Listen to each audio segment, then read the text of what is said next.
Your Excellency, Mr. Aziz Abduh Hakimov, the Minister of Ecology, Environmental Protection and Climate Change of the Republic of Uzbekistan, our dear Zura Polalikashvili, Secretary General of the United Nations World Tourism Organization, esteemed guests, dear leaders, delegates, ladies and gentlemen, dear friends, Assalamu alaikum, all protocols observed. And welcome to beautiful, beautiful Uzbekistan and this beautiful city of Samarkand, a city of great pride and of great vision, and one steeped in history and a testament to the age-old Silk Road's fusion of cultures, of people and spirits around the world. Today is a side event to the 25th session of the General Assembly of the UNWTO. We welcome you to the Global Investment Forum. Please allow me to introduce myself. My name is Anita Menderotta, and I'm honored to be the Special Advisor to the Secretary General of the UNWTO. And I will be your host, your MC, and your air traffic controller for this forum today.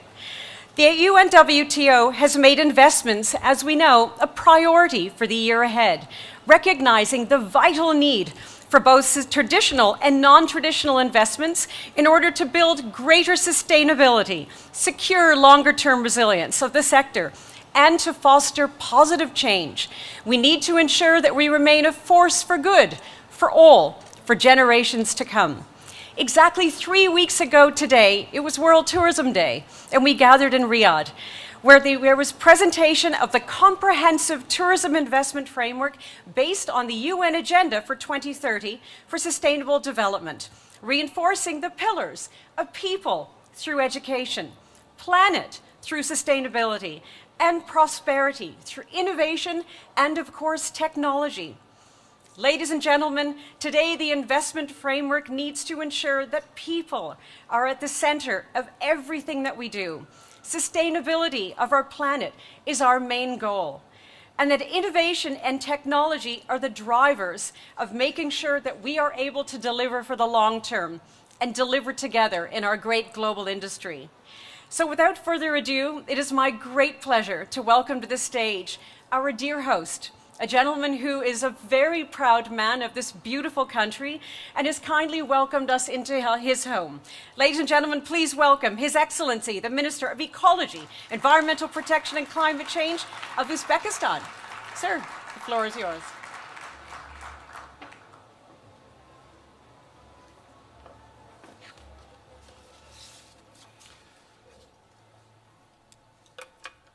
Assalamu alaikum. Good morning. Ladies and gentlemen, Honorable Secretary General, distinguished ministers, head of delegations, participants, dear Hakims. On behalf of the government of Uzbekistan, I am privileged to welcome you all at the Global Investment Forum organized in Samarkand. Hosting this event in the city of Samarkand has its own symbolic meaning. Located at the heart of the Great Silk Road, this ancient city acted as a bridge between the West and the East, facilitating the development of trade, international cooperation, science, and cultural exchange. Dear participants, the landscape of tourism is rapidly shifting, creating new products, markets, skills, and approaches. These transformations present new opportunities for investors worldwide, and Uzbekistan is one of such unique tourism investment gems.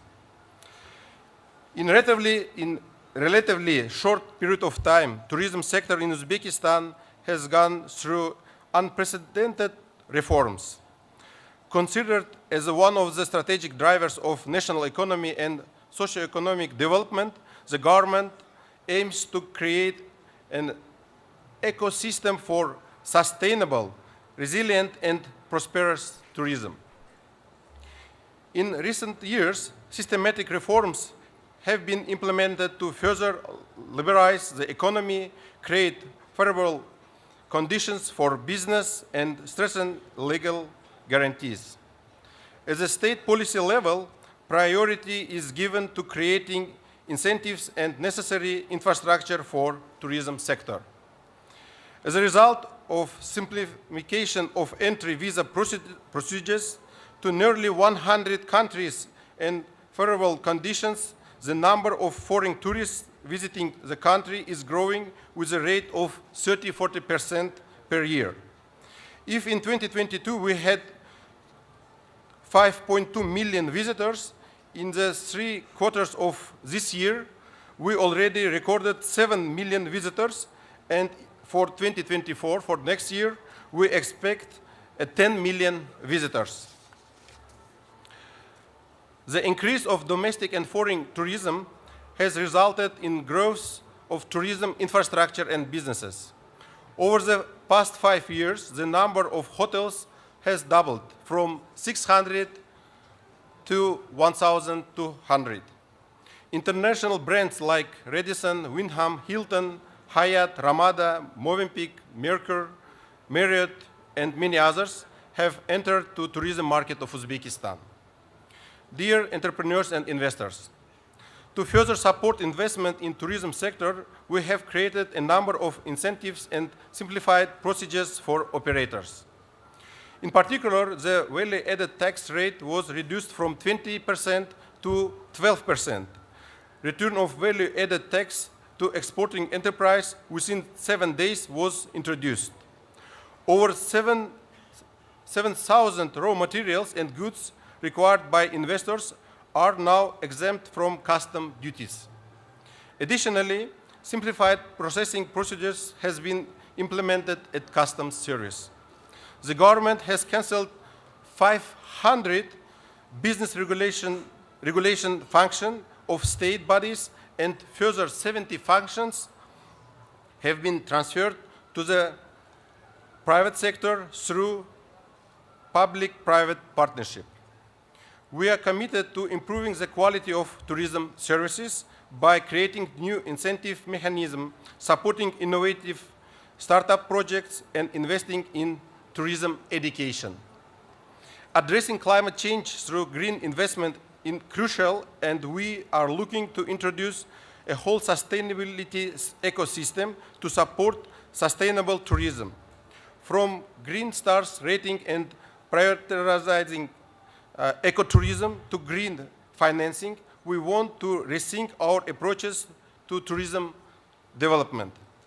Dear delegates, to demonstrate a touristic investment potential, we have exhibition pool at the area of 5,000 square meters, showcasing tourism achievements from 14 regions of Uzbekistan, 4 touristic recreation zones, tourism transport infrastructure. Also, we have exhibition booths from Kazakhstan, Kyrgyzstan, Tajikistan, Turkmenistan, as well as 4 startup projects from Japan, Czech Republic, France, and Brazil. I am honored to welcome delegates from more than 140 foreign countries, foreign investors, and over 600 local companies to this forum. Within the framework of this forum, the project worth a total of $3 billion will be presented to investors. Investors visiting the forum today have opportunity to invest in promising projects. During the forum, 170 lots of potential investment projects are put up to the open auction. I call upon all investors to be active. I am sure that today you will take the first step to start your prosperous business in Uzbekistan. May this forum be productive and enriched with the practical agreements. Invest to Uzbekistan. And thank you for your attention. Katta rahmat.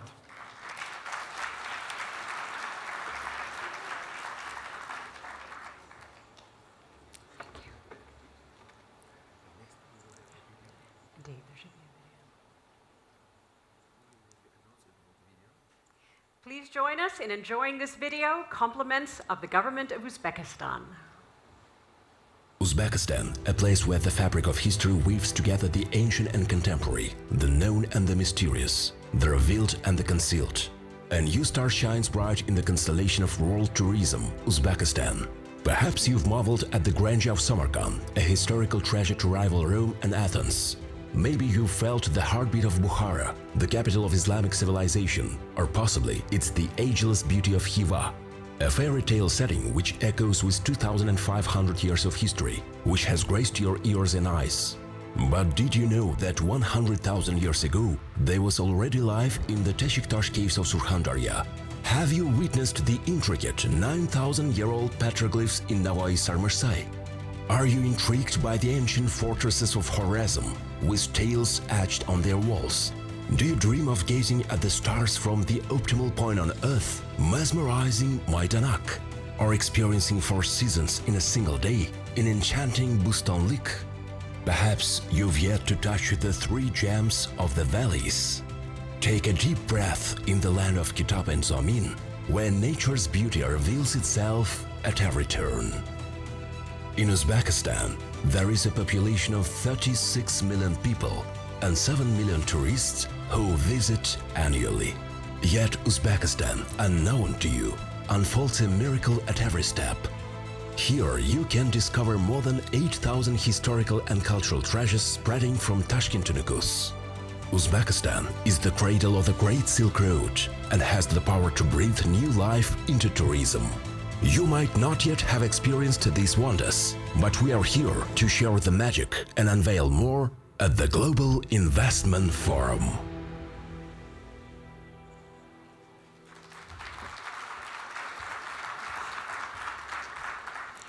Ladies and gentlemen, as we look together to this Global Investment Forum, it's very easy to get lost in the language. One of the words that we recycle over and over in our industry is sustainability. But when we talk about sustainable investments, Mother Nature taught us during the pandemic that it has different dimensions. It's social sustainability, cultural sustainability, economic sustainability, and environmental sustainability, which is why we not only need investment into sustainability, we need sustainable investments, which is why it's so important that the UNWTO has decided that they want to help all of the destinations around the world, all of their valued member states, in creating a framework to enable truly effective doing business in a destination and investing in that destination. So the UNWTO Tourism Doing Business Country Investment Guidelines were created. It's a continuous series of reports that highlight a country's current investment climate, as well as the opportunities for the tourism sector, ways in which all of us can become involved in helping a destination grow. With that, I'd like to please ask His Excellency Zurab Bololikashvili, our Secretary General, to the stage, where he will present 2 of these reports. Please.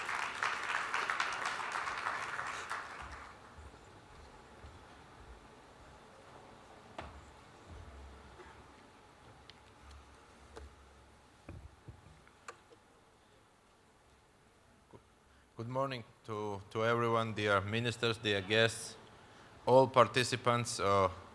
Thank you, my special advisor, to make quite interesting and very correct comments what we are doing. And I will try now to explain what we are doing, I will add a little bit what Uzbekistan did and why Uzbekistan is really nice and interesting place to be and a nice showcase, and what we can do and what we are doing in the future. So let's start from Uzbekistan. I will continue our dear minister's welcome speech and interesting presentation that we are here now in Samarkand, which has thousands of years of culture, history, tradition. And 5-6 years ago, His Excellency President, he announced the project New Uzbekistan. What New Uzbekistan means? Government started to invest in infrastructure. What does it mean to starting investing in infrastructure? It means to invest in tourism. They're starting investing in roads, in bridges, in airports, in different kind of infrastructural projects.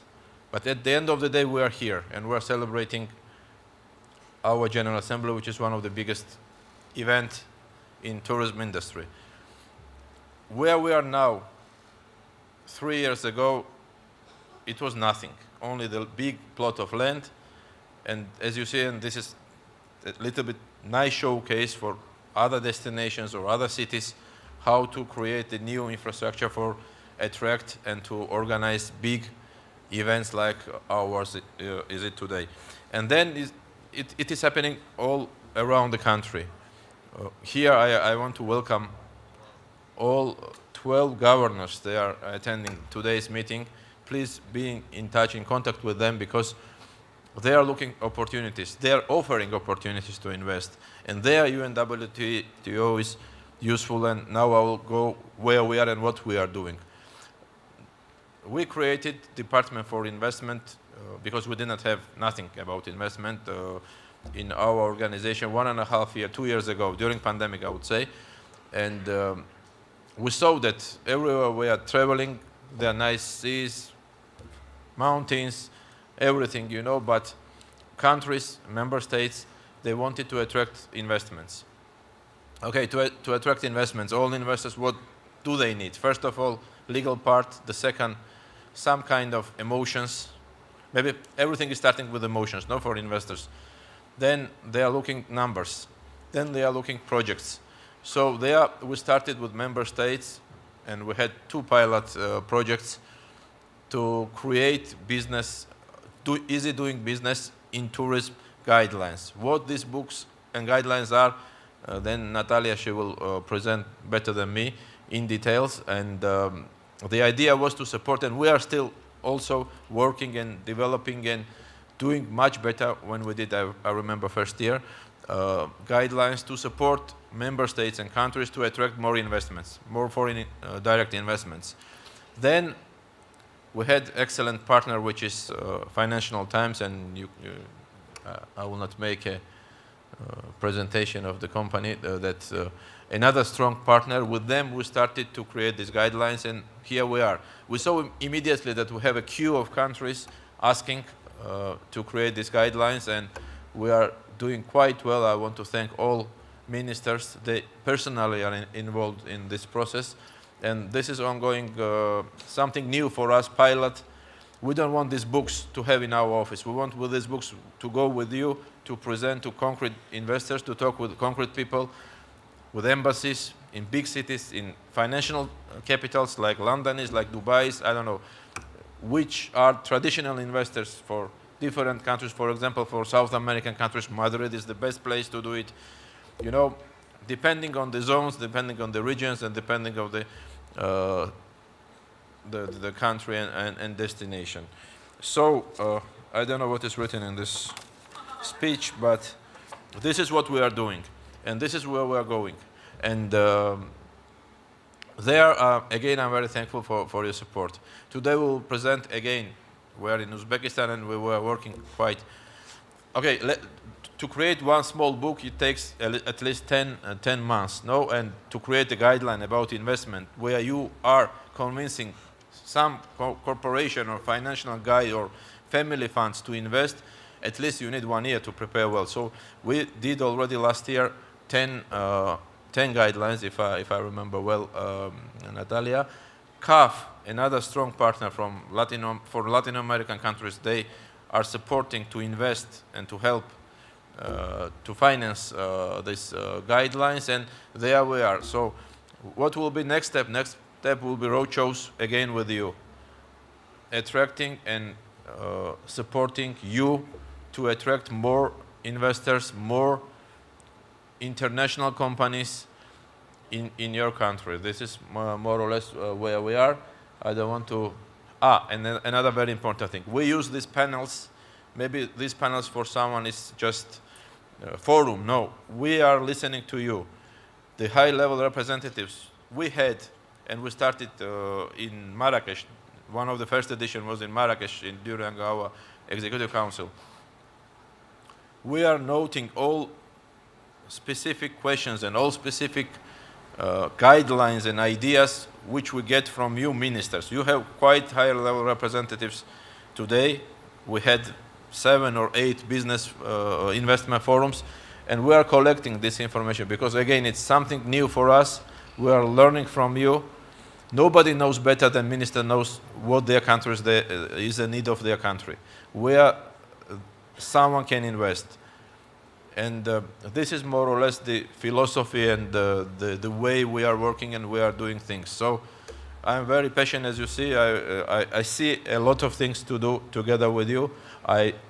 I'm sure that all of you, you need to attract more and more investments. Why? Because for us, number one is to create new jobs. And there is no better way to create new jobs once you invest in tourism. Invest in tourism means to invest and to create new jobs. But at the same time, and I will finish, just give me one more minute, we need to invest in education. We are doing these two parts, invest in infrastructure and in bridges, in airports, in buildings, in projects, but without people and without trainings, it's impossible to be and to have competitive sector. So there we are, and we are doing these two parts in parallel. How we are doing, well or bad, I think that we are doing quite well, but we can do much better. This is something new for us. We need to adopt on your specific needs, and that's it. I congratulate Uzbekistan. Again, dear Minister, what you are doing, working 27 hours a day and investing in infrastructure and investing in people and investing in youth. So yesterday we announced the creation of the academy. We will visit, inshallah, this once we will finish General Assembly. And this is a great step, and this is long-term project and very nice showcase how country can create old and new destination at the same time. So thank you very much for your attention, and I will love to listen and to talk with you about the ideas how we can make our projects better, more sustainable. Anita mentioned and sustainability, it's very important as well. When you have created something from the scratch, it's easier to do in right and proper way, and this is sustainability. We have to learn about mistakes which were done ages and years before, and to create some new destinations, more eco, more friendly, more accessible, and more attractive worldwide. So I think Samarkand is one of these nice showcases, and you will see, unfortunately, because of us, you could not go and to see the beauty of the city. I'm sure that we will enjoy with that part tonight or tomorrow. Thank you very much. And have a successful meeting. Wonderful. And so with that context, I'll ask the Secretary General to please stay on stage, sir. We're going to make you work a little bit. And it is our great pleasure on behalf of the UNWTO to present the first guidelines for Uzbekistan. Uzbekistan Tourism Doing Business, Invest in Uzbekistan Guidelines. Sir, presentation to our dear Honorable Minister.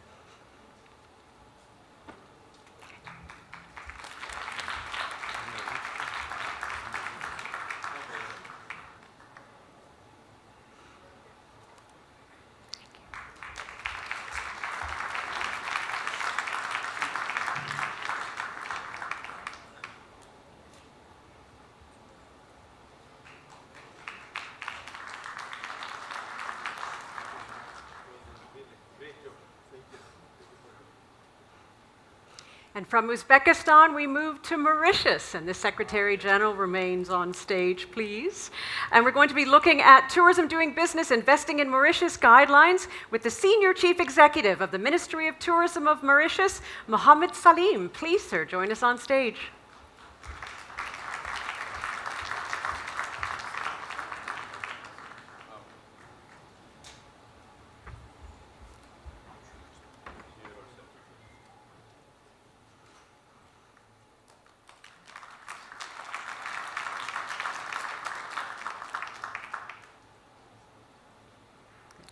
And finally, before the Secretary General exits the stage, we all know, ladies and gentlemen, that whatever the guidelines, it comes down to people. People representing the principles of what we truly believe in as responsible tourism. And therefore, the Secretary General is on stage with us today to announce the ambassadorship of our newest UNWTO Ambassador of Responsible Tourism, Mr. Albert. Sir, please join us on stage. Anita, before we will give this plate to our dear Albert, new ambassador. He's from Indonesia, where we had the excellent G20 meeting last year. We made Bali Declaration, you know all the story. But Albert, he's one of the most successful entrepreneur in the country, in the region. What he is doing, he created his platform several years ago, and he is supporting and developing sustainable tourism in all region. So it's my pleasure. He was our very close and big host for all of us. We met there, it was 1.5 years ago, and then we started talking about projects and a lot of interesting things. I think I don't want to bother audience today. You have a chance to meet with him, talk with him. He has excellent ideas and excellent projects ongoing, not dreams. He made his dreams in reality, and it's my pleasure, it's my honor to have him coming from very far to be with us, and to have another friend of yours, another supporter, another partner of your tourism destinations, countries, etc. So, Albert, welcome to family, and very happy to have you with us.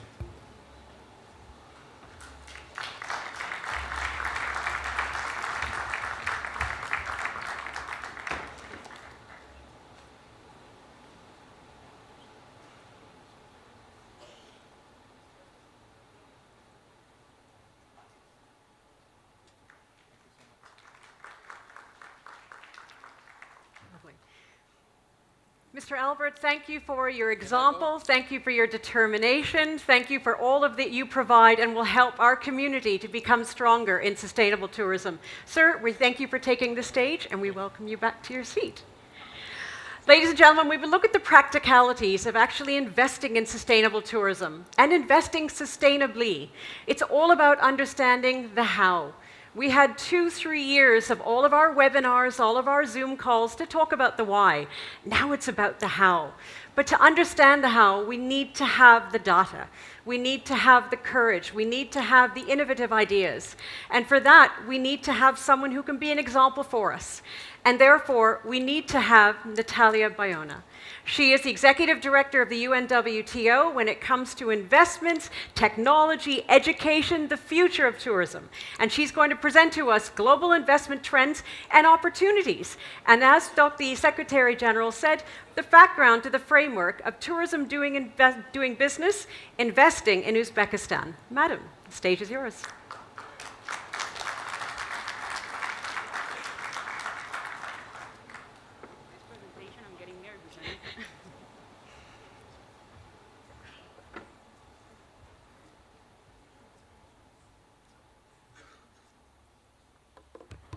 Good morning to everyone. Secretary General, now I feel that we have more to do because I see here a lot of ministers, a lot of people from the private sector. It's an honor to be here today promoting investments, and we're ready. So before we start talking about the investment framework in Uzbekistan, we would like to highlight from the UNWTO what's our vision on investments. So let's start. How is the world doing today? I see investors from all around the world. Thank you again, Minister, for making this full house from the private sector. This is the first time, maybe, Secretary General, that we have a full house General Assembly full of international investors together with ministers from all around the world. So, in the global investments outlook, where we are, let's start not with tourism. Let's start with all the economic sectors. What is happening in the world when it comes to investments? Foreign direct investments grew 64% in 2021, reaching $1.6 trillion. Nonetheless, foreign direct investments declined 12% in 2022, and it fell to 1.3 trillion. And here the answer is really easy. Geopolitics is not helping us. When investors are seeking for investments, security and confidence and trust are crucial.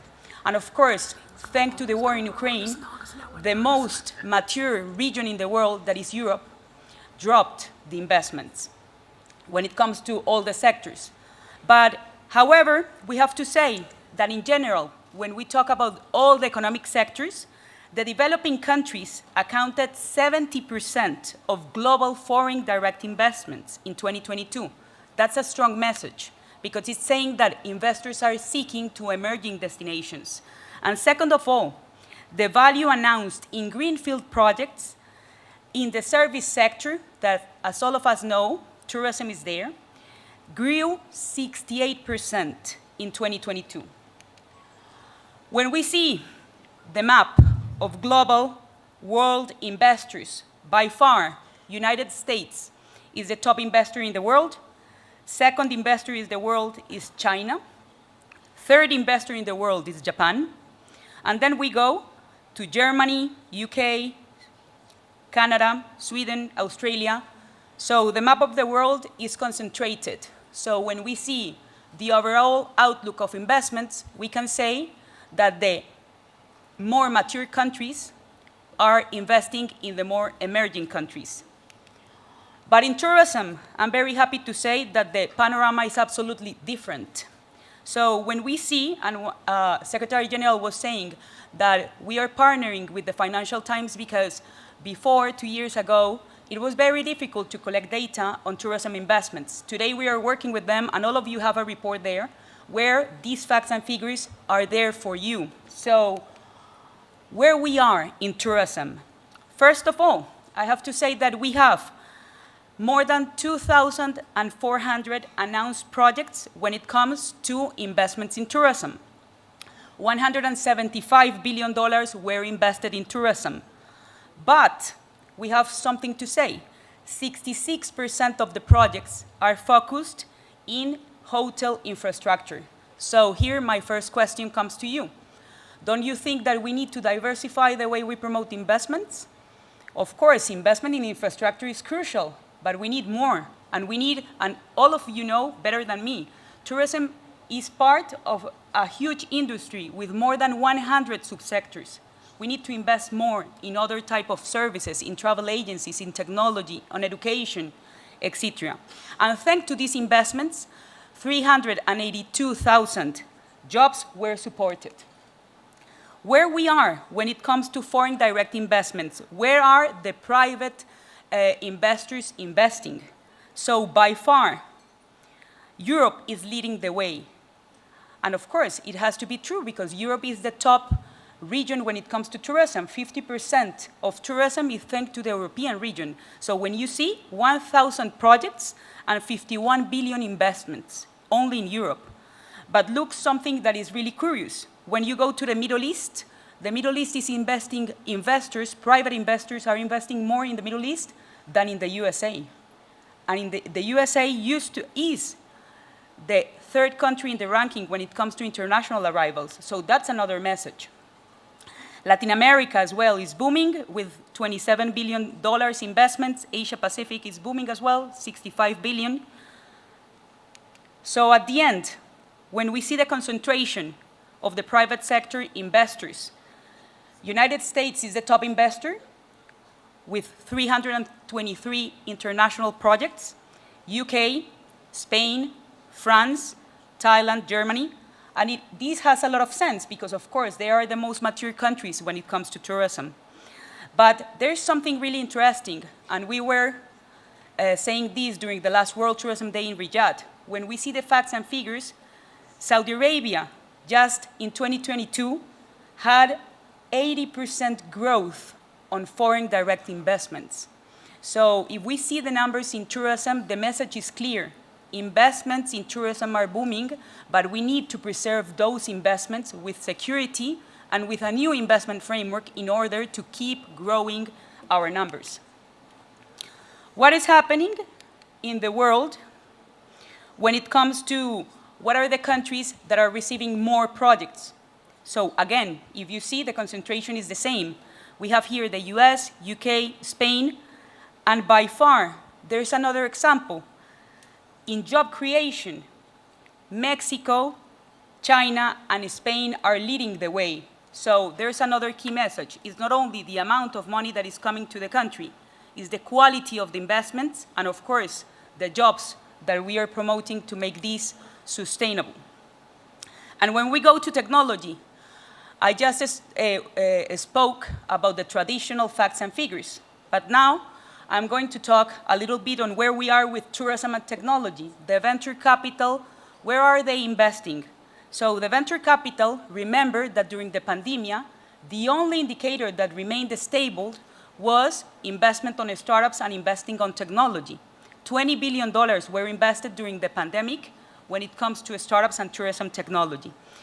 Venture capital reached $48 billion in the last year, and basically, as I already mentioned, 27% were invested in 2021.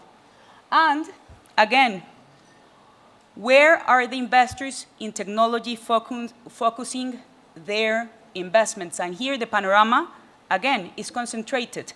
North America, Asia Pacific, Europe.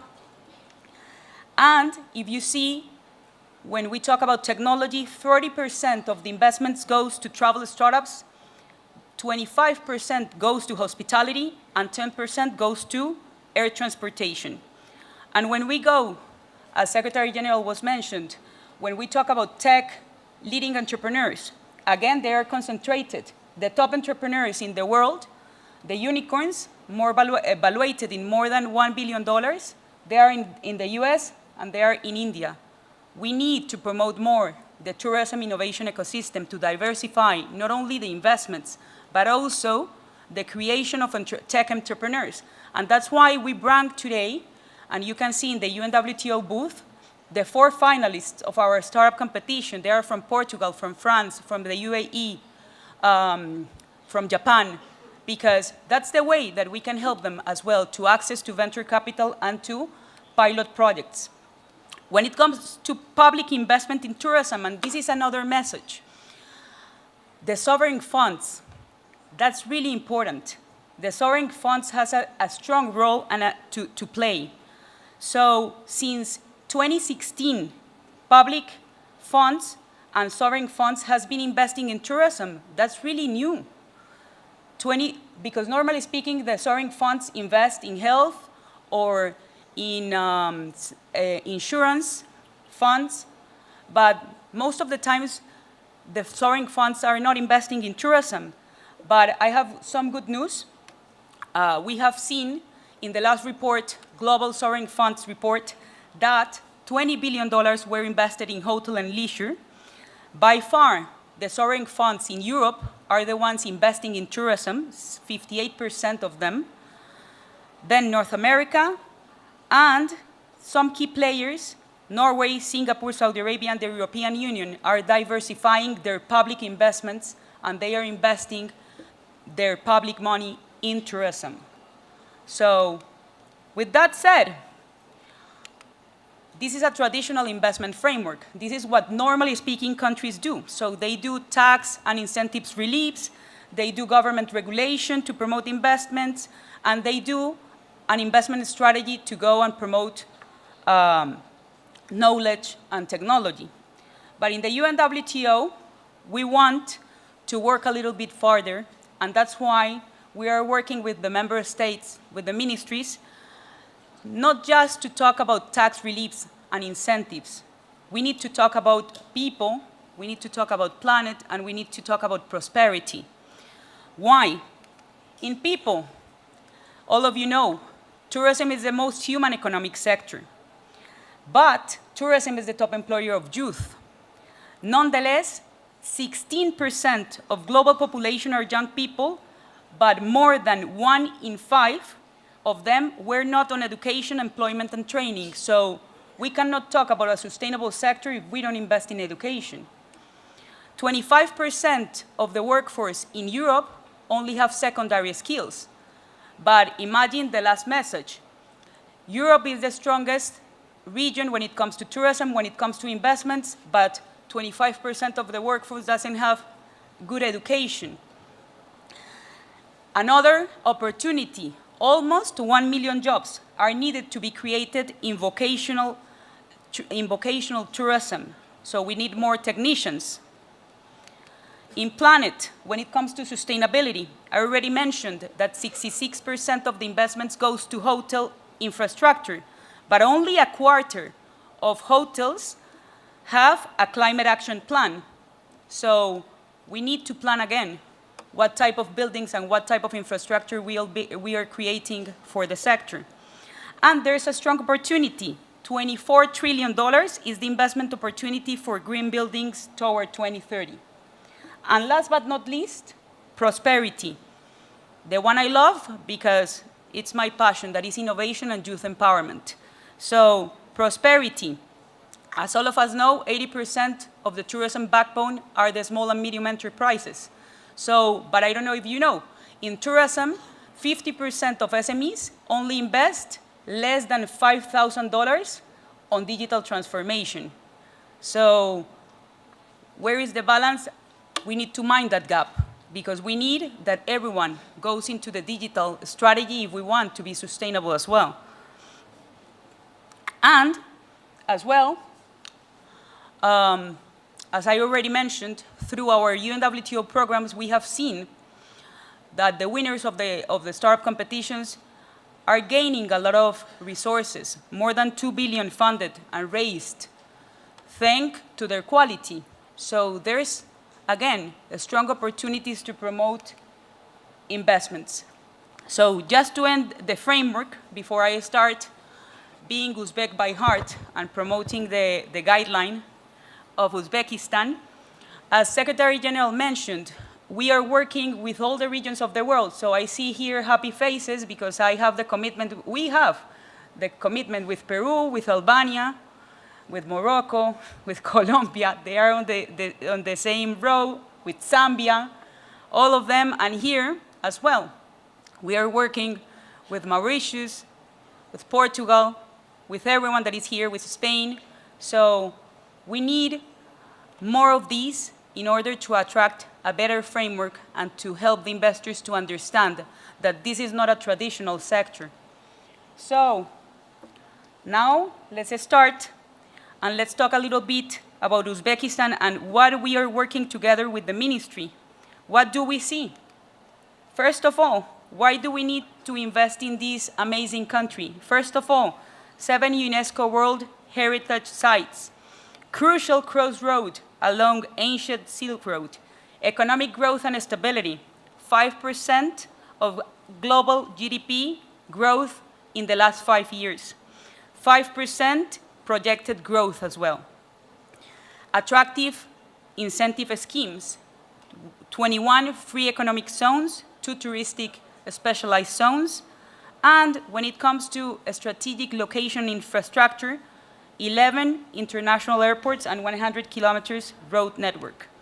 So here I can say something that is crucial for an investor. 41% was the service sector contribution to the GDP, where is tourism. 7% of it goes to tourism, trade, accommodation, catering. And Uzbekistan made history in 2019 with the largest tourism contribution with $1.6 billion. When it comes to the investment outlook, according to UNWTO, our sister agency, foreign direct investment inflows tripled from 2011 to 2022. That's really interesting because not many countries in the world can say that have tripled their investments in tourism. 727 investment projects accounted in 1.9 billion. And the leading investors, who is investing in Uzbekistan? US, Japan, UAE, China, Russia. And basically we can see the strong growth, what I was mentioning before. That's why I love data, because at the end of the day, the data speaks by itself.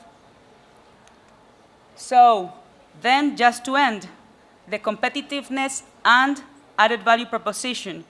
Uzbekistan is leading the new framework. So I was talking about the economic framework and about the incentives. But yesterday, as SG mentioned, we presented the academy. So investing in people is leading and is working on the same way, on the same path.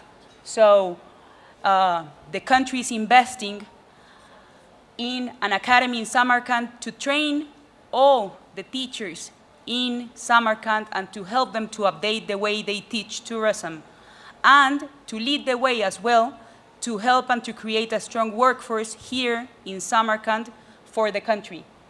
And in the tourism sector, again, 40% of all service exports, 5.2 million arrivals, and 1.4 billion expenditure thanks to tourism. And last but not least, I'm not going to talk deeply on this, but basically there are different schemes to invest, from foreign film companies, so to attract investments as well. Entertainment is crucial in tourism, entrepreneurship and innovation incentives, development of tourism incentives and loans. And this is for all the investors to know. These are the projects that have been a priority for the country. So basically, there are 5 current projects that are seeking for investments all around the country with a total of $2.8 billion. So at the end, the country is ready. As we mentioned before, while foreign direct investment in all the sectors have been dropped, in the tourism sector, we are seeing something absolutely different. We are seeing that tourism is going up. And Uzbekistan has been demonstrating the leadership, not only in the investment schemes, but also attracting investors in the tourism sector. So remember always our key message. People in tourism is everything. People is in the center of our economic sector. Sustainability is our planet, our natural resources that thanks to them we have tourism. And last but not least, prosperity, that is innovation and technology that lead us the way to create a more modern and prosperous tourism sector. So with that said, I want to end here. All of you have the QR codes to download the guideline of Uzbekistan. So I really encourage all of you to promote this beautiful country. Thank you again, Minister. Thank you again, Secretary General. And thank you again, all the member states that are here since 9:30, listening to investments and to the private sector. Enjoy the journey.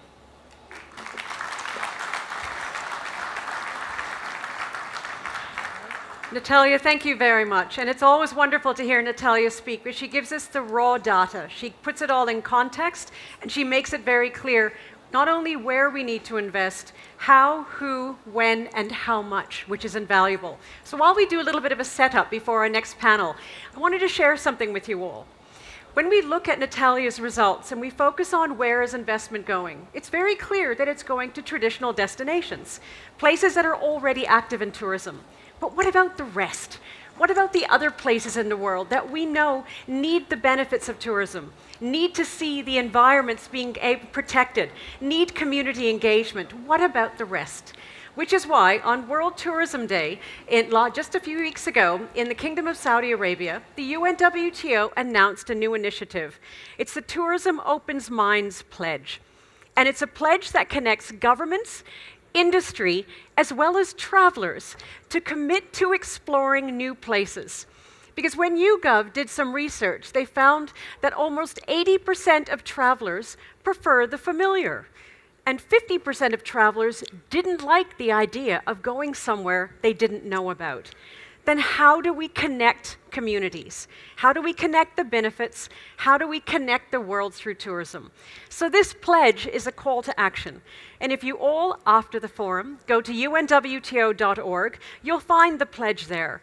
And it is simple language that says that we will do our best to make sure that we are promoting, we are investing in the other places that people need to explore, to be able to disperse tourists, to disperse the investment, to disperse the opportunity to connect communities and economies through tourism.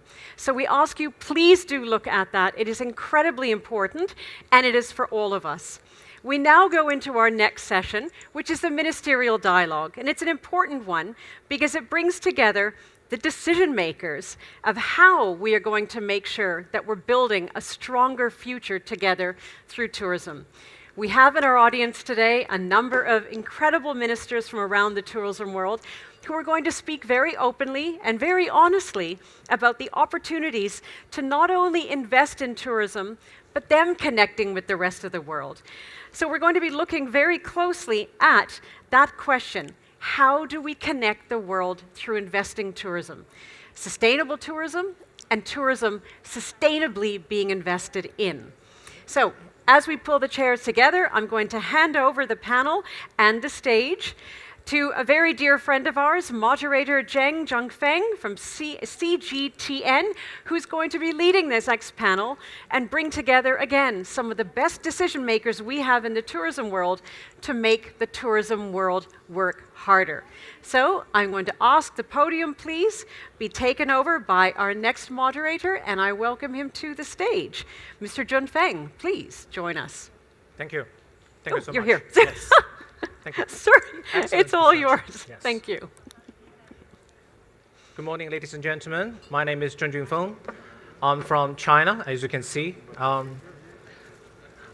don't see many Chinese people in here, but it's my honor to be the MC for today's first panel discussion, which is a high-level dialogue between ministers talking about investment in tourism and also the promotion of a model of people, planet, and prosperity.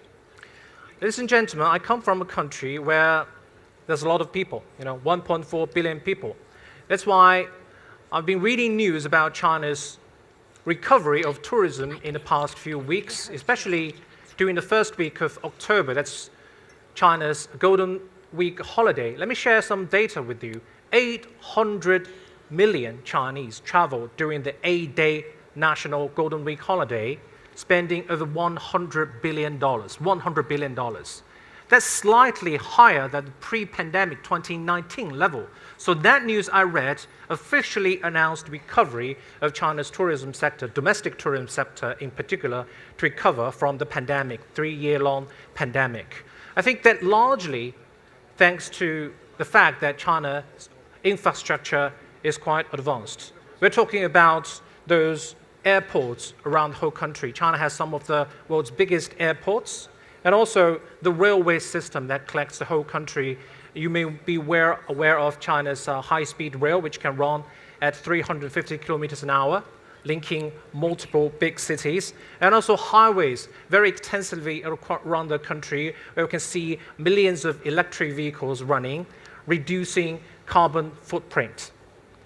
And as you may also aware that currently now from the 17th to 18th, China in Beijing is hosting a very international, very high-level international summit, the Belt and Road Initiative. There are at least 2 points I can connect Belt and Road Initiative with tourism. One is the infrastructure overhaul, the accessibility, connecting different places with the overhaul of transportation infrastructure, and 2, people-to-people exchanges. As I understand it, the tourism investment at least should embody 5 points. One is accessibility, the transportation system. 2 days ago, I was happy to be the first group of Chinese travelers to be able to travel from China's Xinjiang Urumqi directly to Samarkand, the first debut flight from China, west of China, to Samarkand. I really enjoyed it. Although they were a very small group, I think in the long run, it will gradually grow. That's accessibility. And 2, accommodation. I think you and I are also enjoying our accommodation in the hotels surrounding these facilities, 5-star hotels. We really enjoy the stay with very modern renovation. And also 3rd, the reservation of heritage, the renovation and reservation of scenic spots. You may have visited downtown some very beautiful UNESCO heritage sites. Beautiful architecture is being kept very clean and beautiful. Uzbekistan has done an excellent job in that. And 4th, services. We've seen smiling faces of Uzbekistan people at the airport, even on the street, waving to us. We have many volunteers smiling to us, always ready to be helpful. We also enjoyed the visa services that was mentioned by the Uzbek government officials that allow me and my colleagues to be able to travel at very short notice to Samarkand. Also, we have very unique, special dining services last night. I think people are enjoying it. Are these all the services?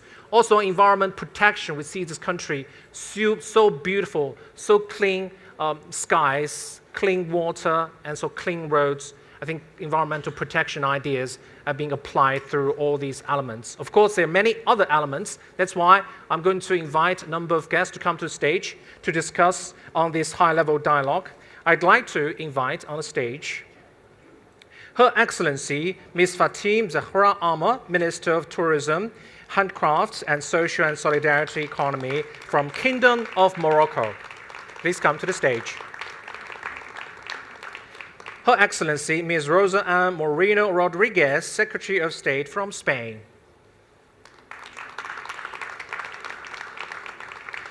Her Excellency Ms. Marela Combraro Fucci, Minister of Tourism and Environment from Albania. And His Excellency Dr. Abdullah Munsun, Minister of Tourism from Maldives.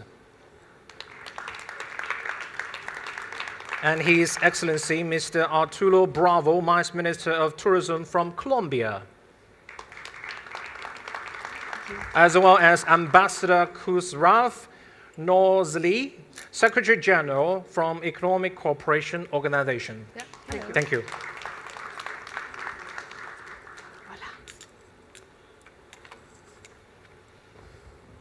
It's okay?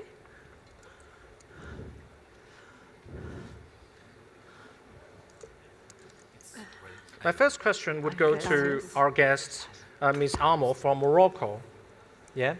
It will be about what kind of incentives your governments are putting in place to support investment in tourism. Thank you for this question. And do you hear me? Yeah? Okay. Yeah, we can hear you. So I'll give, first of all, some context about Morocco. So tourism is a key contributor to the Moroccan economy. It accounts for 7% of the GDP. Oh, 7%? 7% That's a lot. Of the GDP, and it generates $9 billion of revenues in foreign currencies. But we estimate its contribution to be more around 11 and 12% if we take into account the other sectors that depend directly on tourism, like handicraft, for example. It employs 5% of the active population, which is a little bit more than 500,000. But here again, if you take into account handicraft, it's an incremental 2.4 million. So it's a lot. The investment has been growing over the past years at quite a fast pace, with a 5% growth per year, including the crisis period of COVID, which is quite good. And we have the major hospitality big brands present in Morocco. So this is really for the context. Currently, Morocco is experiencing really a huge momentum, thanks to the leadership of His Majesty King Mohammed VI, who has been really leading the growth of the country across all sectors over the past 2 decades. It's an ideal environment for doing business, because it's a secure and safe country. It's a stable country. It has achieved significant economical growth and social progress. It has modern infrastructure. It has launched many reforms, like, for example, the health care for all Moroccans, which is being implemented currently. And there is a high interest from international and national investors in Morocco. To give you some figures, we have opened more than 100 hotels in 2022 in Morocco. So in terms of incentives, what has Morocco to offer? 3 things. First of all, the new government came with a new investment charter to enhance the attractiveness of the country. It gives simplified procedures and a very competitive framework. It gives, for example, a cashback up to 30% of the capex, depending on criteria like the location of the project, whether it's sustainable or not, or the number of jobs it creates. Also, it gives exemptions on VAT for 3 years and a tax exemption for 5 years. So it's a very competitive framework. Also, the second thing is that we have a new sovereign fund that has been launched by His Majesty King Mohammed VI, which is here to support development of productive sectors like tourism, among which tourism. So it gives long-term financing in the form of equity or quasi-equity. Also, we have a dedicated agency, which is called SMIT, which assists the investor really from the beginning of the project to the end, so the whole process. So I think that these three things may make the environment very, very competitive for investors. And just to understand the objective of the government is not only to make Morocco attractive, but also to reverse the ratio between public investment and private investment.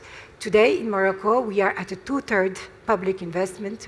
We want to move to a 2/3 private investment. From public to private, yes. And I'd like to take the opportunity to congratulate Morocco for successfully hosting the World Bank and the IMF sessions. It's got huge international media exposure. We've also watched a lot of episodes from that, and a bit of Marrakesh, right? Yeah. That's where it's being held. Thank you so much. Thank you. And my second question is to Ms. Rodriguez from Spain. Yes? Because a lot of people are quite familiar with Spain, famous for the Southern Europe enthusiasm, the nice weather.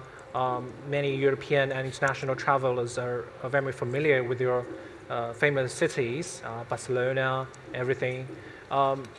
I'd like to ask a key question that's also the focus of today's discussions. How do you balance government policies, investments, on big projects, and also encourage private investments, private small businesses, as our previous officials from UNWTO shared that most of the investments are done by micro, small, and medium-sized enterprises. We see, have had honor to visit Spain, lots of these small shops, small restaurants, dining and entertainment experience are provided by small companies. Gracias. Primero, buenos días. Thank you. First of all, good morning. Quiero agradecer. I'd like to thank the government of Uzbekistan for the kind invitation to hold the General Assembly in this country and to thank them for the warm welcome. Thank you very much. To set the context of what's happening in Spain, in 2019, Spain received around 900 million tourists. The contribution of tourism to the GDP of the country is around 12%, but the indirect impact is much more, given that tourism drives other sectors, such as the primary sector. So tourism is very important to the Spanish economy. Currently, the challenge that Spain has is how to improve destinations that are already popular and have already been destinations that have been successful for a long time, where what we're trying to do is not necessarily increase the volume of tourists, not necessarily increase the scale or make them more touristy, but rather create the quality in those destinations and to encourage the investments that we want to increase the quality of tourism services as well as the quality of jobs, because those two things are inextricably linked. The other part of the challenge that we face is the parts of Spain that tourists don't know. There are great tourism destinations that we have, but that currently are not so popular, not as popular as Madrid, Barcelona, or the cities on the coast. But they represent a very rich cultural and food heritage that we want to share. We want people to know about them when we want to attract investment to those destinations. What the government's doing is trying to work on this area. And since 2021, Within our recovery plan, we've made an investment of 3.4 million, or rather 3.4 billion euros, that are earmarked just for tourism. That's the largest investment that a Spanish government has ever made. And this investment is targeted on increasing sustainability, not only in environmental terms, not only in economic terms, but also in social terms. What do I mean by that? We're looking at the areas of Spain, the rural areas that aren't so popular from a tourism point of view, or the areas of Spain that don't have as much population, but also looking at those destinations that are popular to ensure that the success that we have doesn't mean a reduction in the quality of living of our own citizens. So what we're trying to do is create this coexistence between tourists and the local population. We're also trying to ensure that the investments that we have ensure that tourism helps the more rural, less populated areas, and that it creates jobs and it creates wealth. So through this project that we have, it's a very fascinating and interesting project, and we're trying to make progress through that way. Thank you. My question is to Ms. Fucci from Albania. Actually, I don't know too much about Albania. Yeah, it's our Balkan country, right? I'm not surprised. Tell us about your country's characteristics in the resources of tourism. How are you going to boost investment, focusing on your advantages and differentiate from neighboring countries? Thank you very much. Before answering your question, let me please make some question to the honorable public. That as you started, who has never been in Albania? Who has been? Oh. Wow, I'm again surprised. Well done. Thank you, but not as much as we can imagine. Let me ask. Yeah. Who has been to China?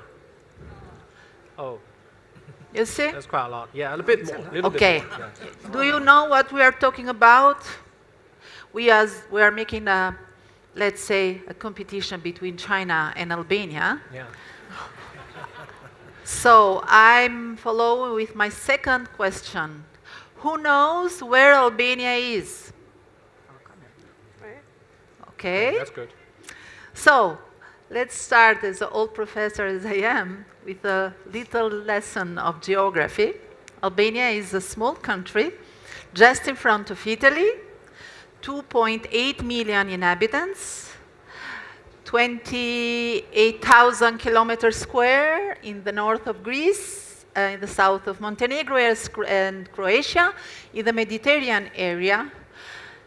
A perfect crossroad between East and West, and a perfect coexistence of three religions in perfect harmony with Christian Catholic, Christian Orthodox, and Muslims. Maybe the unique country who has done maybe a lot of mistakes in the history, but never conflict with ethnic or languages or cultural basis. So this is Albania, just to start for creating some emotion, some feelings, because when we have only the words to explain what my country is, I have to use it some emotional elements, as the General Secretary said before. And now some datas. Okay, Albania, 2.8 million inhabitants, has hosted in 2023 till September 8.3 million of international tourists.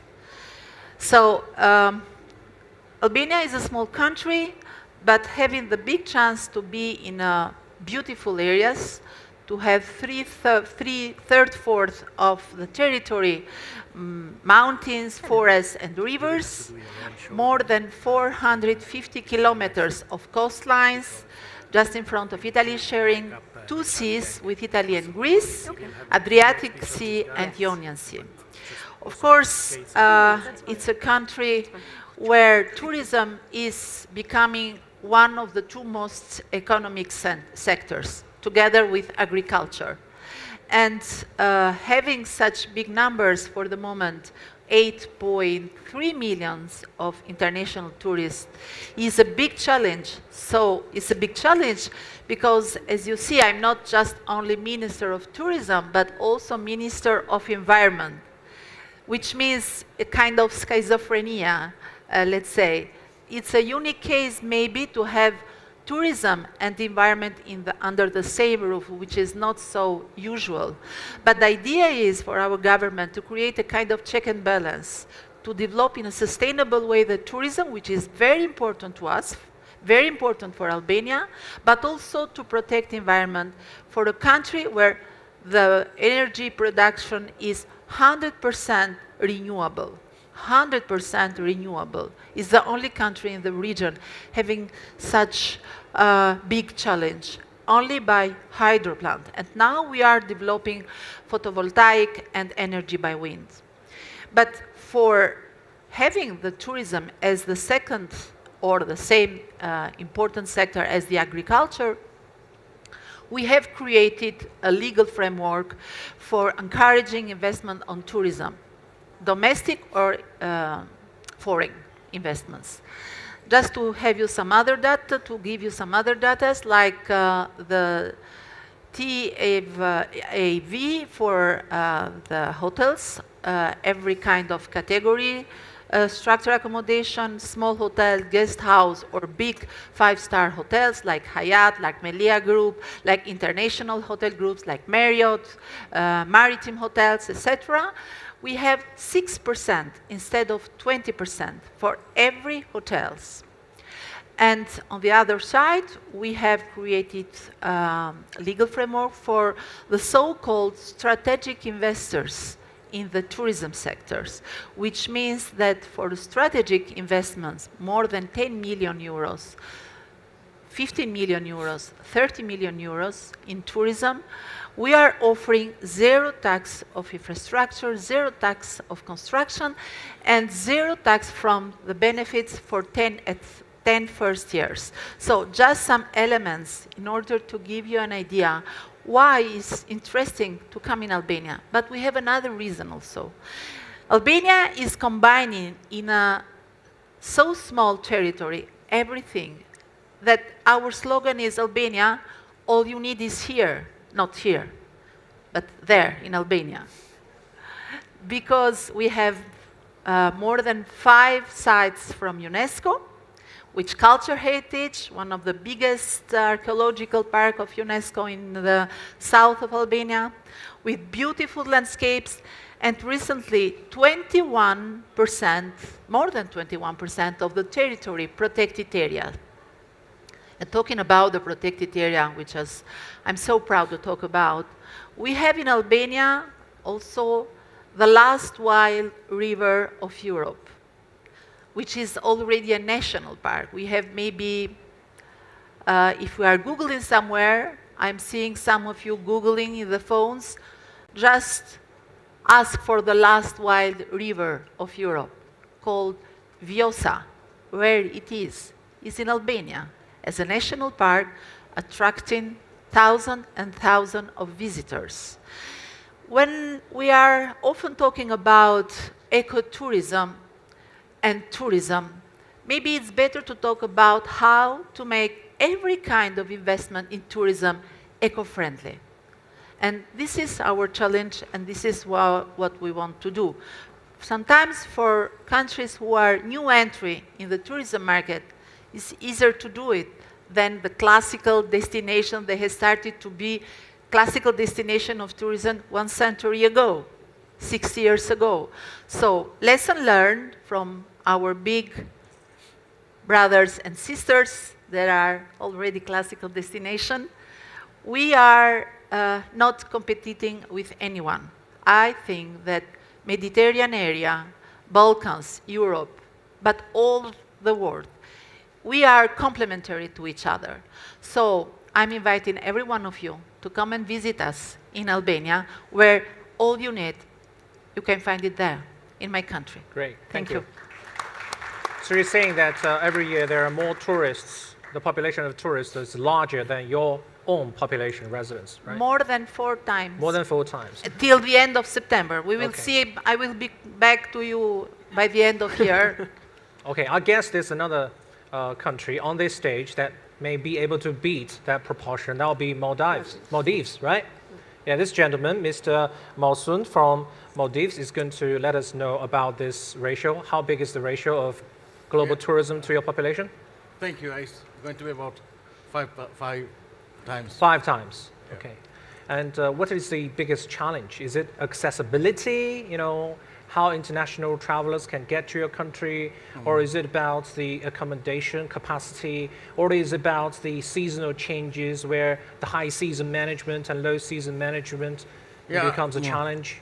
Tell us about the challenges. Yeah, thank you. But first of all, let me thank Uzbek government and people for the warm hospitality accorded to us. And I think Maldives, the challenges we have, we look at as opportunities. Because Maldives is the leading destination 3 times in a row now. And of course, we have had challenges. I think the biggest investment right now we are focusing on is infrastructure development, as His Excellency Mr. Aziz mentioned. Connectivity is something that we really have to focus on, because Maldives, the beautiful islands, people need to travel from one point to the other. Coming to Maldives itself is okay now. We have got 2 international airports right now functioning. Another 2 will come. But inter-transport is tougher. Okay, so we between are the going to islands, have, yeah? so we have seaplanes, the largest fleet in the world. And also we have got now the transport network on the sea that works like tube from one island to the other, and also a lot of domestic airports. Is it mostly your government's investments, or is it private investment or even overseas investment into this infrastructure? Because tourism is our lifeblood, and government wants to make sure that people are engaged in tourism. And to make people engaged, we have our traditional resorts that everybody is aware of, one island, one resort concept. But the smaller islands, we needed each island to have the infrastructure. So each island has to have its own electricity, water supply, storage system, waste management system. So to ensure that we have a sustainable, environmentally sustainable mechanism of development, we let the government takes a lead role in doing this. But small country like Maldives, always short on funds. We rely on a lot of support, international support. Now we have managed to have this in all the islands, and that enables economic activities to happen where investors can come. And I think it is very important that we focus on small investments, because the big investments are there. The Maldives itself is an incentive, and we have got brands from all over the world. But I think banks also tend to lend money if the company is rich. No, if the company can prove that they don't need money, banks lend it. But it's the smaller companies that have tough challenges. So government is focusing on getting finance for small and medium businesses that can be established in the islands, so that women folk and the island community can thrive from tourism. Yeah, that definitely needs more precise management of these borrowing tools to small companies. Yes, definitely. Thank you so much for sharing. My next question is to Mr. Bravo from Colombia. I also don't have much experience in Latin America. Tell us about your country and the advantages or characteristics of your resources in tourism, and how are you going to push out incentives to boost them?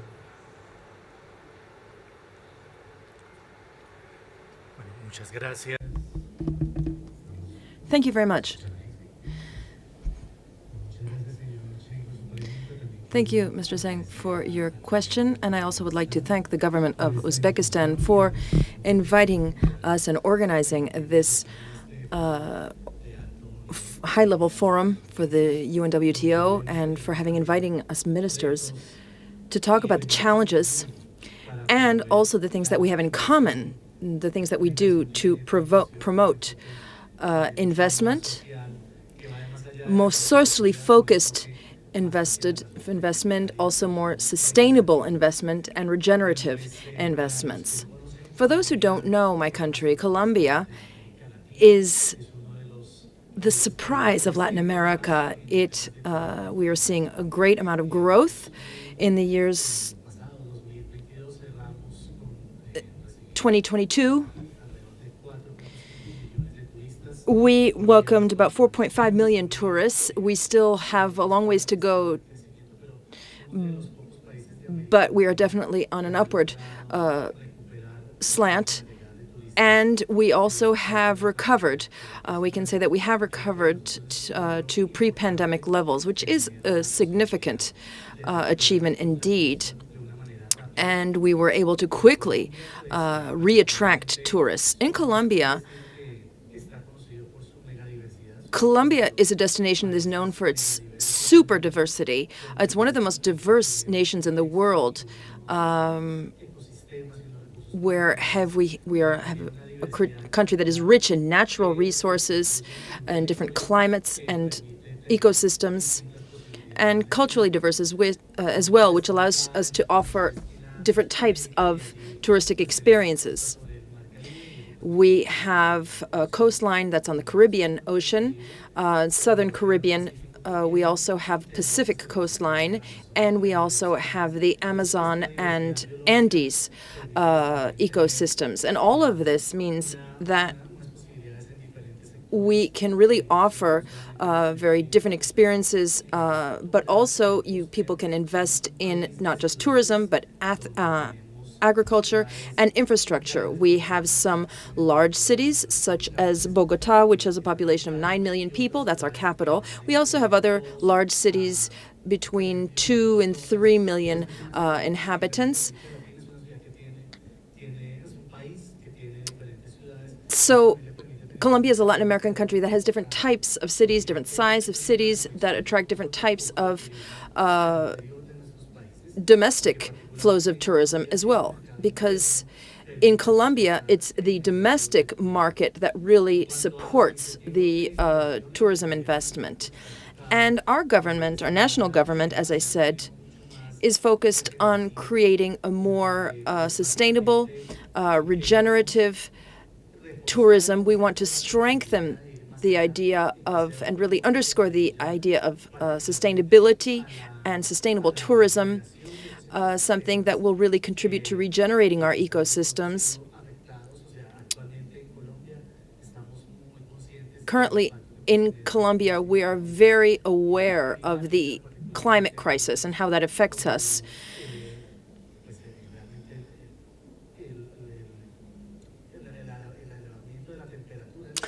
We see that the increase in global temperatures, how it affects us, and also the El Niño climate phenomenon has a big impact in Latin America.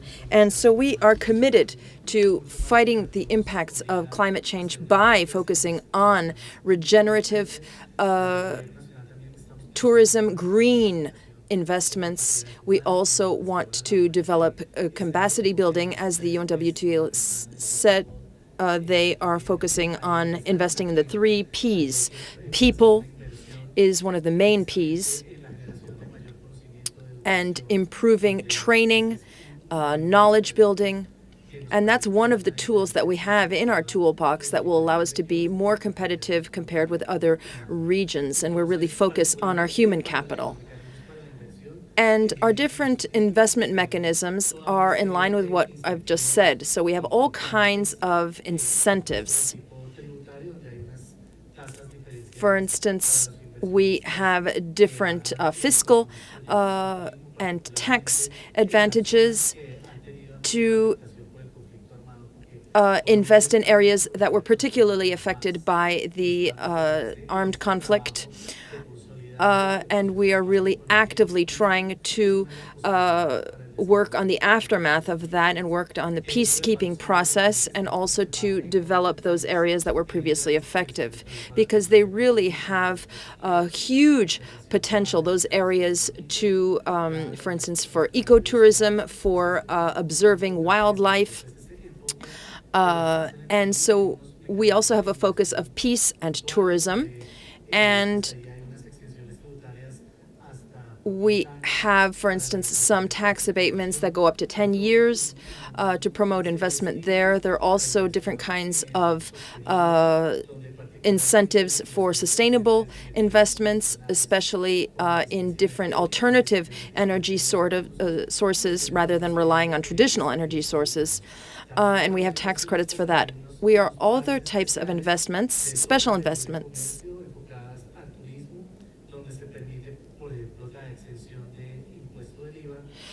For instance, where we have no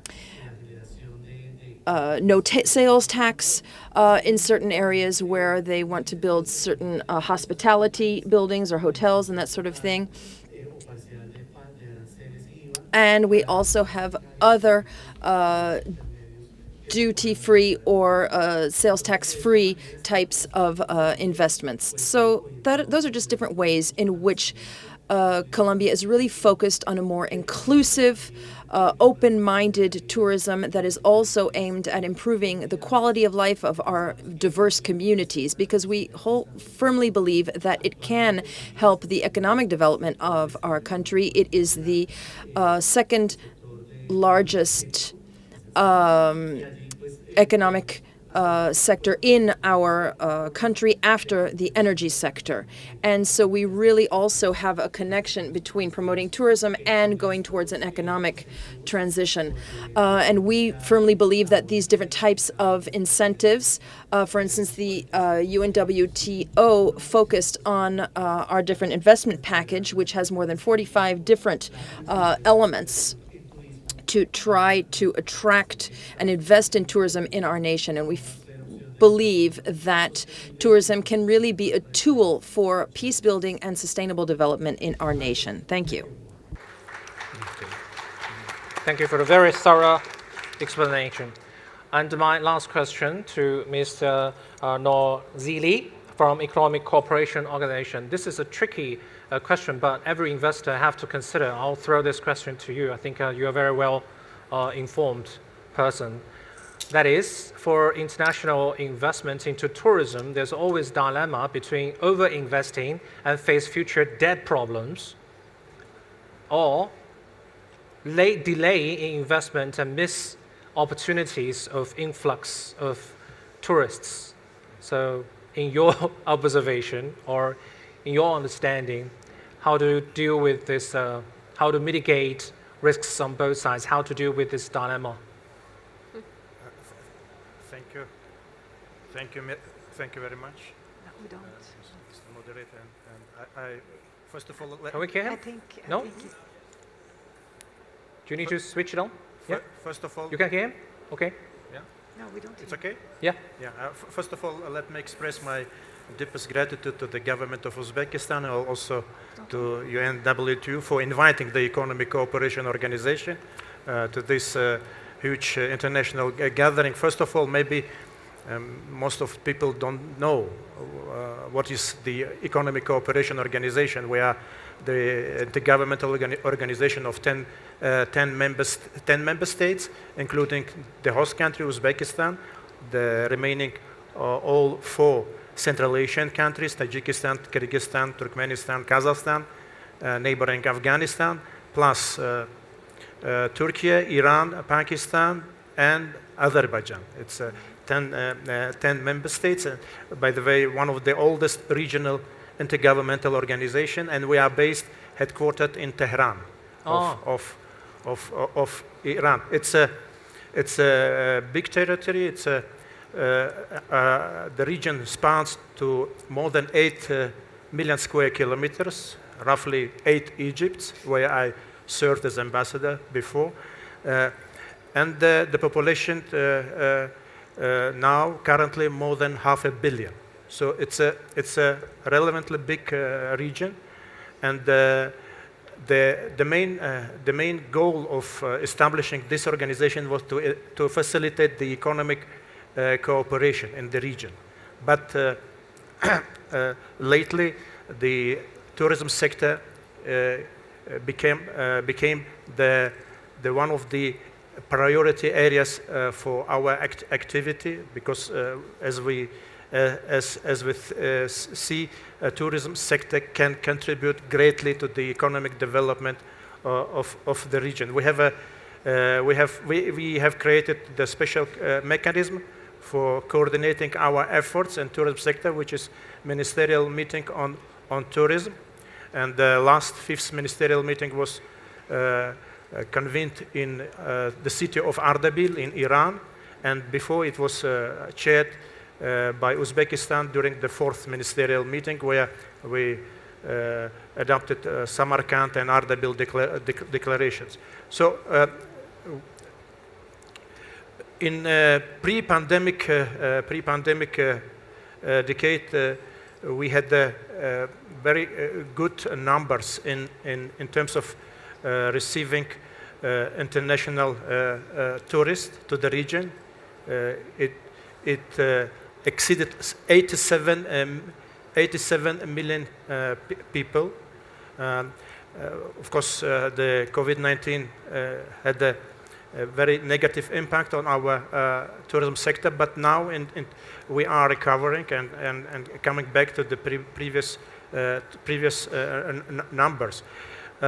On why this region is attractive to the international tourism. First of all, I would like to say that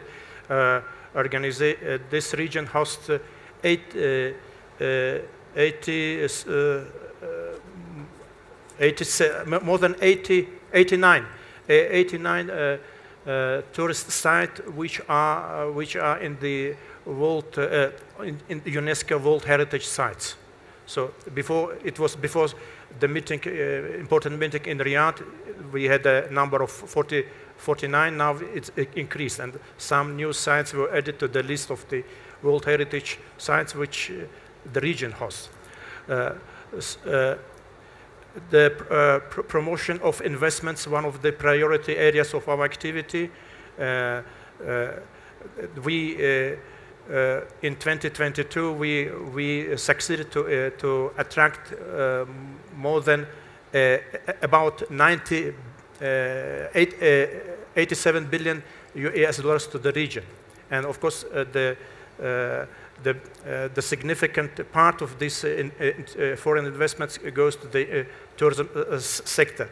There is some mechanisms to attract more, and we are now working in the framework of our roadmap, which we are adapted in the region to recover from these impacts of negative impacts of the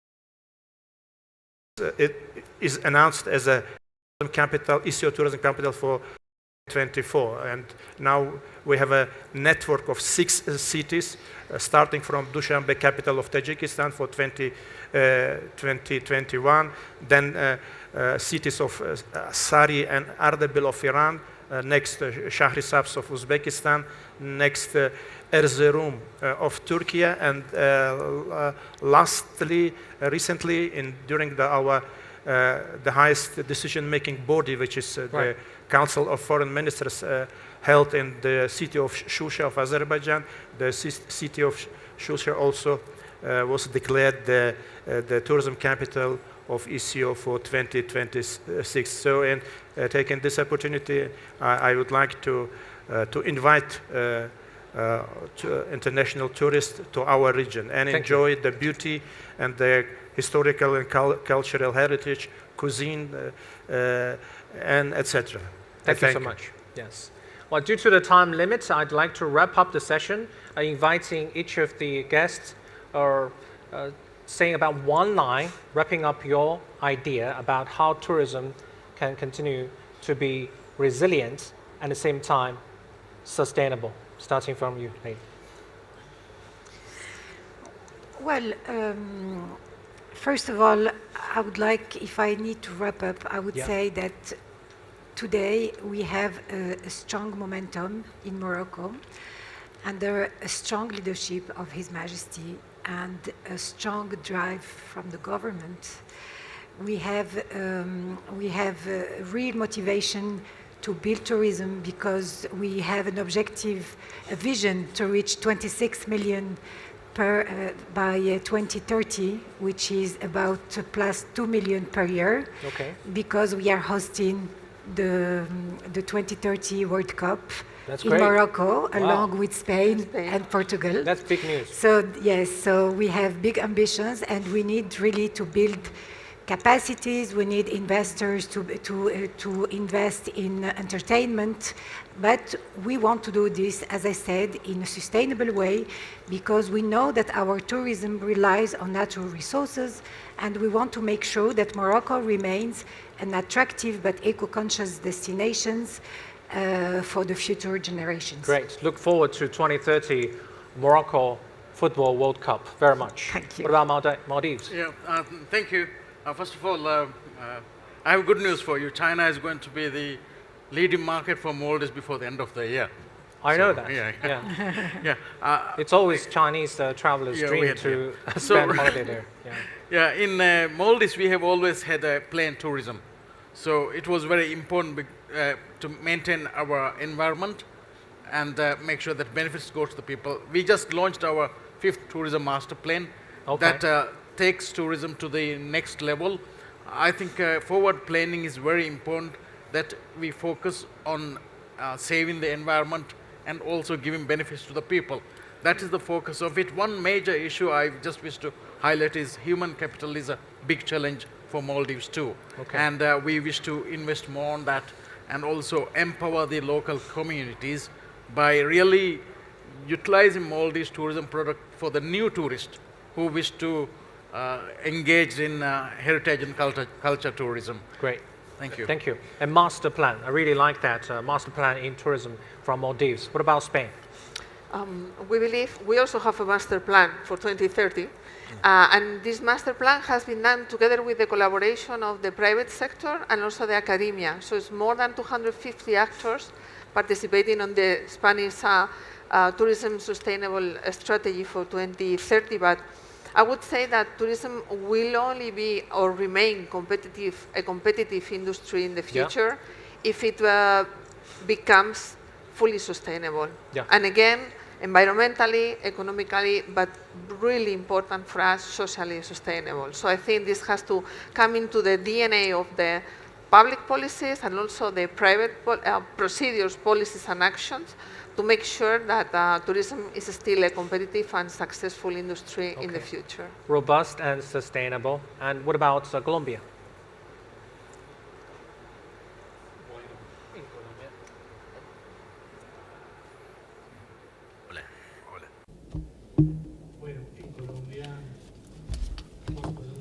Obviously, in Colombia, our objective is to develop tourism, and it is one of the elements that will make our environmental transition possible. We definitely have an eye to the future, and we feel that there are 4 key words that we have to focus on.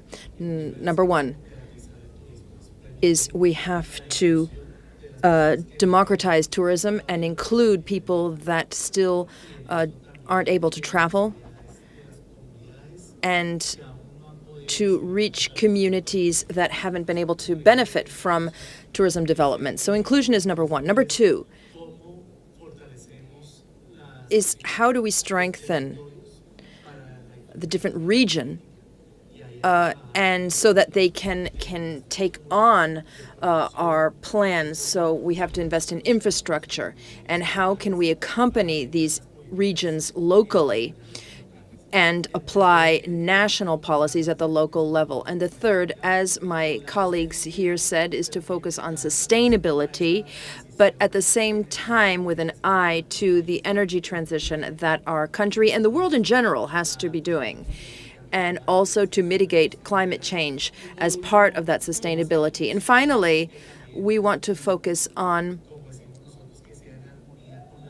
tourism that is, as we like to say, in harmony with life. How do we respect our environment? How can we be more responsible with our tourism? Because everyone must be committed, because we're all in this together in this industry, and we all need to work together on internationalizing this dialogue, taking advantage of forums like this one to talk about and about the future of tourism, which is something else that we are going to talk about at this assembly. And so these are our missions with an eye to the future. Those are the 4 points of inclusion, sustainability, regionalization and internationalizations are all ways to make our tourism sector more attractive. Already 100% renewable energy, very sustainable. How are you going to move next? But next, I think it's important to communicate a lot. We have to explain to the investors why sustainable investment in tourism are important. So why sustainable investment are benefiting everyone.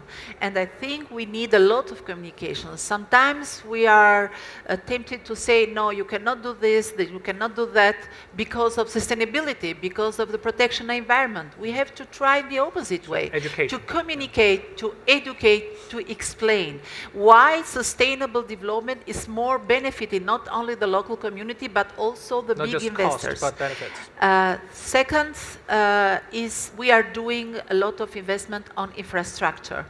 And just to give you another data, in Albania we are start with Elmar Group, which is the big investors, Mohamed Alabar, the biggest marina in the Balkans. Yes. So in 2 years we will have it in order to attract another kind of tourism. Third, the last but not the least, investing on local communities, agritourism and food. Local food is another important model for tourism. Great idea. Sometimes you can come in Albania or in other part of the world just to taste the food because it's filling, it's emotion, it's pleasure. And all of this is a package of how to experience a country. Tourism is mostly experiencing Uzbekistan now, experiencing Albania. So everything what we are experiencing, it's a part of the country that we can take with us. So this is sustainability. Thank you so much. And now the last but not the least, Economic Cooperation Organization. Thank you. Briefly, thank you. For us to develop, further to develop intra-regional tourism interregional. Yeah, in ECO is the development of interconnectivity is of utmost importance.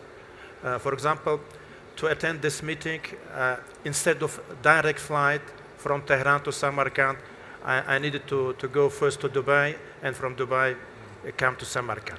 So in our region, we have a program to interconnect all major cities of our organization by air, by rail, by road. Not only to develop our economic cooperation, but also further to contribute to the development of the sector of tourism, which is very important for our region.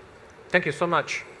Ladies and gentlemen, due to time, I have to wrap up. I understand that each of the representatives from their country representing their tourism sector would love to take this opportunity to tell you more about their splendid countries and the very robust growth of the industry, but we have time limitation, and another batch of, another group of guests would come up to share their insights. Thank you so much. Again, applause to our guests on the stage. Thank you.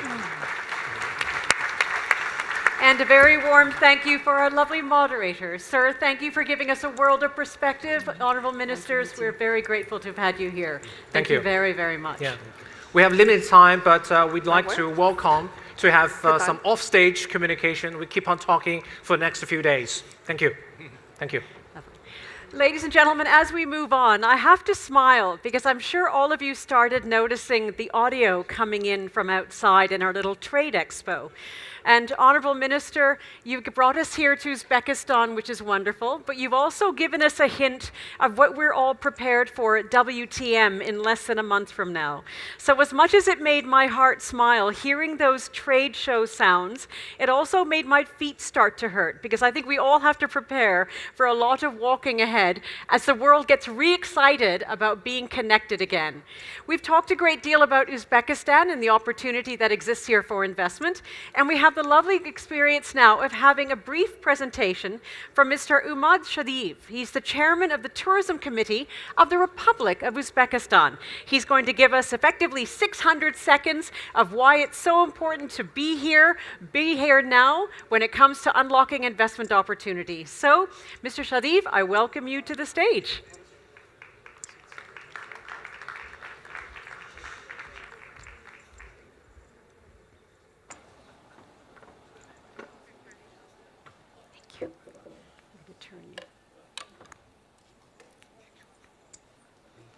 Thank you.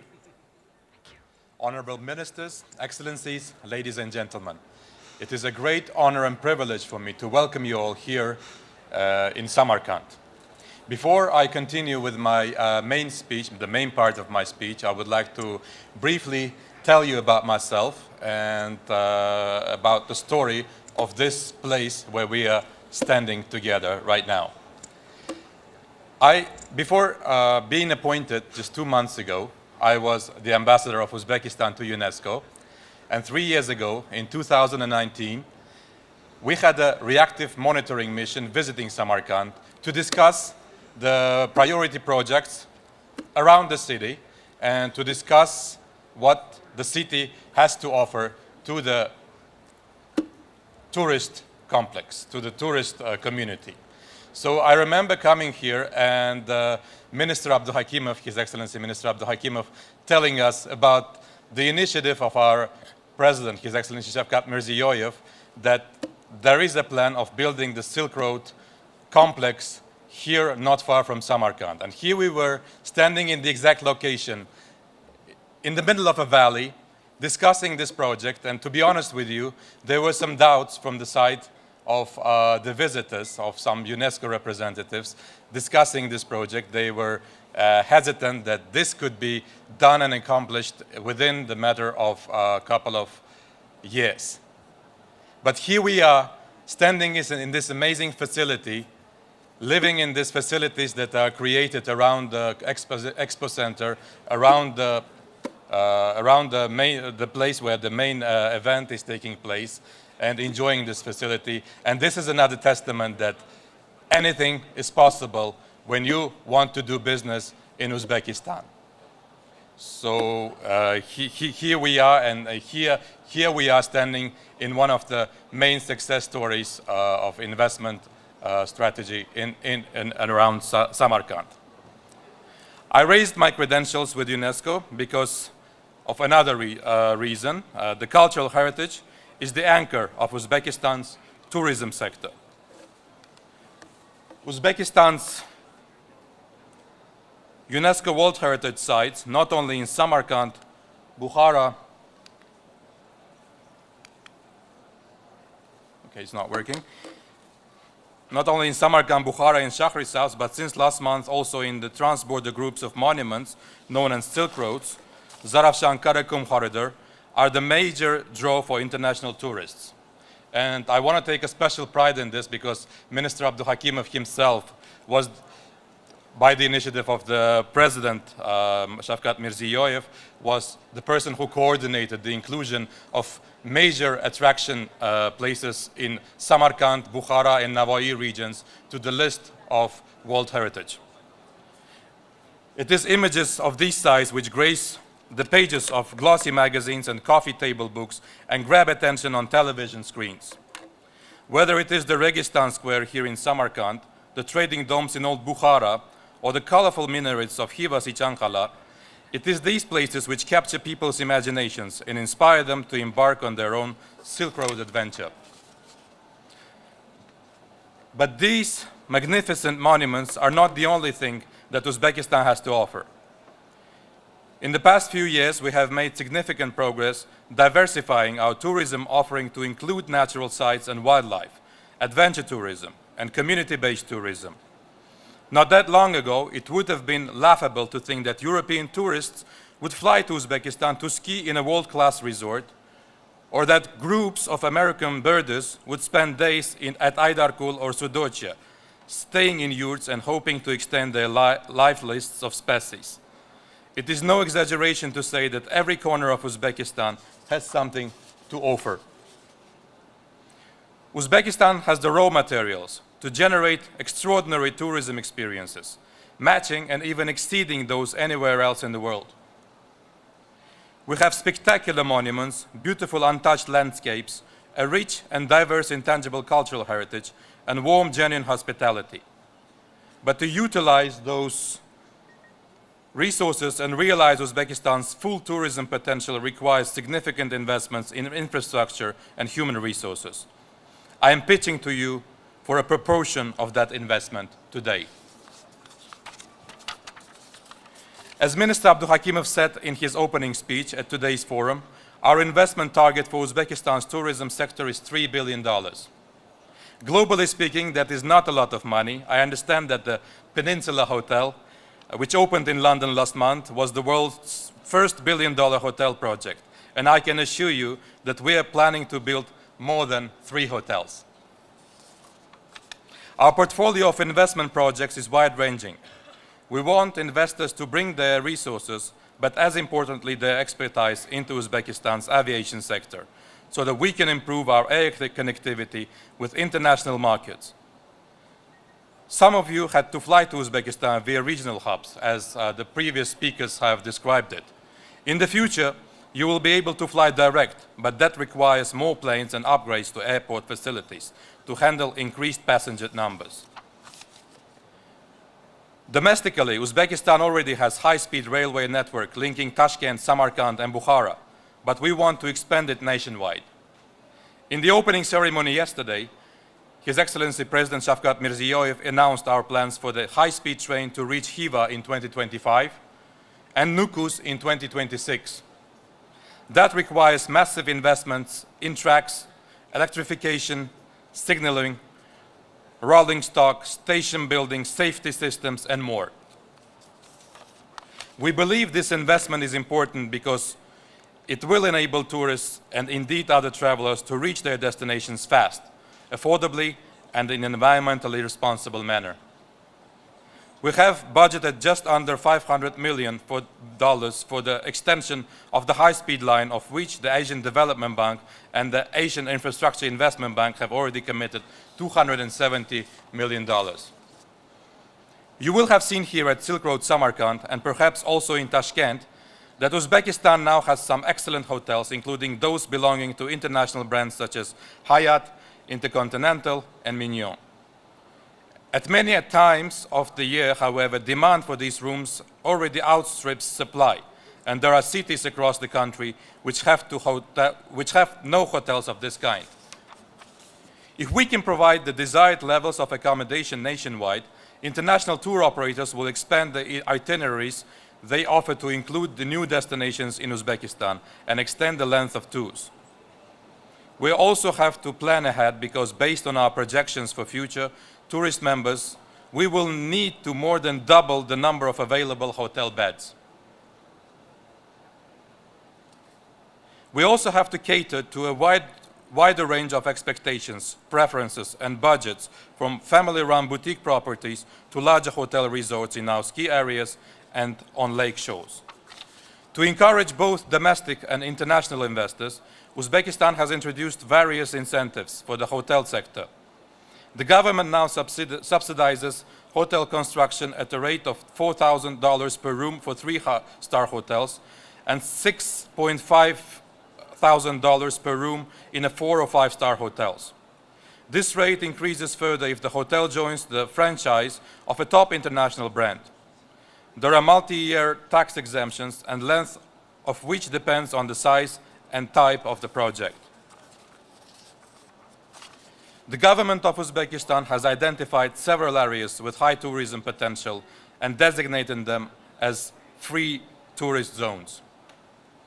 If you are not familiar with this concept, it is akin to a free economic zone, but specifically for businesses operating in the tourism sector. The winter sports resorts of Amirsoy has been constructed in the Charvak Free Tourist Zone, grabbing the attention and the compliments of publications such as the Financial Times, the Daily Telegraph, and the Lonely Planet. And construction of the Beldarsay Chimgan Nanay International All-Season Resort within the Chimgan Tourist Zone has begun, led by an experienced French consortium. If you would like to learn more about these projects and others in the free tourist zones, please do visit their booths in the lobby on your way out of this facility. They will be able to answer all your questions. We are, in fact, in a free tourist zone here at Silk Road, Samarkand. MICE tourism, which is meetings, incentives, conferences, and events, is a new subsector for Uzbekistan, but one where we can be the regional leader. With the construction of this Congress Hall and Expo Center, and with the accompanying hotels, restaurants, and support facilities, we already have the best-equipped MICE center in Central Asia. Our ambitions stretch beyond neighboring countries. However, as we know, we have the ability to attract MICE business away from other regional hubs. Uzbekistan is politically stable and safe. As you have all found, our visa-free and e-visa regime makes it very easy to visit. Uzbekistan is not expensive, and our geographical location and improving flight connectivity are assets as well. If you're a potential investor with experience in the MICE sector, we want to hear from you. Our plans for Silk Road Samarkand are far from complete. There is much more that we can do here in Samarkand, also in our capital Tashkent, in other cities with international airports. The physical construction of MICE facilities is important, but so too are the soft infrastructure and services. Are you an event management firm? Do you specialize in audio-video services and outside broadcasting? Is catering your niche? Are you a master of digital communications or ticketing? There are opportunities for you in Uzbekistan as we grow. Last night I thought for some time about the kind of investors we want to attract to Uzbekistan. It is not about nationalities or where the company is based or even how much money they want to invest. There is such a range of investment opportunities available that however big or small your budget, whether your interests and experience is in hotel building or railway signaling, online travel agencies or digital marketing, there will be something of interest for you. What we are looking for is, we decided, is investors who are committed to building Uzbekistan with us. We want active relationships. In yesterday's speech, His Excellency Shavkat Mirziyoyev, the President of the Republic of Uzbekistan, emphasized the importance of public-private partnerships. These partnerships aren't just legal and financial arrangements. To really fly and succeed, we also need to share a vision for the future and pull together to achieve it. The government of Uzbekistan has already demonstrated its determination to put tourism at the top of our national agenda, politically and economically, and had some successes. Please join us for the next phase of our tourism journey. The future is bright and exciting, and there is a lot for all of us to do. I thank you very much.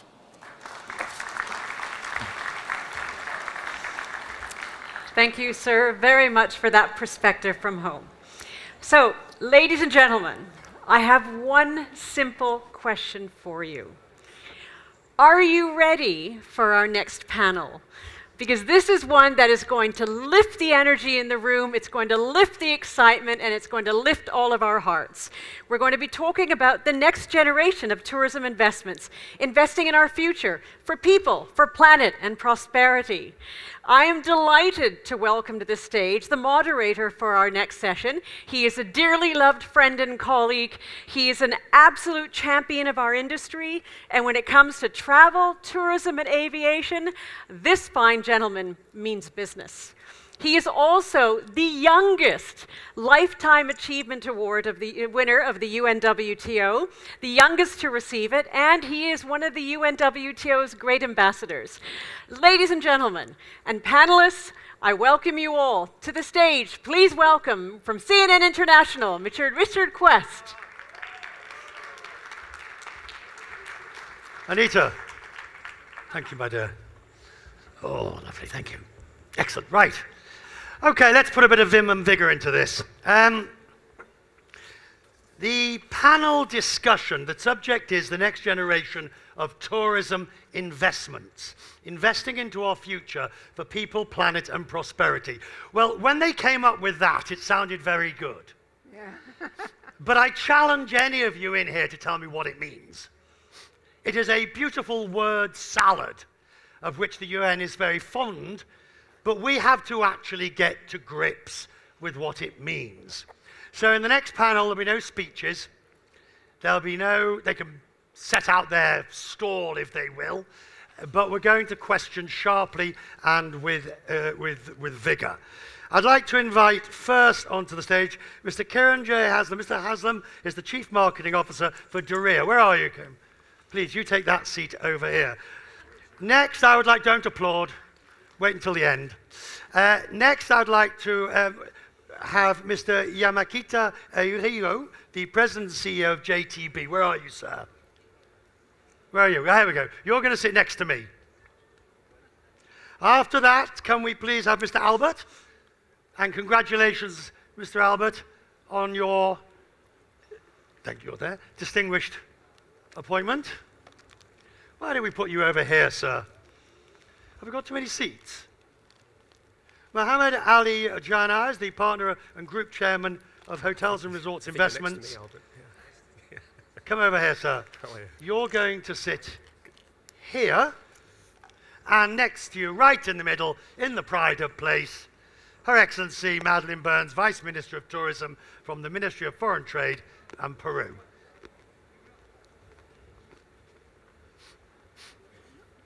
Are you all on? Right. Okay. The issue is the next generation of tourism in the post-pandemic. Now, how are you? Hi. How are you? Hi, nice to see you. Let's be clear, we're not debating or discussing are things getting better post-pandemic. We know they are. We've seen the numbers. Natalia showed us the numbers very elegantly. So I start with you, Mr. Albert. How have things changed? Let's start with, on the investment front, how have things changed in the post-pandemic world? So, thank you for having me. Is your microphone there? Hello, test. Okay. I think, can you? Just speak up a bit. Okay, sure. Thank you for having me. I think, so what we observe is digital tourism. Especially in the growing market regions, we see there's a huge opportunity to provide the most innovative transformations in the travel business, right? To further to seize this opportunity, that we focus on our work to provide seamless and most innovative traveling solutions for customers. Right, but how has it changed since the pandemic? What are you seeing now? Yeah, so that's why please. That's why I'm getting into it. So local communities, NGO, governments are all working together, right? Collaborating together to provide that kind of service. For example, we have this new travel expansion, such as local community-based tourism, or what is well known as village tourism in Indonesia. This, I think, this new sector that we want to tap into. Right. So the collaboration, the collaboration that you're seeing in Japan, yes. How have things changed, better or worse?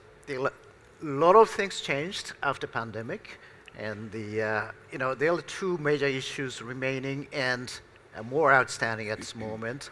One is the over-tourism, and second is the staff shortage.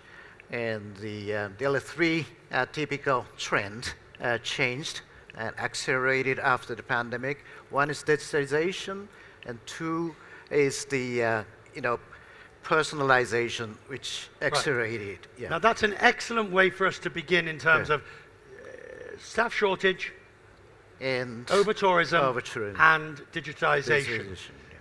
At Diriyah and in Saudi Arabia, I don't think any of those problems really, I mean, over-tourism isn't an issue yet. Staff shortage, you buy them in and you bring some more in.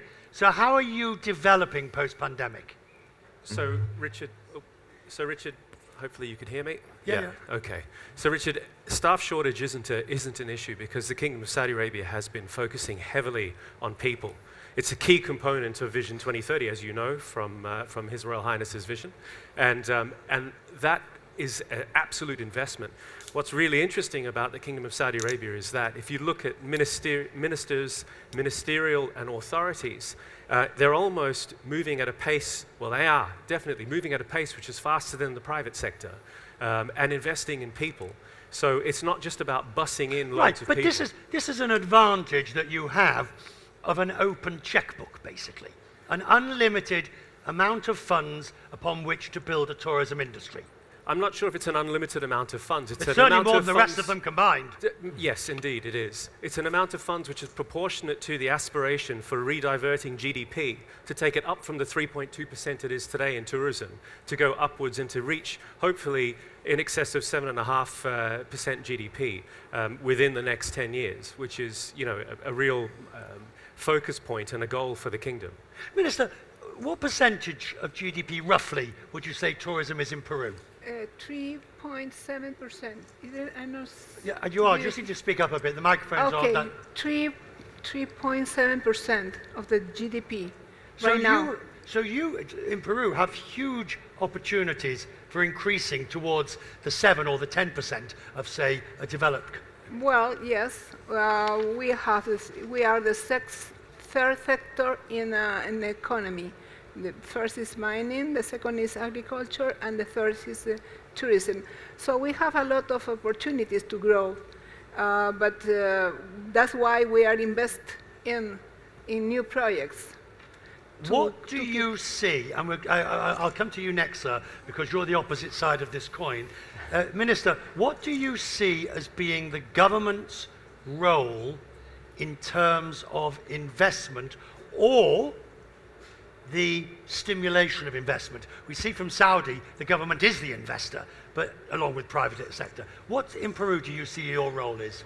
Well, our role is to kick off the private investor doing with public investment. So that's the difference. We are invest in public projects, so invite the private sector to invest there. That's, we are trying to invest $1 billion in a new projects. And this is the idea to bring people from for the private sector to invest in that.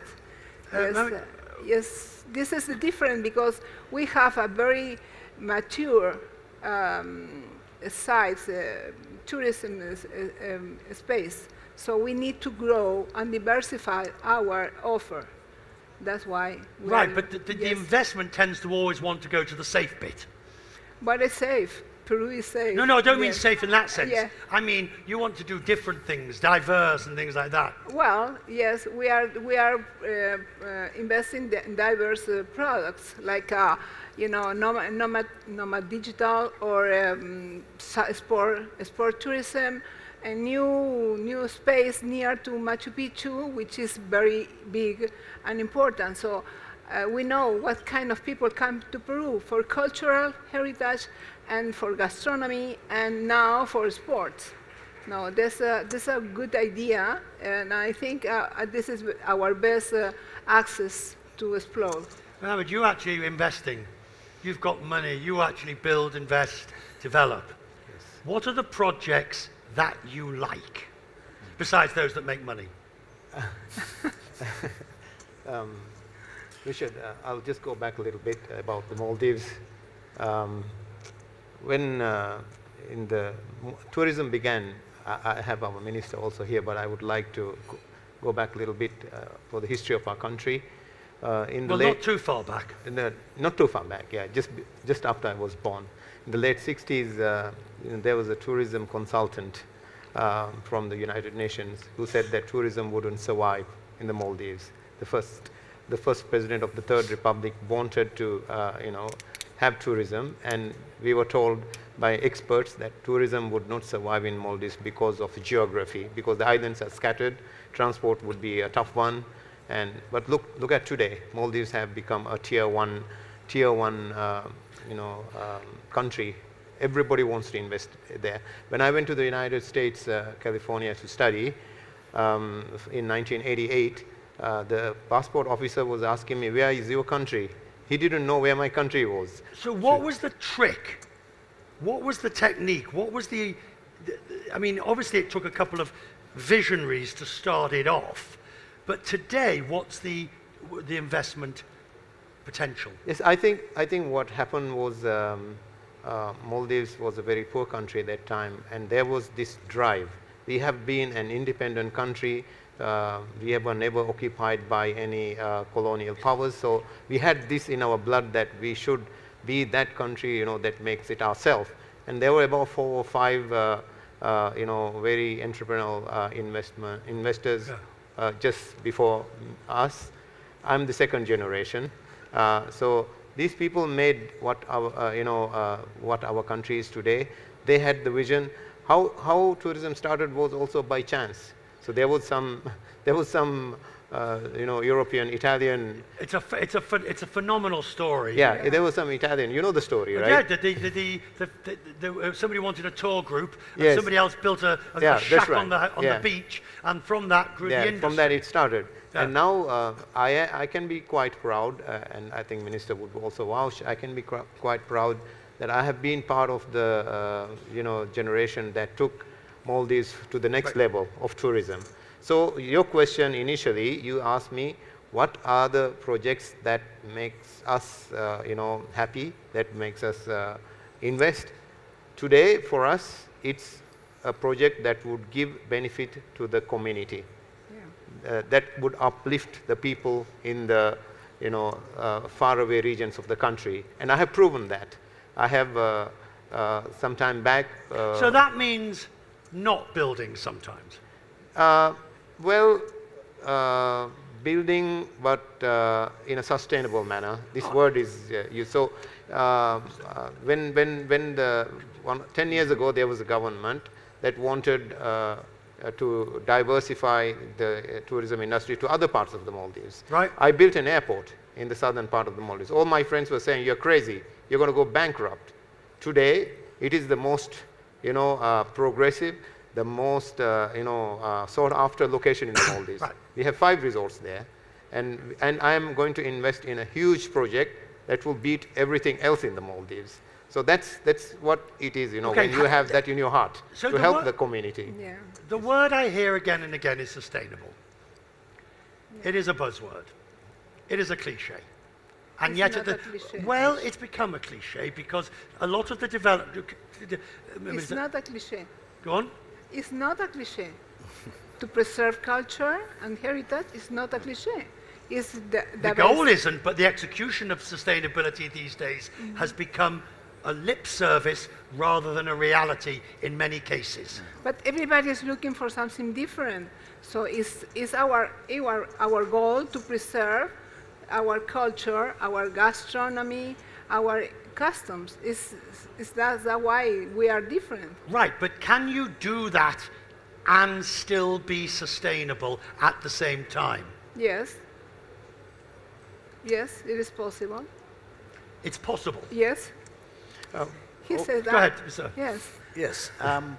When we talk about sustainability, we need to think about the practicality, to make it possible. Like over tourism at the destination, we need to make the experience of a traveler at the same time the experience of the living people, residents, so that we try to diverse, and disperse is so important. So in terms of timing and and also the space-wise, like you did when you visited Japan, everybody rush into the very nice season in spring when the cherry blossom is blooming.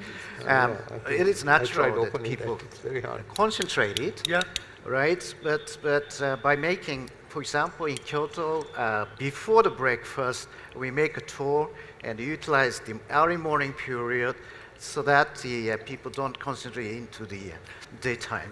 So these are the practical ways in which. Yes, go ahead. Richard, I want to pick up on what Her Excellency Speak Burns. up, please. I want to pick up on what Her Excellency Burns just mentioned. I think tourism has something very unique that other sectors don't have, which is the reliance on authenticity.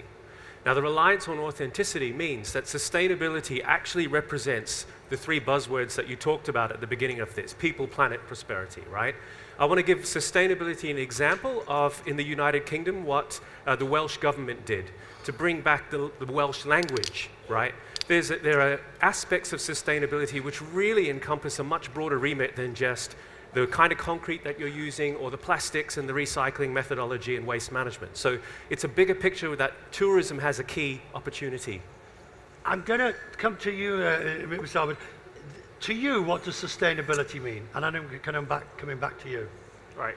For us, sustainability means that it's economic sustainability, meaning that we always want to put in sustainability where we can guarantee the investment that we put in, guarantee productivity, and in the business practices.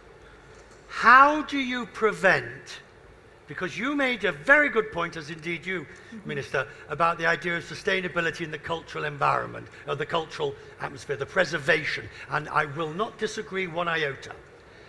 But the sustainability that relates to climate change is a much different subject. Yes. And here, we're doing not such a good job. So, nobody is doing a good job. Nobody is doing a good job. Well, just because nobody is doesn't mean they wish. I think, Richard, again, there's a unique opportunity here, right? With the size of what's... I can't hear you. Is this microphone on? It is. Hopefully everyone can hear me, right? There's a unique opportunity that I think with some of the larger projects. I know in the past you've asked about how can something be so big and so glamorous like a giga project in Saudi Arabia, and how can that truly be sustainable? I also think that because it is such a vanity opportunity for a lot of smaller businesses and a lot of really interesting, innovative businesses to come on board, we're creating those opportunities as well. So an example I'll give you is a concrete producer by the name of Partana. This is a really, really interesting technology. This is something which is way more sustainable than other concrete. So using that opens the door. And a great example of this was many, many moons ago. I remember there was a great big giga yacht that visited Australia.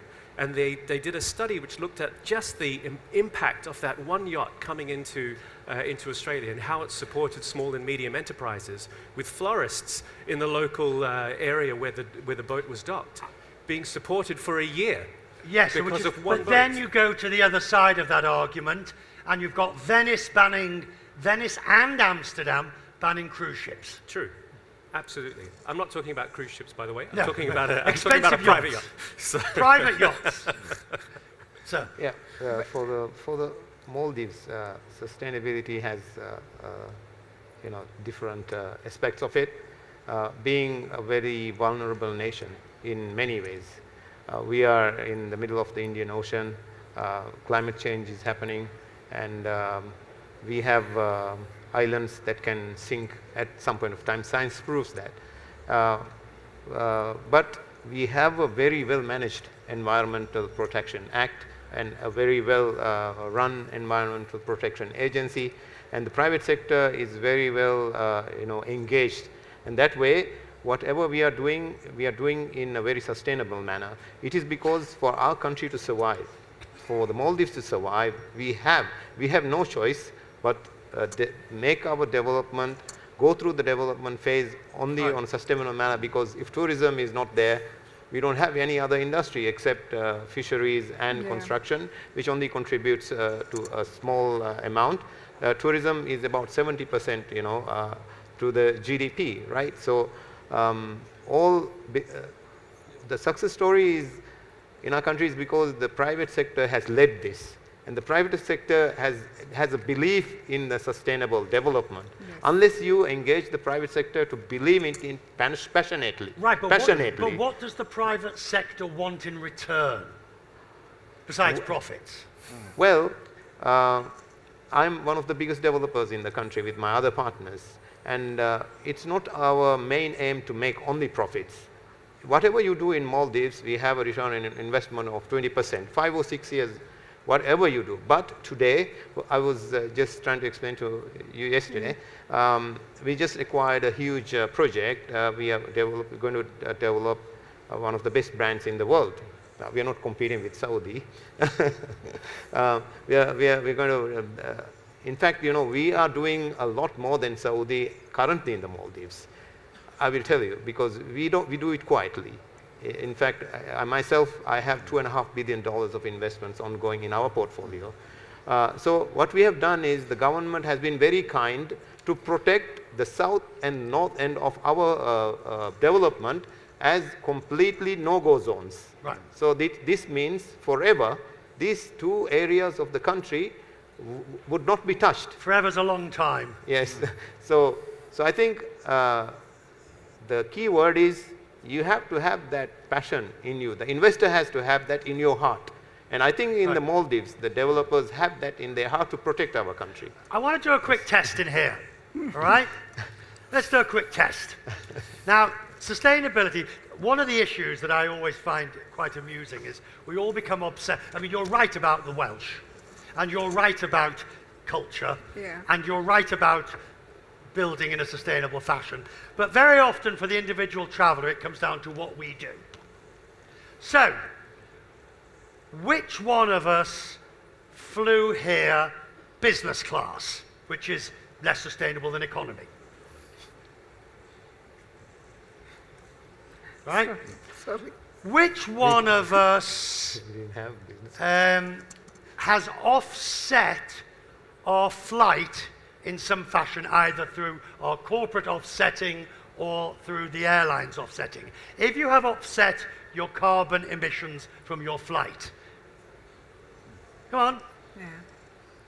Right, well, you did? Yes. Oh, well yes, done. I can, yes. You did? Yeah. Oh, I didn't. Which one of us remembered to place the towels either in the bath or on the bed so we'll reuse them again? What? No, no. It's obvious, right? My point is that it starts with the individual traveller and works out, but the message has to come from the top down. Do you agree? Yes, we agree. You know, and the awareness for the sustainability improved a lot. You know, this is a big change in the pandemic, and the profit. You know, talking back to the point, and the profit and the sustainability doesn't contradict each other. To maintain to make a sustainable trip is the key word for the profitable tourism for the future. For example, you know, when we talk about climate change, the airline consumption of fuel is the most important topic. But on the other hand, food loss is the more important topic. So that there are many ways to collaborate with the hotels and to try to enlighten the people, know the ways of food, and to try to make MICE event, meeting event with the less food loss and less consumption of the CO2. That's the program we are developing. This is very interesting because it's widening the definition, isn't it? Yeah. Away from towels and offset into reality. Yes, indeed. How difficult is it? It is not easy, but the people's acceptance of this kind of program is really good at this moment. Corporations really request us to coordinate every meeting, in a sustainable way. That pressure, how much of that pressure is coming from the investors, from corporations, the clients, or indeed from the travelers themselves, the tourists themselves? The pressure is very high, both corporation and private. and private individual. and the governments also. Government as well, Yeah. yes.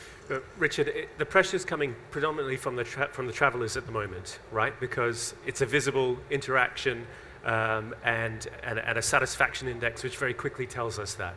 But the interesting thing, I think, is that whether it's private sector or government, life cycle analysis is where things really need to move very quickly now to understand the impact of this glass bottle versus a HDPE2 plastic bottle.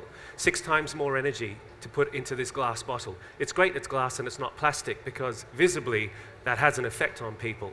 But that actually took 6 times more energy to produce. How are we encouraging that full life cycle analysis of everything that has the interdependencies? That's up to the private sector to help with because they are also creating and coming up with the new technologies, right? So if someone's going to come to us and provide water bottles to us as a government entity, how do we work together with them to say, what have you done and what is the impact truly of your product or your service? Minister, this idea of carrot and stick, the idea of reward or punishment on sustainability, the government has the obligation to set the rules and to make sure everybody follows them. Well, it's very difficult. We have to set the rules, how manage certain sites, touristic sites, but it is difficult to show and teach the people how to use it. This is very difficult. So you have to spend a lot of money in plans and communications plans and everything and say, well, this is a neutral carbon area. You are not allowed to bring a plastic bottle. What kind of shoes you have to use. It's very difficult, but thanks God, everybody is almost ready for that right now. And they are looking for that kind of information. And when you don't have that kind of information, they ask why. Why you are not giving me that directions? And also, they are looking for the meaning of where the expense go. You know, is helping the community, is helping somebody. You know, is why the people of the community is losing their customs, why the community is losing the way they have to live. You know, it's very difficult. There is a lot of pressure from the client of that kind of preserving. The question of over-tourism, we've only got about 7 minutes left. We miss, this is me saying, not anybody else, we missed the opportunity post-pandemic. We had an opportunity to make real change on over-tourism. And I would argue we did the opposite. We actually went backwards in a sense because everybody wanted to catch up. We are missing the opportunity, but at the same time, after pandemic, there are a lot of movement. So the people mindset changed, and the acceptance is so important. So there are many ways to collaborate, public sector, private sector, each other, and introducing collaboration scheme with the technology company and the community as well, involved in the cities. No, but I was interested in what you were saying. You're doing tours in the morning when things aren't as busy. But the disbursement theory, try and get people to go to different parts of the country, that's very difficult because they want to go to the famous bits. Yeah, it is not easy, but the concentration can be avoided by introducing, information is so important, and making story, because the famous place, people visit the same place. But to make other destination famous, combination could happen, and we can introduce the electric vehicle a bit in between, that kind of thing could happen. So I think the lesson that we have learned after the pandemic is that the travelers have been very resilient, I can't hear you, I'm so sorry. I said... Just speak up. Yeah, I think what we have learned is that all of us have been very resilient, the bouncing back is much better than what we expected. But as you just asked, we are going back to doing the same things. What have we learned?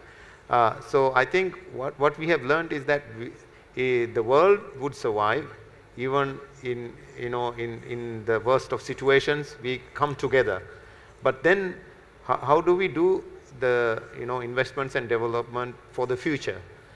Do we keep doing the same things, or do we do it in a different manner? So in my opinion, this is a debate that we have to have within the countries. And also on the aspect of sustainability, we don't have, different countries have different definitions. All right. So I think Secretary General should come up with definition to that would apply to every country. What is a sustainable tourism development means. So I think this is an opportunity for us to debate. We are destined to make the same mistakes again. Agree or disagree? I am agree, because we have a challenge. For the next 10 years, we have to change all the fuel, regular fuel, for a biofuel. And then we have to change to 60% of our fuel for biofuel. So we are doing nothing about that. This is a big emission. Mr. Albert, we're destined to make the same mistakes. Over tourism. I think you missed the point of prosperity. I mean, like, we provide value, we provide destinations where people can exchange culture. As a human being, there's a need to exchange cultures, to explore new worlds.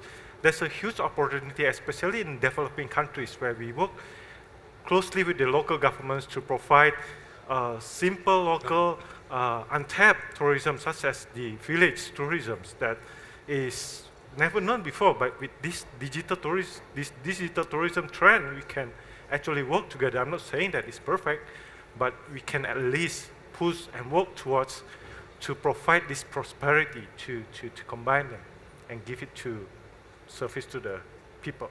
Saudi Arabia is a unique opportunity not to screw it up like other places. How, at the end of the day, I mean, you're starting almost from scratch. You've got huge projects. How are you going to avoid making the same mistakes that other more mature destinations have made? So, Richard, you asked the question, are we likely to make the same mistakes again? I would say not the same mistakes. We're likely to continue to make mistakes, right? The world over. We're finding our way. And if intention is right, which at the beginning of your gambit was sustainability being used as a buzzword, if intention is right and it's not just a buzzword, we will eventually find cleaner, more efficient ways of doing everything. How does Saudi Arabia do it? By looking outside and learning the lessons. There are many parts of the world where we're now going back and ripping out the tree life that was planted by school kids 10 years ago, right? Why? Because we've learned that that doesn't sustain insect life, etc. So the knock-on effects are being incorporated in the projects going forward the world over, not just in Saudi Arabia. But as you know, Richard, there is a project in Saudi Arabia where it's in the center of Riyadh, this project. It's 14 square kilometers, and it's repopulating a wadi, and it's doing it with indigenous varietal species, right? With archaeobotanists, part of the delivery project to look at, was this plant here 700 years ago from organic fossil remains? So the intention is now there. All right, final question to each of you. We'll start with you, sir. Which of our fellow panelist countries would you like to visit next? Peru, Maldives, Indonesia, or Saudi Arabia? Peru has all. I promised to our I promised last night that Peru is next destination. This is you rigged. got there first, Minister. That question was rigged. Yes. That was rigged. Minister. We have everything. Minister, Japan, you know the rest of it. Which country would you like to visit next? Well, I know Japan. I know. I think Maldives. The Maldives? Yeah. I know somebody who can maybe help you get a bedroom there. Oh. He has one or two available. Maldives, where would you like to go? I have been to all the other countries So except Peru. Oh. So I'm going to go. You've not been to Peru? He's coming No, I to haven't been to Peru. Peru, so I will make my next Twice. visit to Minister, Peru. Minister, do you Go know to- anybody who could help him make any plans to get to Peru? No. No. You don't know any tour companies? I can give you the plans. Yes. Yes. You're sorted. Let's talk later. I will visit very soon. Okay, let's You're talk sorted. later. Sir, where would you like to go? Anywhere, actually. We'll take that. Right, Saudi. I've already booked my trip to Peru. I'm going to Cusco and to Machu Picchu and to the Sacred Valley next year. Let me know. Let me know, please. I took my 80-year-old mother many years ago. She's passed away now. I took my to Cusco and to Machu Picchu. I think you've won in terms of destinations. Yes. Agreed. Which is a good indication of the future. Ladies and gentlemen, our panel. Thank you. Thank you. Ladies and gentlemen, before our lovely panel and moderator leave the stage, the Secretary General has a special request. He has requested that he come up on stage and have a photograph with the moderator and the panelists, only to prove that the panelists survived Richard as the moderator. So, sir, I welcome you to the stage, please. What was he saying? Only to prove. Sorry? What did you say? He's only to prove. You survived the panel. That we survived you. I don't think the SG's ever recovered fully from when I was at the UN. No, sir. You sir. Just go. Come. He's still moderating, sir. He's still moderating. Come. What? You know, here's a good tourism minister. Here she is. She's not letting up. Yes, let's do that. She's still... You're coming in March. No, in April. Come on Thursday.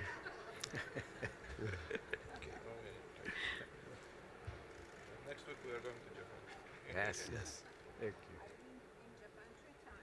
you. I think I've done all... Thank you. It's a wonderful place. Wonderful. Yes, indeed. Smile for me, please. Okay.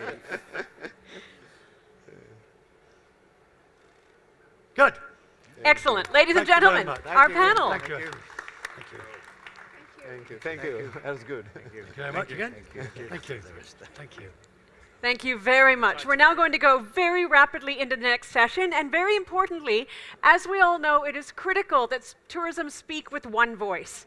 If we're going to have the impact, we need to speak with one voice, which is why you will find exactly at 1 o'clock, unfortunately, we're going to lose our interpreters and we'll be only speaking in English. So we'll lose some of the interpretation. They will be coming back, and please stay with us in the room because we have our next panel.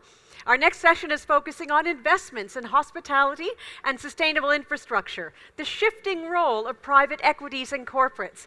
It is my pleasure to now give the stage to the session moderator, which is Alex Irwin Hunt, Global Markets Editor of FDI Intelligence. Alex, sir, the stage is all yours. Enjoy it. I'm hoping my mic is on. There we go. I'm going to ask my panel to come up as soon as they're ready. I think we have a few that already are mic'd up. So Fabrizio and Daniel, if you want to make your way up, and I'll introduce as you get comfortable.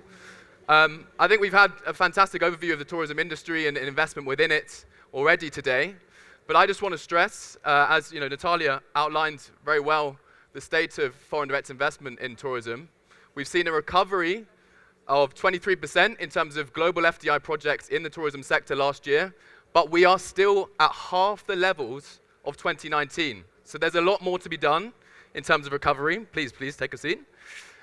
And that's why I'm very lucky to be joined by a suite of very experienced investors and industry experts to give us a really full picture of what are the new ways of investment. How are we ensuring sustainable infrastructure, even if it is a buzzword? How are the roles of corporates and other actors changing in the tourism industry?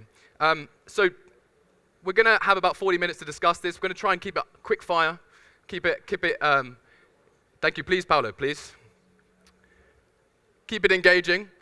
So just working along the panel that I have so far, we have Fabrizio Orlando, who is the Global Director of Industry Affairs at TripAdvisor. He works with governments, NGOs, business associations across the travel and tourism industry, so can give us a very good insight into some of the consumer trends. Next to him is Daniel McBrearty, who's the Chief Development Officer of Suda Development, creating a luxury mountain resort in Saudi Arabia, but he also used to work at the Walt Disney Company, so many years of experience. Next to him is Paolo Barletta, CEO of Arsenale Group, Italian real estate investment firm focusing on many different luxury resorts across Italy. Please, Rula, come next to me. But also now investing in luxury train tours, including in Uzbekistan, which we'll be hearing a bit more about later. Next to him is Emilio Izquierdo Merlo, CEO of Meri, the largest sustainable residential tourism project being built in Rio de Janeiro, Brazil. So you can already see we've got projects being built all around the world on our panel today. And lastly, we have Rula Juni, CEO of the wonderful complex in which we are sitting today, but also has worked for many years in the tourism industry on destination management and promoting tourism. And of course, Mario here we have at the very end, who comes with a slightly different perspective, president of MCF Capital Partners, a lawyer, investment banker, venture capitalist, 25 years of experience investing in many different industries. So he can really give us a sense of these new ways of investments, the sense of the capital markets, how they're responding at the moment. So let's jump into things. I think we want to keep the audience engaged as we approach the lunchtime. Rula, I want to come to you first. Let's set the scene for our discussion. We've already heard a bit from the previous panel. But from your perspective, what are some of the main recent changes in the travel and tourism industry, and how is that impacting investment decision making? Okay. So, we talked yesterday about today we have two worlds of development in destination that are very developed in the tourism industry, and there are destinations that are still making their way, to be very recognized in the tourism industry, like the destination where we are in today. But I want to go back to destinations that have been there and existing, and I want to go back to what happened through the pandemic. Remember when airports were closed and people made their way domestically to different resorts. And for instance, those days I was locked down in Dubai and we couldn't go anywhere. So they invented the word staycations, and people moved between Emirates because they couldn't go, and they discovered actually the other Emirates. And what I think today is very important, that because some people went with their families, the father was working, the kids were studying and all. It's very important to focus on resorts, which are very much, inclusive. Resorts that provide today working places, that provide as well more, inclusions like health programs, like experiences. So I think these resorts today that are dominating and taking over even like the ultimate luxurious is where you find convenience and comfort for the different members of the families. Yeah. Well, thank you for that, Rula. We've heard so untapped destinations versus more developed. There's a distinction to be made there, and also domestic tourism, the rise of different trends within the industry. And let's carry on this journey going into the trends that are shaping investments. Fabrizio, of course, the TripAdvisor, you're working across the globe, got a good view over many different destinations. What are consumers demanding? Are there maybe three main trends you can just outline for us to set the scene for our discussion? Sure, thanks Alex, and good morning everyone. Just to give a very, very short background on my answer is, we at TripAdvisor, just to, you know that I'm not just inventing trends, etc., etc. But what we do is, especially since the pandemic, we started running quarterly survey with consumers in all across the world so that we could understand what consumers, what travelers want to do, and we layered these on top of our site behavioral data, basically what people do whenever they come on our platform. And we had 500 million unique users per month before the pandemic, so we're talking about a lot of people that are planning their trips or are already in destinations. When I think about trends, I think the interesting bit is that there's something that appeared during the pandemic and then disappeared. There's something that appeared during the pandemic and is still here. And of course, there were trends that were present before the pandemic and are still here. The three sort of most important trends that we're seeing right now are around experiences, traveler spending, and new technologies that look at personalization, so generative AI. Experiences, we're seeing it's a 250 billion market right now, but it's what makes people travel right now. We're transitioning in general from an economy of goods to an economy of experiences, and we're seeing that also in the travel industry. People want to experience the destination. They want to go in where locals go. They want to give back to the communities. This was touched also in a previous panel. People want to spend their money to support local communities, and this was a trend that we saw during the pandemic. People wanted to be, alone, go off the beaten paths because they didn't want to meet necessarily other people, and they felt in love with this new way of traveling. And it's important if we go back to investors because 80% of this market is offline. We need to make sure that we push the experience, things to do segment into the online space. Right. The second trend is around consumer spending, so how travelers are spending their money. And the majority of people, of course, want to enjoy their holidays, relax, rejuvenate, and they want to do that in hotels. 60% of our audience still prefers hotels to any other type of accommodation. And again, it's tied to the pandemic, which is a bit unexpected, but people really wanted to be in an environment where other people as well were staying, but where they had the insurance that was professionally cleaned, super safe, and they're spending money. And 51% of our consumers told us the number one reason why my holiday is spoiled because I had a bad experience in a hotel. So that means we need to invest in accommodations. We need to make sure that they reply to the consumer needs, and they are not just a one-off purchase, but they're also sort of accompanying tourists across their paths, so suggesting experiences, suggesting restaurants, improving their holidays. And the final was technological disruption, right? Just very briefly, because I know we could discuss that for 40 minutes. Hours. And I'm sitting in another panel in the afternoon where we're going to deep dive into those trends. But generative AI is I believe at least, it's opening the street to create a digital concierge. Companies, platforms will know what you like, what you want to do when you're on holidays, and will create unique itineraries, unique experiences for travelers, and that's the future, probably. Well, thank you for that, Fabrizio. So we've got a bit of a framing for our discussion from both Rula and Fabrizio. Now let's dig a bit deeper into project-level experiences and new ways of investment. Daniel, you've got years of experience in terms of development, obviously with the Walt Disney Company, but now in Saudi Arabia. We heard about sustainability being a buzzword. And often sustainability maybe is just looking at renewable energy, but it's far more than that. I mean, what must investors do to ensure they take a more holistic view of sustainability, if you could? Sure. Well, I think when thinking about sustainability and about investment and about infrastructure, there are sort of three pillars that I try to think about myself. One of them is to get a bit technical, and I'm not talking about load following curves or sizes of pipes or things like that, but to look at infrastructure from the standpoint of what can you do that makes sense in a given environment. Is your environment one that is best suited towards creating, like for the Shanghai Disney Resort, we developed a district-wide combined heating and cooling plant. So there are economies of scale that you can consider, all on the sort of the technical end of the spectrum.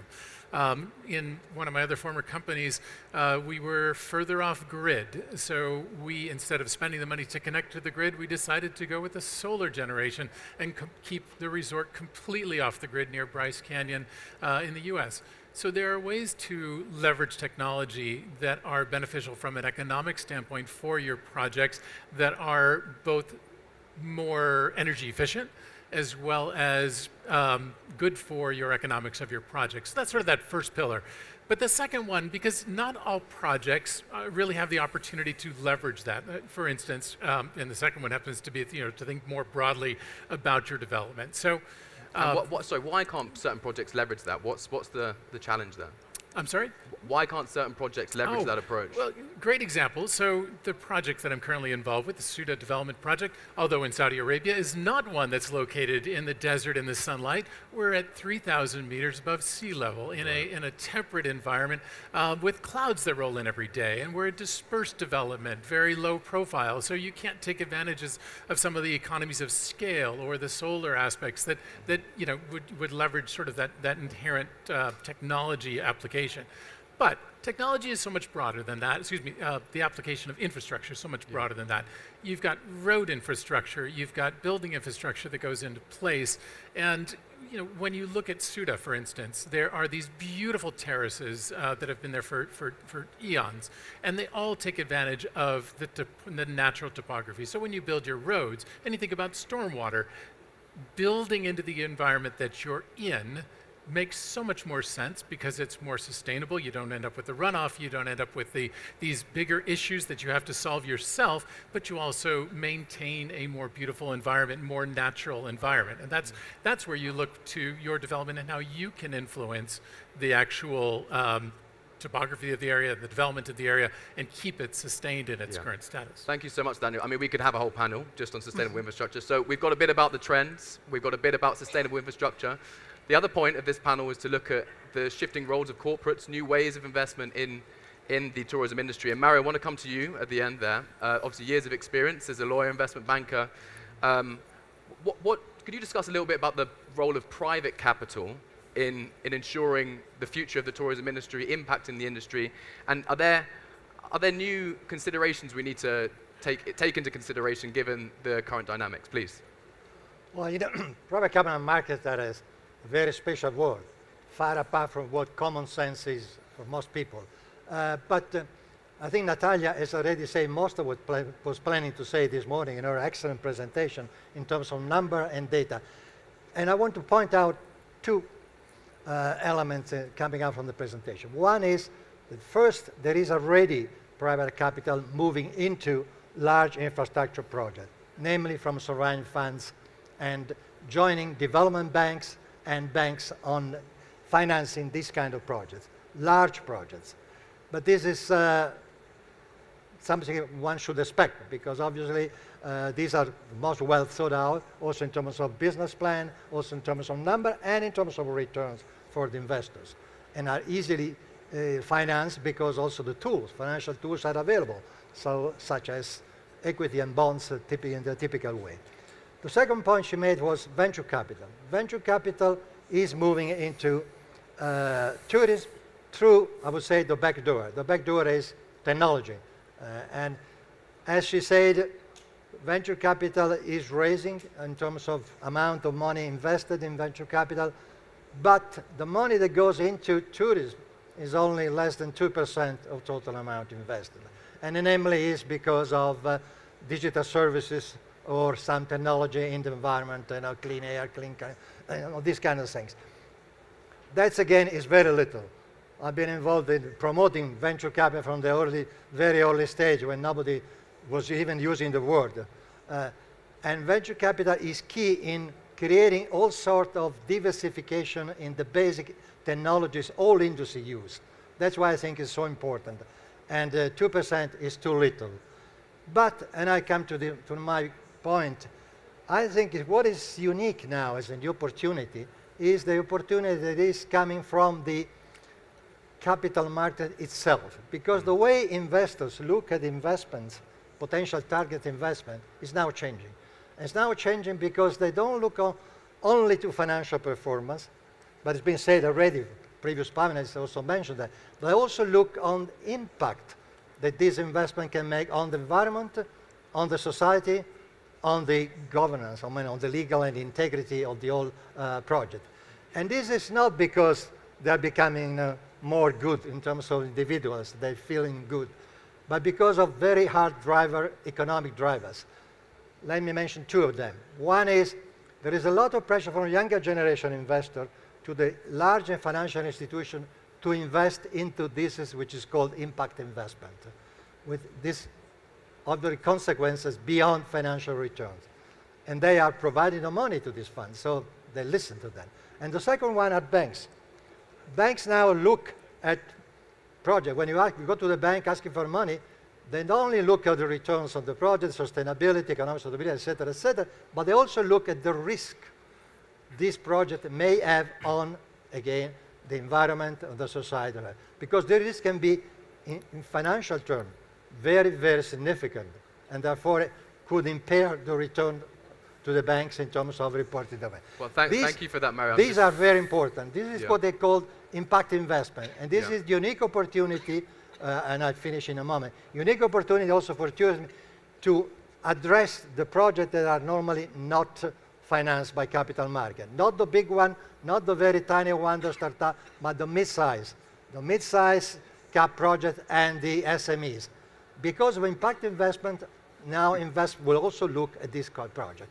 Thank you very much for that, Mario. And I think that forms again in a beautiful context to move on to more project level discussions with our other two panelists. Paolo, I want to come to you. We're talking about new ways of investment, new types of tourism investment. You have literally just signed a memorandum of understanding with Uzbekistan about investing in a luxury train project in the country.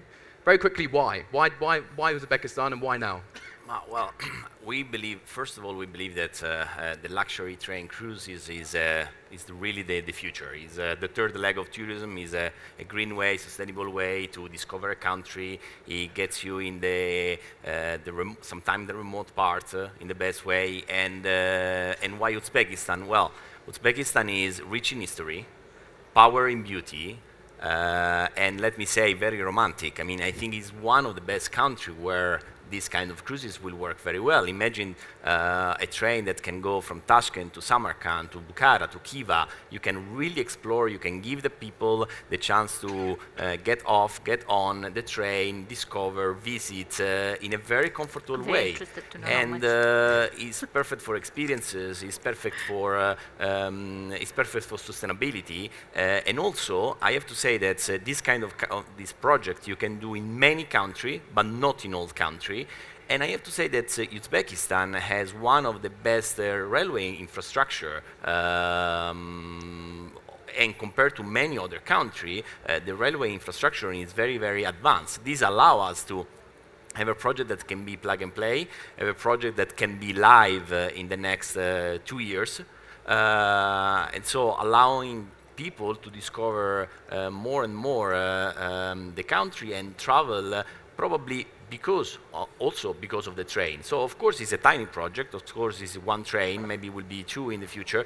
However, the power of a project like that is also a very important advertisement program for the country, for all over people that they want to do something different in a different way, and they know that on board of our train they can of course find the luxury service, the good standards in terms of beds, so it's a great example, Paolo, of a new type of tourism investment. And we need it for the destination. We're trying to develop Uzbekistan as the new destination all across the world. And today we do have a challenge actually with connecting the cities of Uzbekistan.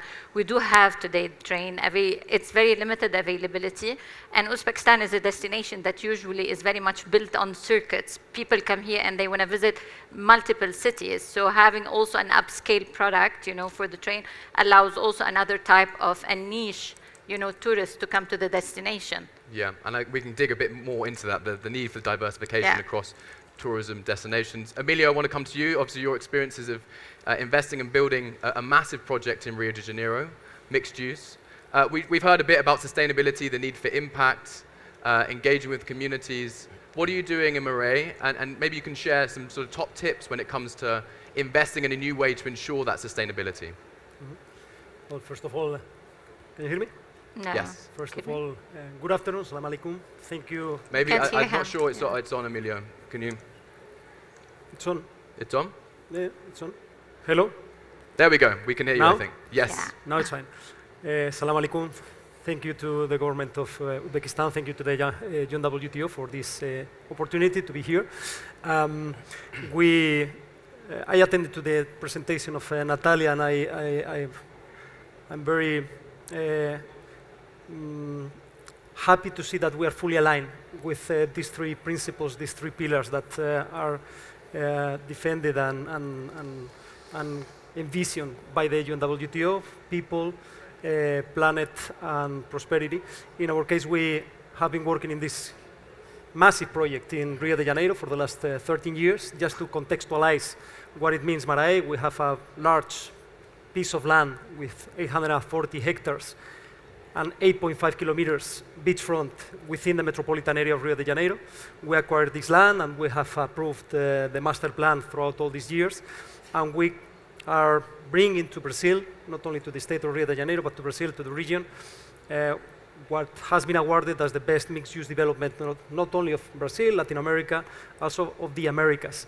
We have a residential proposal with 8,000 homes, shopping center, school, hospital, and from a tourist perspective, we have 3 hotels that we have signed with Marriott. So one Ritz-Carlton Reserve, one JW Marriott, and one autograph collection, 1,100 keys, and a university. Today we were talking about education. We signed an agreement with Lausanne Hospitality University. And that's our tourist proposal, 3 hotels and a university. And what about the sustainability piece, Emilio, if I may just From push you a on that? sustainable standpoint, the main things is environmental compromise or commitment. We have the 2nd largest private natural reserve in the state of Rio and the 5th in Brazil. So that's a piece of land that will be preserved forever. We cannot be rejected in the future. So that is one action, for example, or we have a gain of 120 hectares, that is 15% of the total land, through the implementation of several basic plans, environmental basic plans. And from a social standpoint, I will point out, for example, we have a fisherman community of 200 families living in the state, within the territory.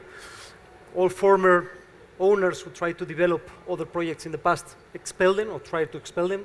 The first thing we did is to join them within the project and give them the property titles. And on the other hand, with the municipality, we have already started implementation of training and hiring courses. So the majority of the workforce that will be used within the project will be local.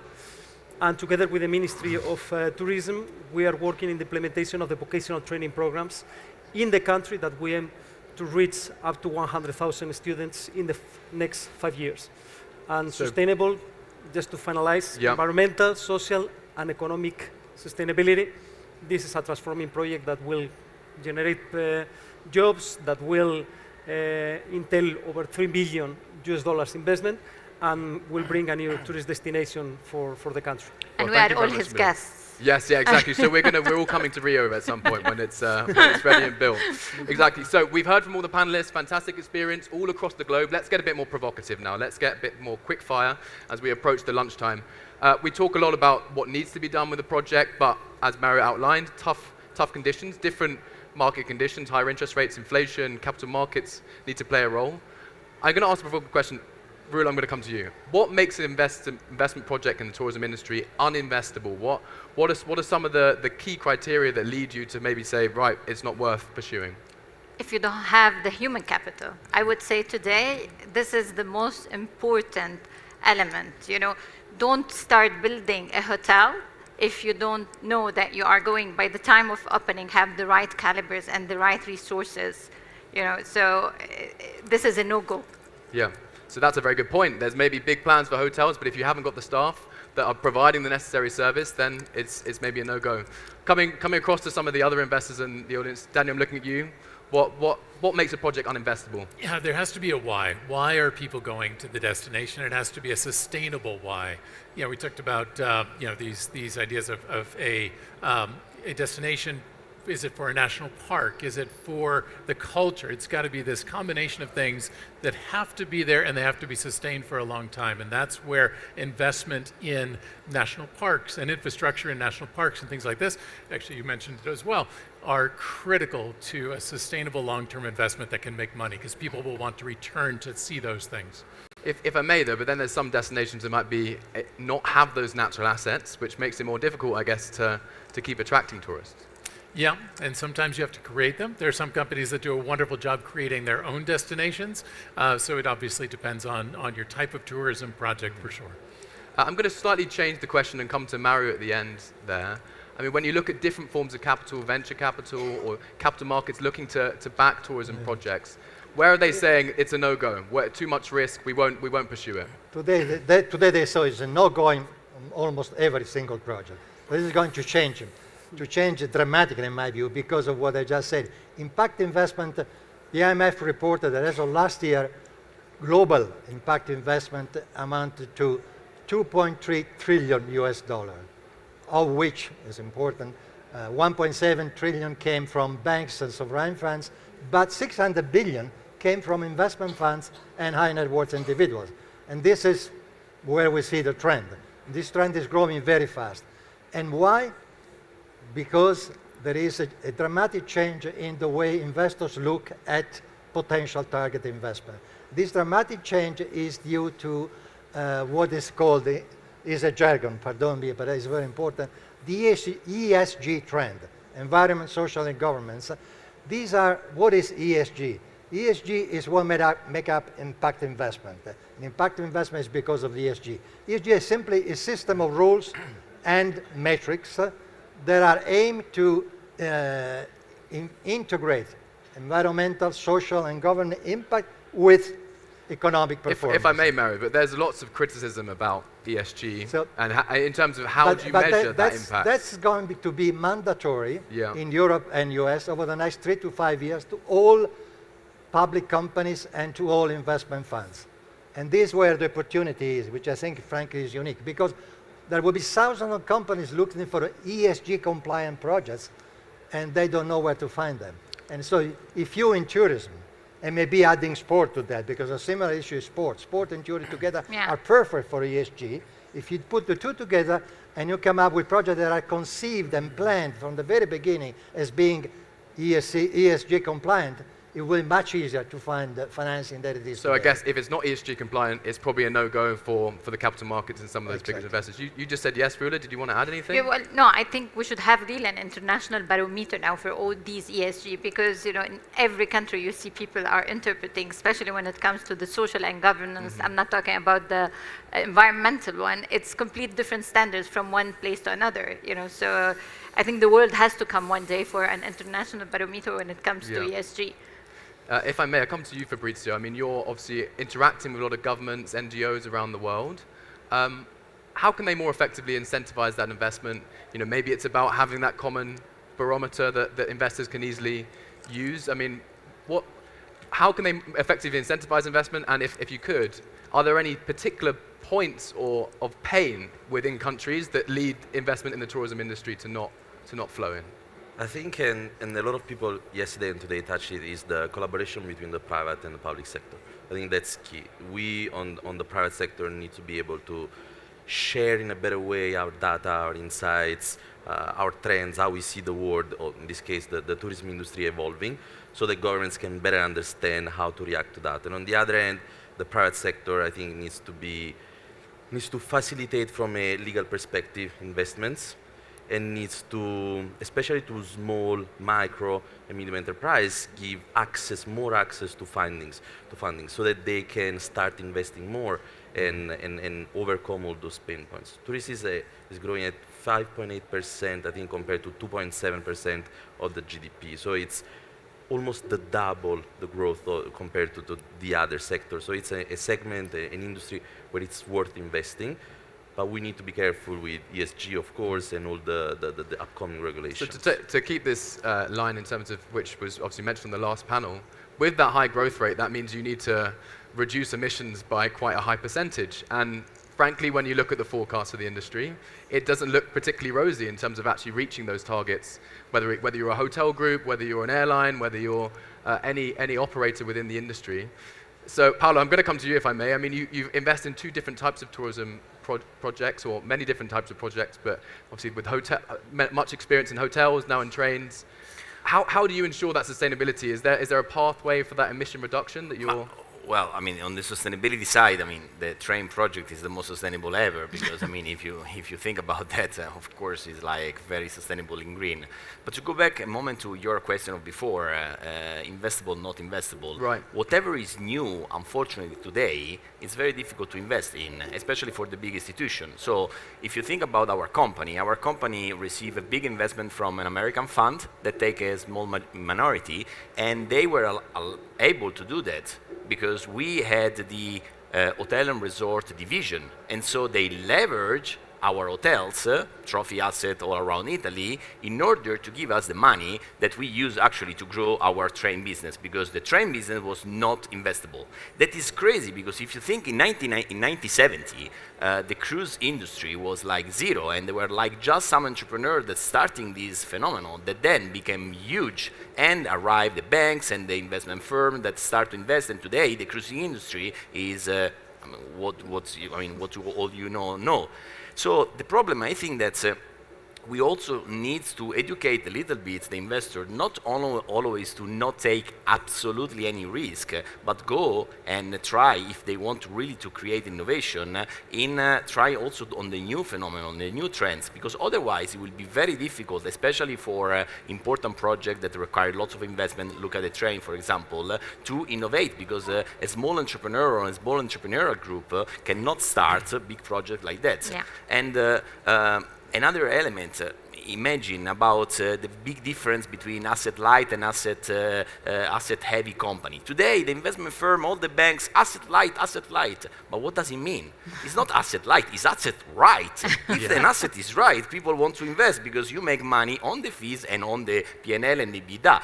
If the asset is not right, of course you don't want to invest, because of course you only want to make fees because you don't want to take the better EBITDA. So I think that the problem is that here, these big funds with lots of money, they don't want to take risk. And if they don't want to take risk, we will never innovate really the industry unless we don't find many entrepreneurs that can work. We did our part, but like big project like was cruising, now the trains and many other projects in very remote place in the world, if there is not the right investments, nothing can start. Saudi is an example. Saudi is starting because there is a big government pushing on that, but not every government can do what Saudi is doing. So we really need to change the mindset of the investment firm in order to really push and create the occasion to invest in the future and the 3.0 of hospitality. Let's carry on that point. You made. You need to be cognizant of new trends when you're developing a project. Emilio, I know it was a long time coming to actually start construction on your project in Brazil. I mean, how do you make sure that the project stays relevant and how you're developing it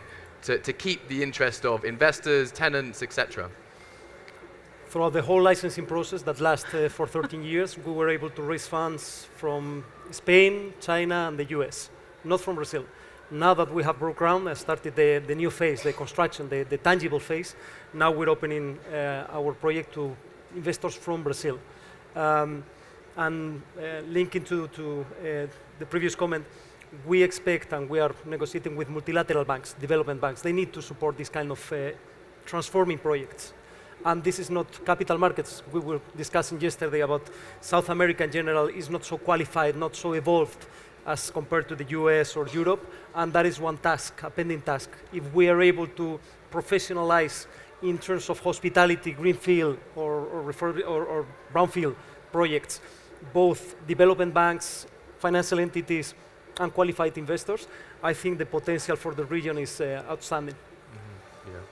Do you want to come in there, Mario? We were discussing the capital markets. I agree. I think it's very important to really keep in mind that the financial markets will not change their mindset.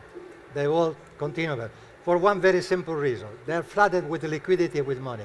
There is so much money around now looking for investments, and there are so little, quote unquote, investment that really fit what is needed for the financial investors, that is impossible for that you can convince a fund to change their mindset to fit your needs.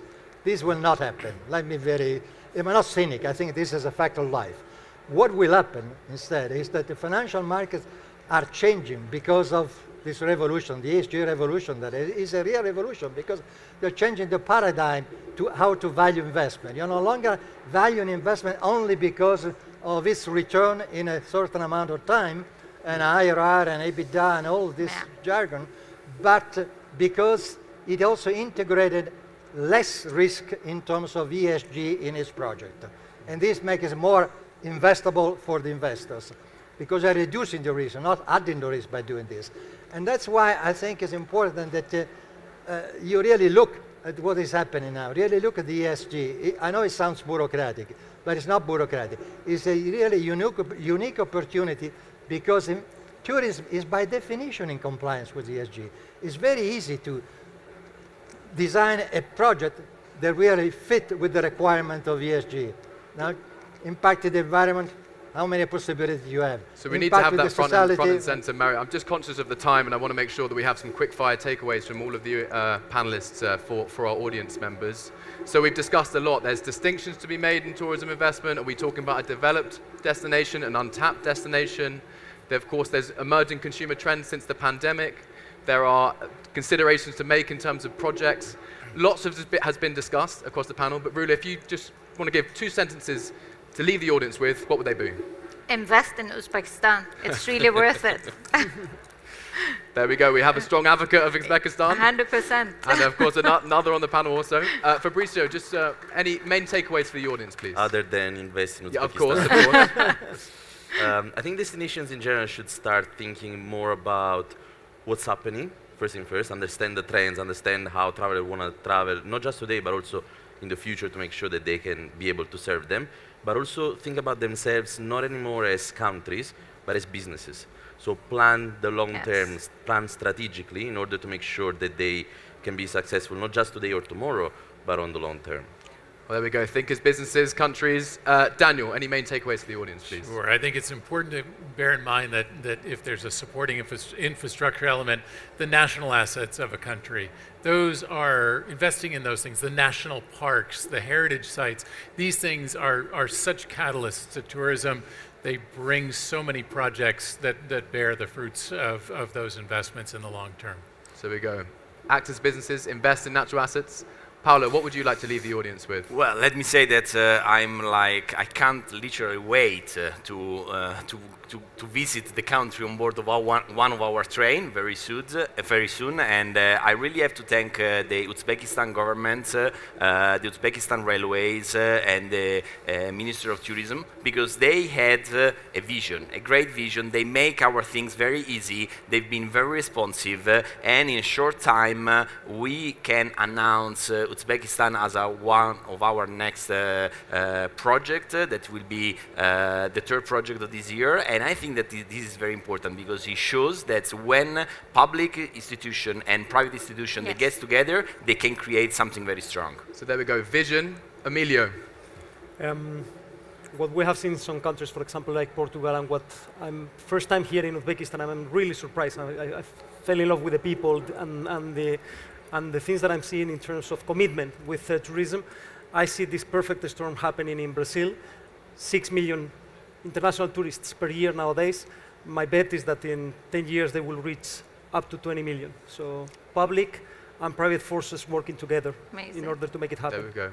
And Mariam, sorry, after you very briefly, just for very a main quickly, takeaway. 2 points.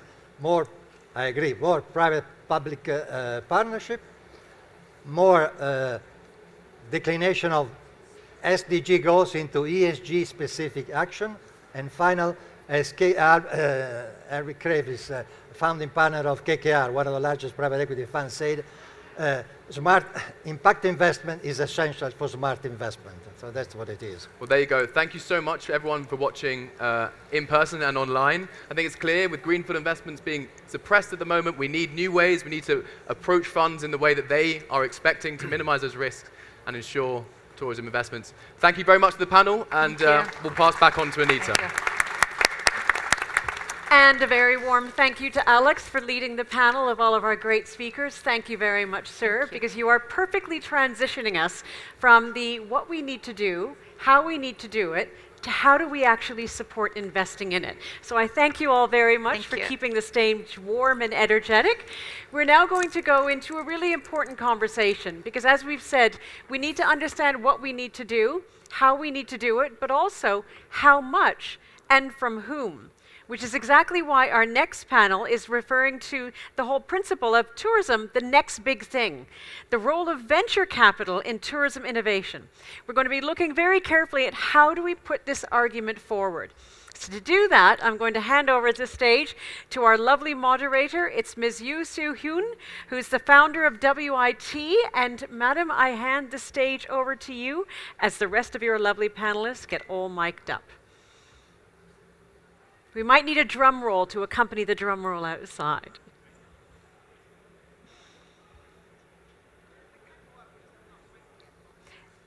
Perfect. Carry on. We will mic her up in a moment. We're going to put priority, please, on our lovely moderator to get her mic'd up. And thank you very much, all of you, for staying in the room. Thank you to everyone who's watching online. It's important that these conversations be had, and it's fabulous that the conversations are able to reach out across the world. So thank you very much for that. If anyone wants to stand up and take a bit of a leg stretch, you're more than welcome. We've been sitting for quite some time. Leg stretch, but don't leave the room. So. Brilliant.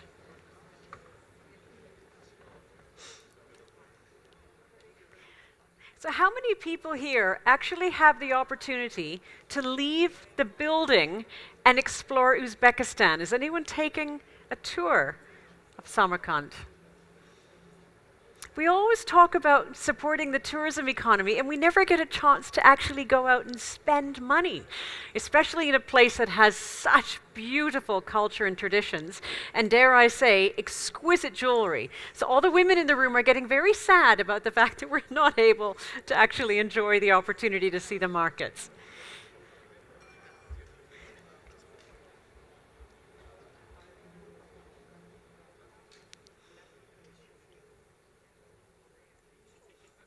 Peter's telling me to keep on moving, keep on dancing, keep on talking. So we will do that. We will keep going and then transition into our next session. And we thank, drum roll please, ladies and gentlemen, our wonderful moderator, Madam. The stage is yours. Thank you.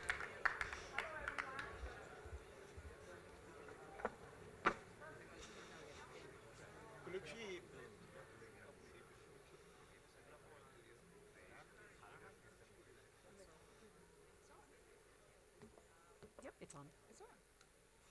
Great.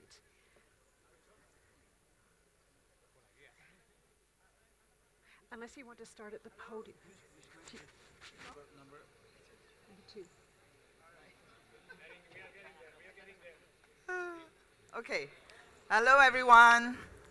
Firstly, I want to thank you all for still being here with us for this last panel at the end of a very long morning. And I can only surmise that we are the last panel because it is going to be the most important panel. Because Natalia said this morning that travel tech investments need to diversify. And we need to support micro businesses and startups because that's the future of tourism. 60% of FDIs are going into hotels. We need to bring on the long tail. So this panel is about travel tech investments that go into the long tail, supporting the startups and the micro businesses. So I'm very pleased to have with me on my panel, and I have the biggest panel too. So I have a lot of work to do. I have the biggest panel, and I'm very pleased to have with me Suzanne Chiu, who's head for Amadeus Ventures. You clap at the end.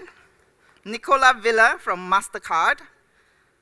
Almudena Milo from Madrid City Hall. We have Pedro de Melo Brainer from Portugal Ventures. Dr. Javier Gonzalez Zoria from Travel Tech One STR. Ross Veach from WeGo. Matthew Ridley from Venture Principal IAG Hangar 51 Ventures. All right, everybody. Thank you. Okay, so never been on such a big panel. The Secretary General, I believe this morning too, said about investors, and he said everything should start with emotions, then the numbers come after. So I'm going to ask each of the panelists in like 30 seconds each, tell us about the impact that you want to make as a human in travel tech investments. So Suzanne, let's go with you. Sure. As a human, I want, is it coming out okay? Somebody give me a thumbs up. Great. So I always want to make an impact and make a difference in the environment. I represent Amadeus IT Group.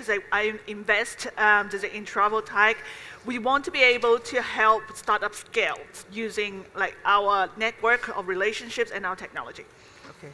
Thank you. Yes, I'm Nick. I'm Italian. I grew up in the touristy place, Lake Como. I live in another touristy place, Amsterdam. So I literally have tourists in front of my house all the time. I run the public sector programs at MasterCard. Tourism is our and my passion. It's an important business for us, but it's also the conduit to financial inclusion, digital inclusion, And they can't do it to cross-border dialogues, which actually lead to peace. And there's never been a moment until recently where this is needed. So help startups scale, promote peace. What about you?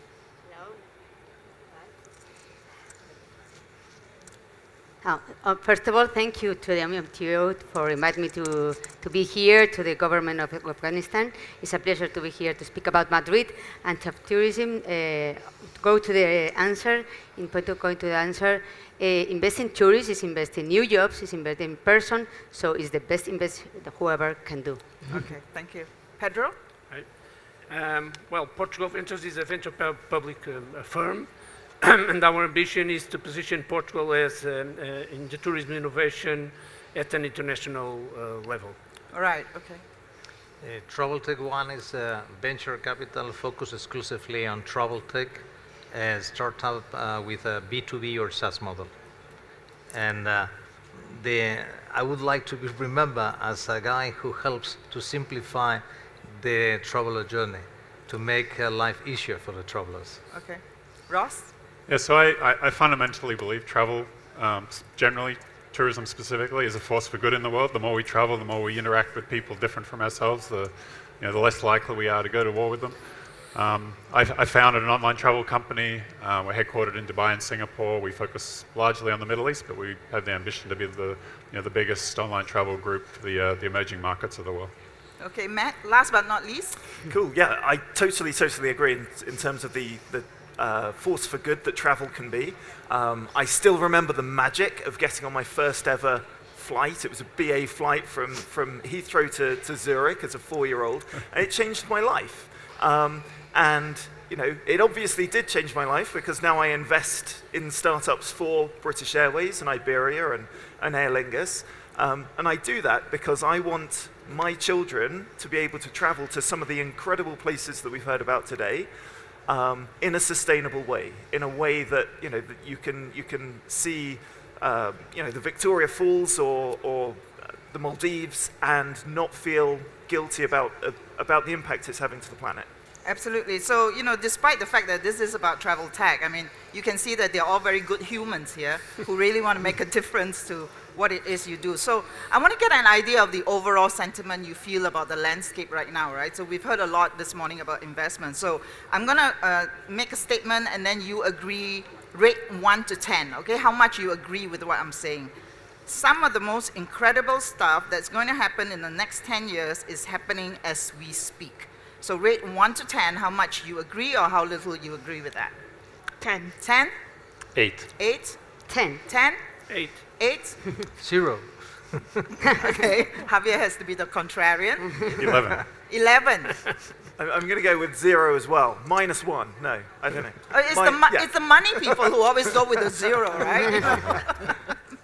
Okay, but let's go to Ross, okay? 11. Okay, you win for 11. Very original answer. Yeah. Why are you so bullish on this moment? Yeah, so about a year ago, there's some big step changes in machine learning and AI that are going to transform all industries, and those of us who are in travel technology will no exceptions, right? So anybody who has an online travel business at the moment has teams of data scientists and engineers that are fundamentally rethinking how we build our products and indeed what our products can do. Generative AI specifically is going to enable us to build a whole new class of products that are going to make it dramatically easier and simpler for people to plan and book their travel, get inspiration for where to go, and to take a lot of the drudge work out of it. It's like a lot of travel today is still way too complicated. I was trying to reschedule some of my, just sitting in the audience for the next couple of days, and it's still way too complicated. I think AI, I mean, we went on a tour yesterday and we were speaking to our tour guide, right? And, and he basically said that people here were just using it every day now, so it's like, it really has an impact on everyday work. So can I go to whoever is left in the audience now, that I want to understand where you come from so that maybe we can direct our comments at you and make it more personal. So can I ask how many of you are investors in this room? There's one hand going up. Okay. How many of you are with the tourism boards or destination marketing? Okay, a couple.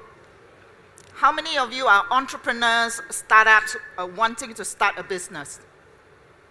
Okay, we have a couple. And how many of you are students in this room? Do we have any students? Okay, and the rest of you, okay, and the rest of you can't really decide yet, okay? All right, so let's go to who gave 0.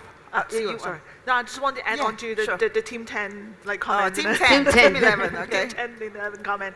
So it's at the bottom of that AI discussions is data. This is at the end, why I would say this is what is happening right now. This is the future. It's because we are laying down the foundation of the data that is required, right? So we start to have all these tools, digital tools, that is starting to measure, to capture what is actually happening on the ground. Vertically, within the hotel industry, airline industry, travel agency industry, and the opportunity is really to link them back up. So one single journey end to end of a traveler actually cuts across many, many, many different parties. And the opportunity of having that connected view of one single person as a traveler, so I would say that's the foundation of building up this and to have that seamless travel experience. I mean, that's always been sort of travel's promised land, that we connect everything. And AI is the machine now that could enable all this data to be, connected. So I'm going to go to the 2 cynical investors there who went, did you go -2 or something? Did you say -2? Yeah, so I agree absolutely with everything that both Ross Don't and... agree, I don't want you to agree. I agree with everything that you've just said, but at the same time, it's just a combination of history and maths. Like, humankind has always, since the Industrial Revolution, whatever's going on in 10 years' time has been more exciting than what's going on now. There are some incredibly exciting things going on. You're seeing the genesis of lots of investment going in, 15 billion going into electric vertical takeoff and landing aircraft. You're seeing hydrogen aircraft, developing from, we made an investment a couple of years ago. They were doing a 6-seater. They're now developing a 76-seater up in Seattle. Like, there's some really, really exciting things going on. But in order to decarbonize aviation, this has just got to be the start. So whatever's going on now has to be less exciting than what's going on in 10 years' time, otherwise we're going to fail. Yeah, but it's the beginning of something. If you think about 2008, Airbnb and Uber came out at that period, right? I mean, yeah, absolutely. Nobody saw them coming, and then 10 years later, they're there. So Javier, I mean, why you 0? The problem that I have with that sentence is that I don't like the word incredible stuff. So what I mean is that what is important is not the technologies, is what you do with the technologies. And we keep on talking about, few people remember nowadays blockchain. 10 years ago, blockchain was going to change completely the travel landscape. What is blockchain today? And now, 2 years ago, we have metaverse. What is metaverse? And now our mouth is full of Javier, you're the one who brought those words up. I didn't bring those words up, So I think it is important at this moment in time, for us to cut through the clutter, right? And really focus on what's real. So what we're saying is AI is pretty real, data is pretty real, right?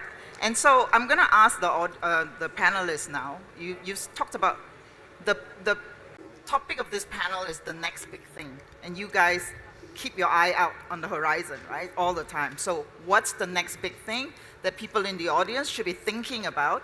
Don't go into long explanation, just throw ideas out there. What should they be thinking about? What's the next big thing? So we actually start to see a few big things in the data, right? So we connect 2.2 billion consumers to our network, millions of small and medium enterprises, thousands of banks, right?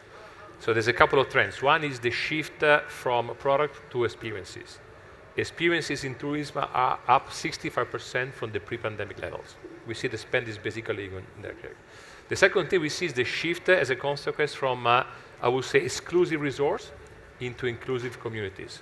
People want to travel to a destination, they want to feel like a citizen for a day, a week, or maybe they stay a month or two and work. So this is actually the big shift in the tourist sector that we see at the moment in the data. Yeah, interesting. About experiences, that people are actually willing to pay more for experiences now too, right? Now we ran a research with the Tour España recently on experiences which are sustainable, and there is a premium that European consumers are willing and able to pay between 5 to 15% on an experience which is basically sustainable and perceived as sustainable. Okay, thank you.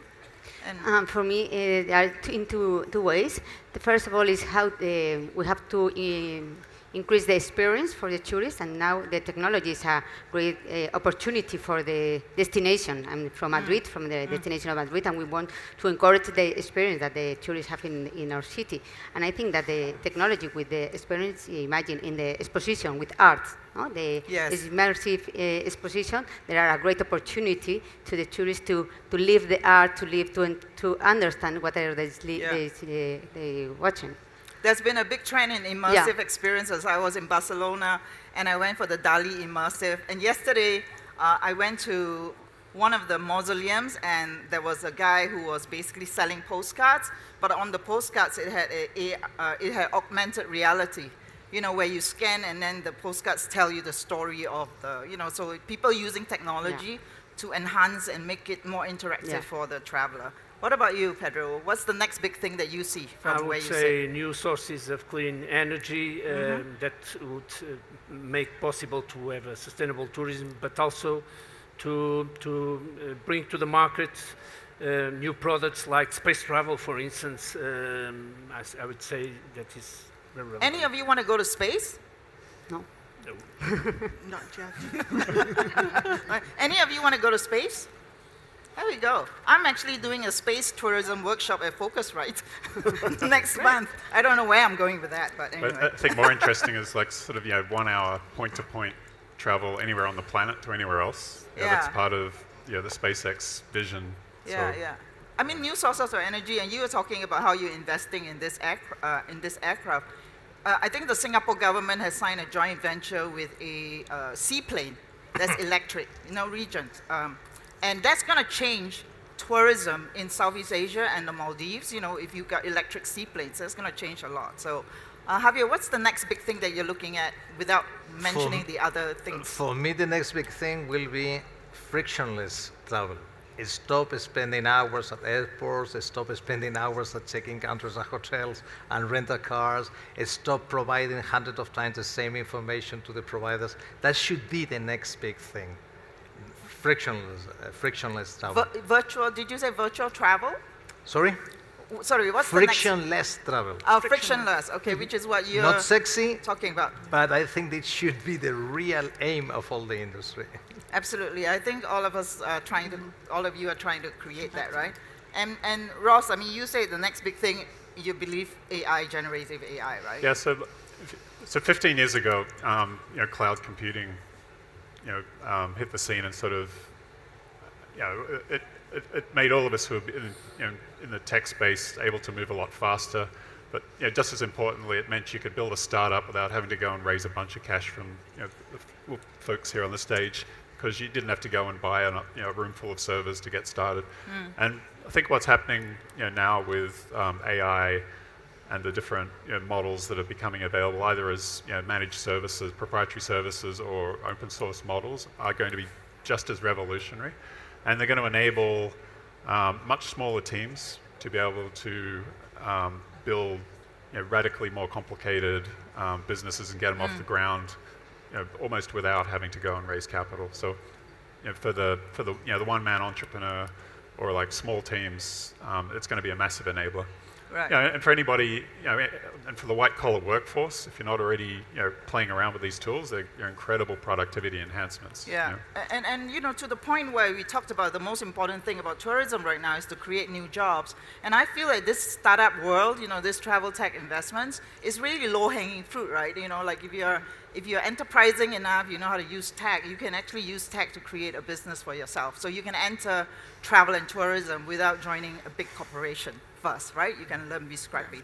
So Matt, sorry, do you want to even expand on that, notice that it also enables more flexible employment. Yes. Right? To say that remote work. Yeah. Exactly. So we looked at a trend, not of digital nomad. just talking about alternative accommodations, etc. Not just starting from the post-pandemic. Immediately there's a whole range of marketplaces of like camping, glamping, the recreation vehicles, etc. No? All the way to now, just what we're seeing just in terms of pitch decks is coming through for alternative accommodations. Just like longer stays. It's like it's no longer about the clones of Airbnbs or similar concepts to Airbnb. Those don't impress me too much anymore.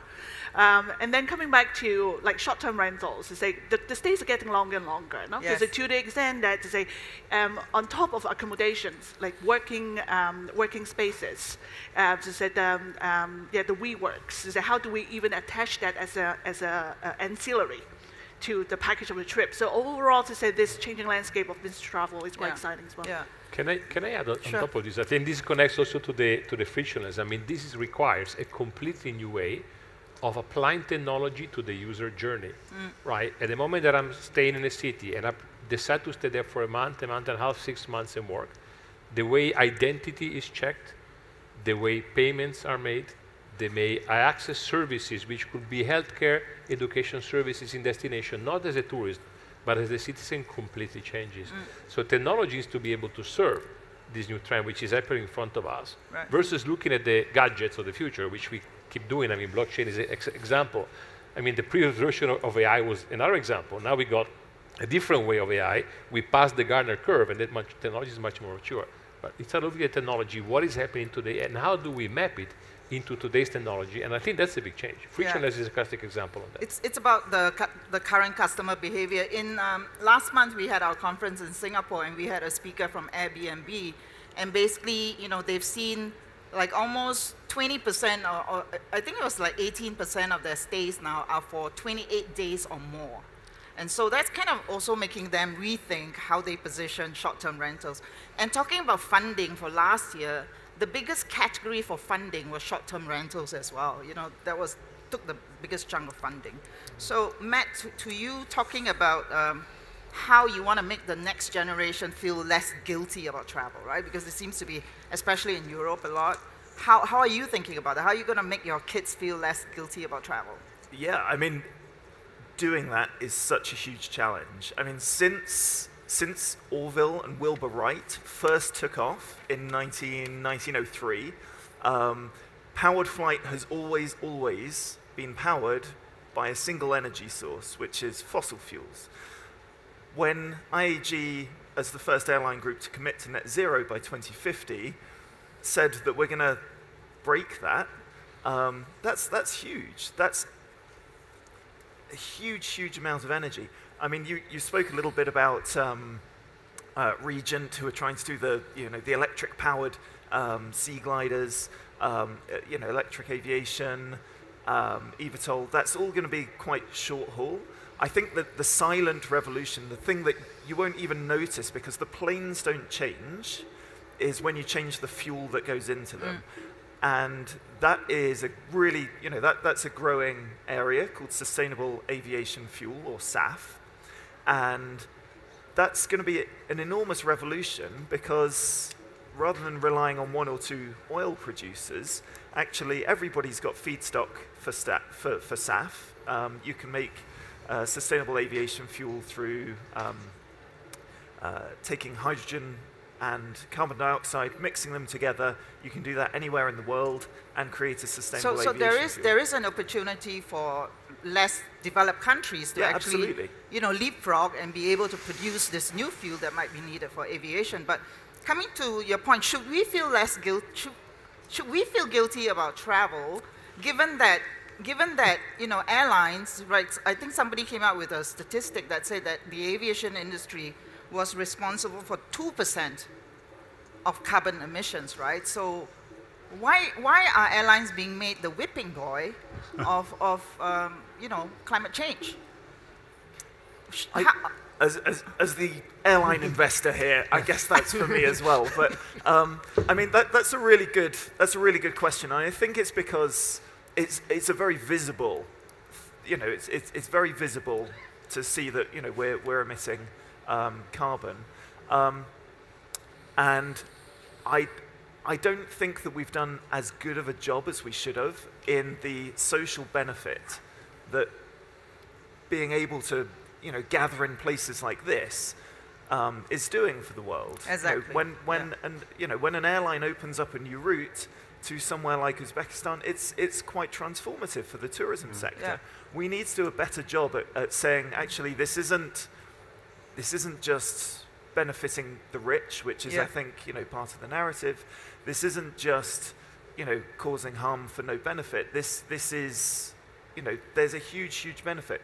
We just need to be better at mitigating that harm. And to that point, I think it was Albert, actually, of Traveloka, who kind of, pushed back Richard from his very cynical comments about sustainability, right? And Albert said, it's about prosperity, it's about development as well, so we got to think of the other side of the coin. Exactly. It's a key technology partner for the aviation industry, for the tourism travel.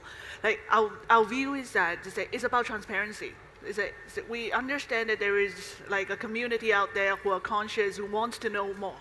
It's about what would be the impact and what can they do about it. Right, to say it is about that entire story, to say that we provide the information, once again coming back to data. So do we have the data at hand that to say how much are we actually doing, to say in the impact and also the action that would be available. So overall, I would say it is about telling the story transparently. And I absolutely think that's true. I think at the moment, because the customer doesn't quite know, but they've heard stories, often people think that aviation's 10 or 20% of the world's global emissions, and given that there's an aeroplane next to pretty much every bad news story about the climate, you can understand why that is. But I think as Nicola, you were saying a little bit earlier, if people understand the carbon the footprint a little bit better from their travel, they can actually start to But also to mitigate it. the social impact that they are having as No, well, but I think that the tourists have changed. They don't want to be passive. They want to be active in the travel. No, so they want to know how they can compensate the impact of the airborne. So I think the tourists have changed the way of they travel too. Right. Can I provide maybe an example on this? So the Costa Rican government started to work exactly on that. So when you fly to Costa Rica today, we did a project with them. You can basically get a card, a tourist card, which is technically a prepaid payment card, right? You can pay for your expenses and for your purchases and for your hotels and experiences with that card. That card contains a carbon calculator that helps you understand the carbon impact of what you do there, so that you educate those users on different behavior, not spending less, but spending better. The card also allows you to donate to replant trees in specific areas of the country, or to donate to local environmental. So basically the idea is, how do we shift from collective intelligence amongst the consumers that seem to want to focus on sustainability into collective actions, right? And that's usually try to move the needle. So therefore, to that point then, when you're as a VC and you're going through pitch decks right now, are you seeing any startups that are coming up with creative solutions, to help the travel industry address those pain points, right? Because one of the things that also a very prominent investor has said is that a lot of the hotel companies have just said, oh yeah, we're going to go net zero by 2050, right? Or 2030. And most of them don't know how they're going to do it. And so they need a lot of help from startups to help them. So have you seen any interesting ideas and any ideas for our audience if they want to get into this, green tech to help the industry meet those targets? Javier, or? Well, I will say that I will distinguish two different types of startups. Those that are just riding the wave of the hype and more focused on measuring the impact, compensating, and so on. And those actually addressing the issues. One of them, you were talking hotels, as Pedro mentioned, one of the main issues for hotel is energy. And then you find a startup which have developed really powerful solution in order to improve the consumption of energy, reducing costs, etc. So I think there are relevant, very few of them, unfortunately. There are a lot of companies focused on the simple marketing side of social impact, but few really deep tech companies that are helping to improve the landscape. No, but in Madrid we have just one special project about this. We have a calculator that you can put the energy that you used, and you will convert in plant reforest for some area of Madrid. We have just do it in Madrid. Sorry, Ross. Back on the sustainable aviation topic. So to Richard's sort of question to the audience earlier, right? I think if you ask people, are you happy to pay more for your airfares in order to be sustainable? They'll say yes. Yeah, if you ask, but not in reality. If you look at what they do, it's about 5% that'll pay some token extra amount at checkout. We've tried this. So, and if you go along to an aviation conference, all of the CEOs will happily say, yeah, we'd love to be 100% SAF.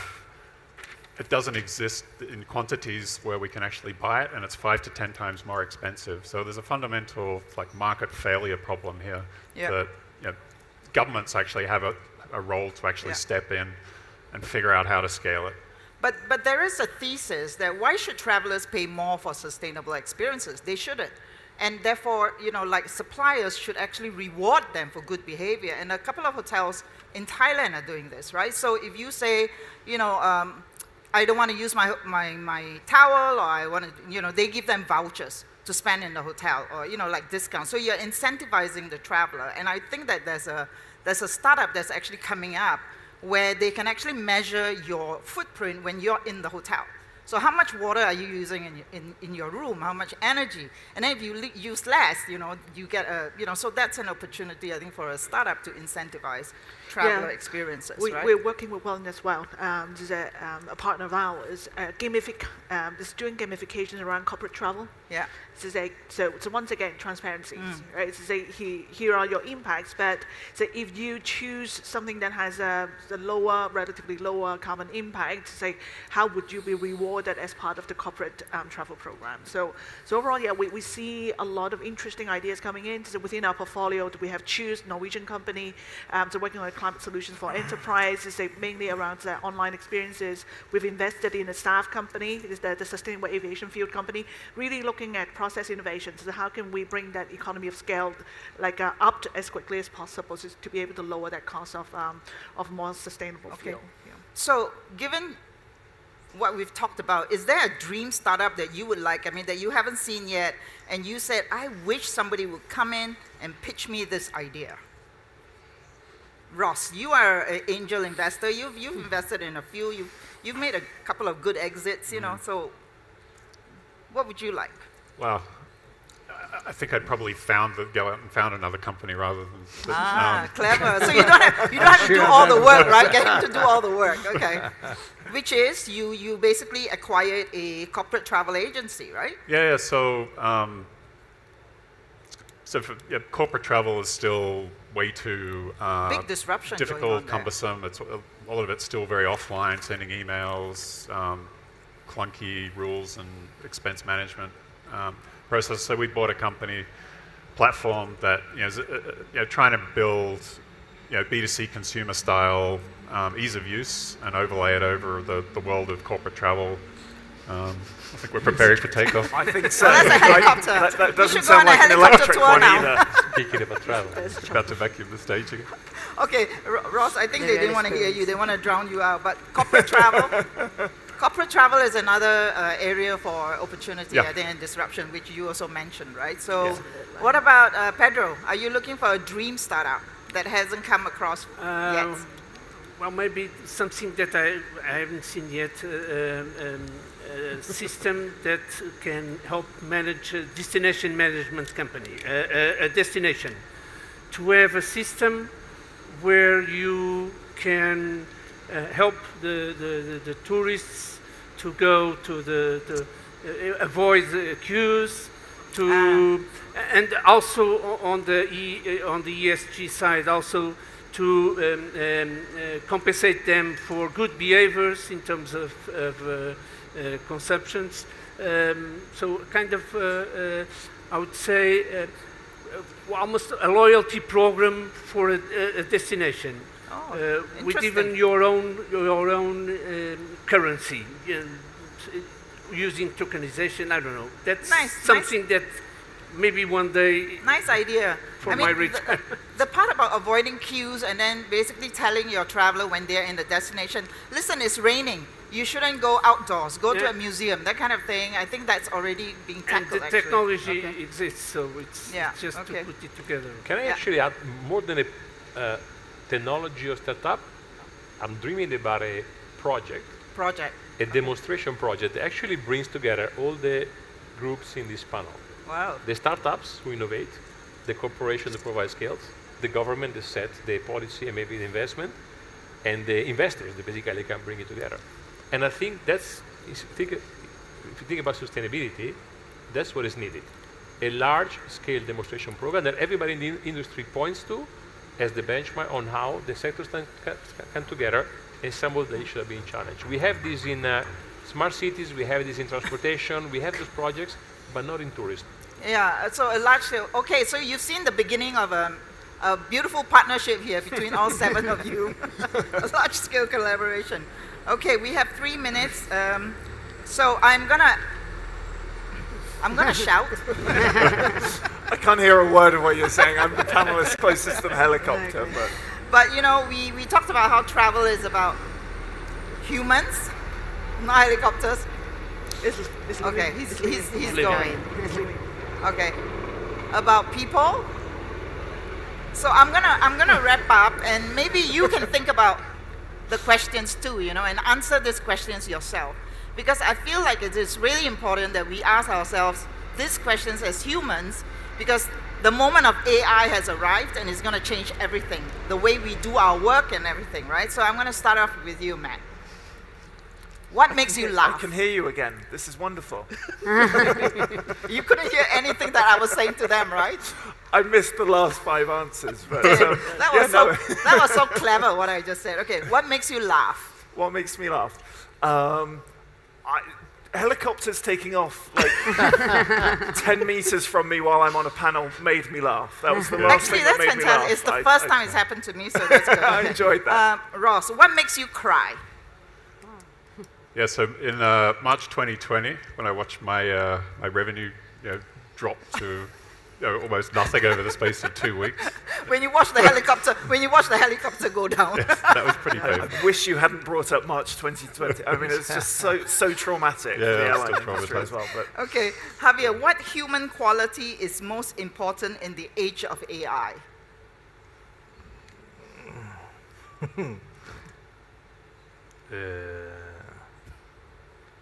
Ethics, okay. Pedro, what new skills are most needed in the age of AI? So what are you telling your kids about what to study in the age of AI? I would say empathy. Empathy? Is that a skill though? Like you go to school, is that a skill that you learn or? It's not a skill that you learn, it's something that you acquire with your experience also in school. Not only in school, but also in on the other forums, family forums and friends. We had a few answers at our conference where it said, do something niche, do something non-repetitive, you know, be a generalist, and be really good with people. That was really, so the people skills. What about you? What makes your heart sing? You feel like you look like a really happy, cheerful person. What makes your heart sing? But when the people encourage themselves and they feel like they are doing something for the community. Okay. You know, I think in this moment we have to put all the effort in the persons, so that makes the world big. Okay, great. Nicola, the human quality you most admire in others? Empathy, definitely. Empathy. What quality do you want to improve about yourself? Patience. You've been very patient today. All right, so to wrap up, I'm going to ask each of you this very difficult question, okay? And you have to be really clever about it. If we love sci-fi, by the way. I love sci-fi. If you were to meet an alien what would you tell them about the human story? Matt, we begin with you. Crikey. So now I'm talking to an alien about the human story. Yes. I think it's resilience. It's a story of resilience. Okay. You know, whenever mankind has had a problem that it's needed to fix, like it's always found a solution, and it's that innovative ingenuity of the human spirit that I think you know makes me positive actually about all of the challenges that we have coming up. So it'd be a happy story, Ross. So I like what Douglas Adams said in the Hitchhiker's Guide to the Galaxy. I think the aliens should know that we're mostly harmless. They shouldn't feel threatened. Javier? I will sign as well to resilience, but I will add that she should be aware of not to rely too much on the wisdom of the crowd. Yes, okay, be individual. Okay, Pedro? I would ask him how it is his planet, and if I could go live there, maybe. All right, Amudota? I think that we never have to we have to dream, believe in our dreams, always. Okay, just got one. I will tell him the world is about, and humanity is about connections and empathy, and I will take the alien on a tour around the world, maybe starting from Uzbekistan, Wow. to get to know all the societies and the communities. Fantastic, what a good answer. What about, can you top that? That we believe in the power of imagination. Absolutely. Well, please join me in thanking my panel for their imagination and their passion and their desire to make a difference. Thank you so much for staying on for this panel. Brilliant. Thank you. And thank you Matt, very Ross, much to our moderator Javier, for Pedro. handling the coolest distraction I think I've ever seen on I this didn't even notice it. It's absolutely brilliant. Thank you very much to all the panelists. Thank you. We now go from the panel discussions to a really fun and exciting aspect of the summit, and what really is behind the heartbeat of the entire department that is led through innovation, technology, and education. We're going to switch over now to the Pitch Challenge, winners of the startup competition for mega events and MICE tourism. And to do that, I'm going to hand over the stage to my lovely colleague, Peter from the UNWTO. He's going to carry you through for the end of the summit, so please don't go anywhere. Stay online, stay in the room, because this is where we really go from, we've talked about sustainable investment, we've talked about how we actually support it, we've talked about ideation, and now we have some brilliant innovators who are going to be selected as the winners for the latest Pitch Challenge. So Peter, the stage is yours. I presume you are mic'd up, not yet. Again, I will stand here and keep chatting until you are.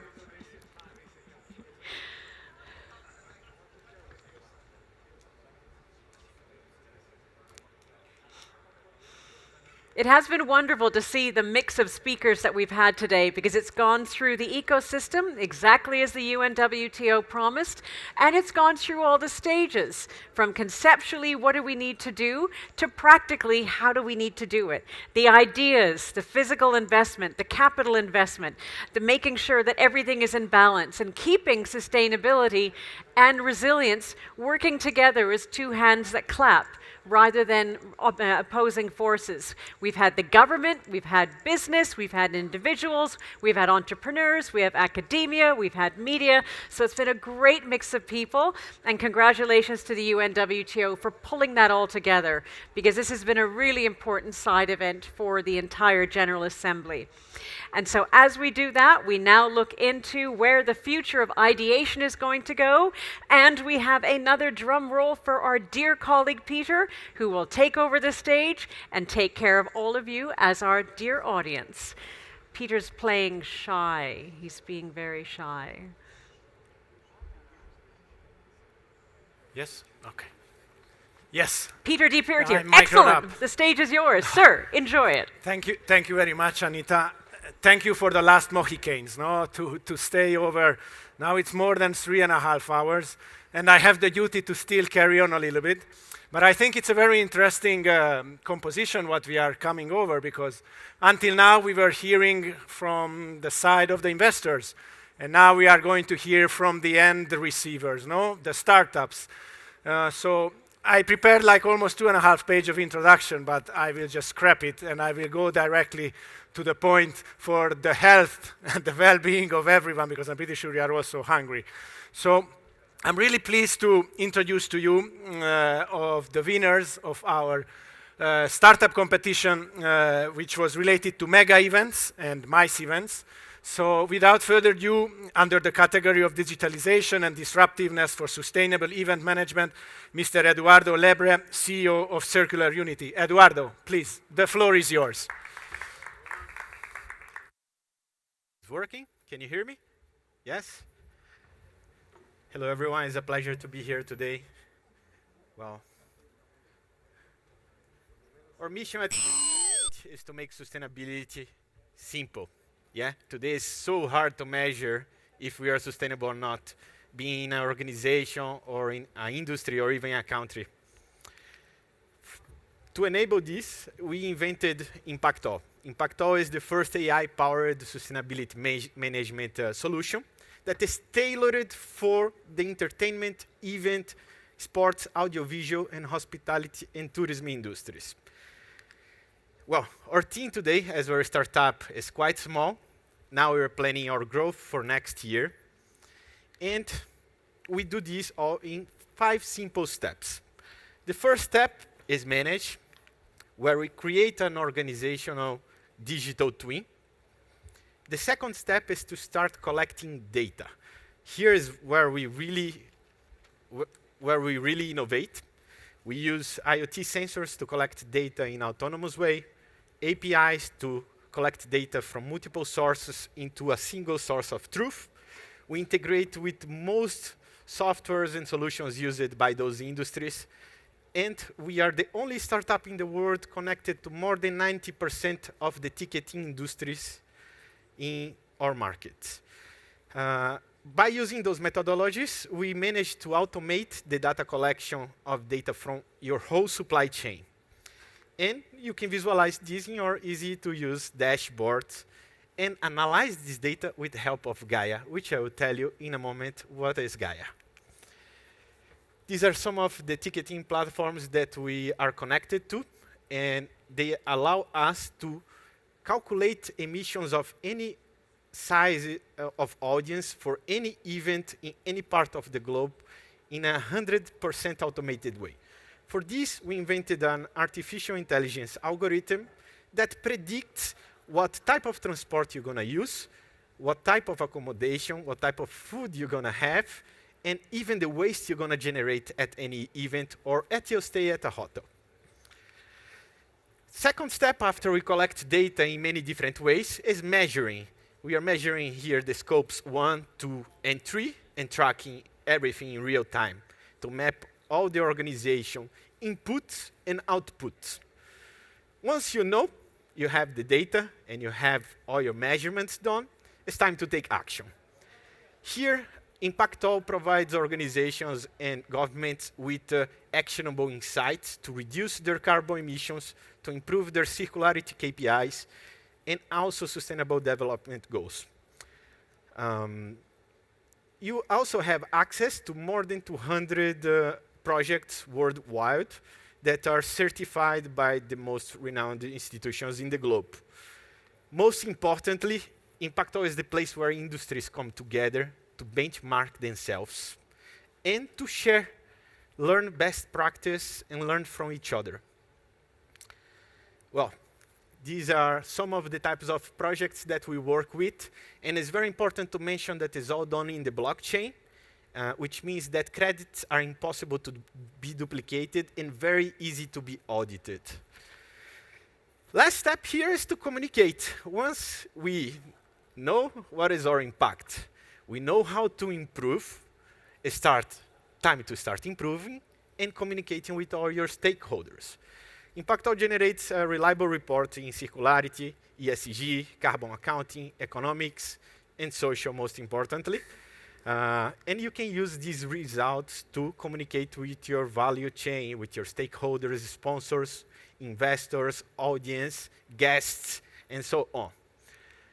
Well, at Circular Unity, we also invented, integrated with Impactall, Gaia, which is your AI sustainability companion 24 hours, 7 days a week.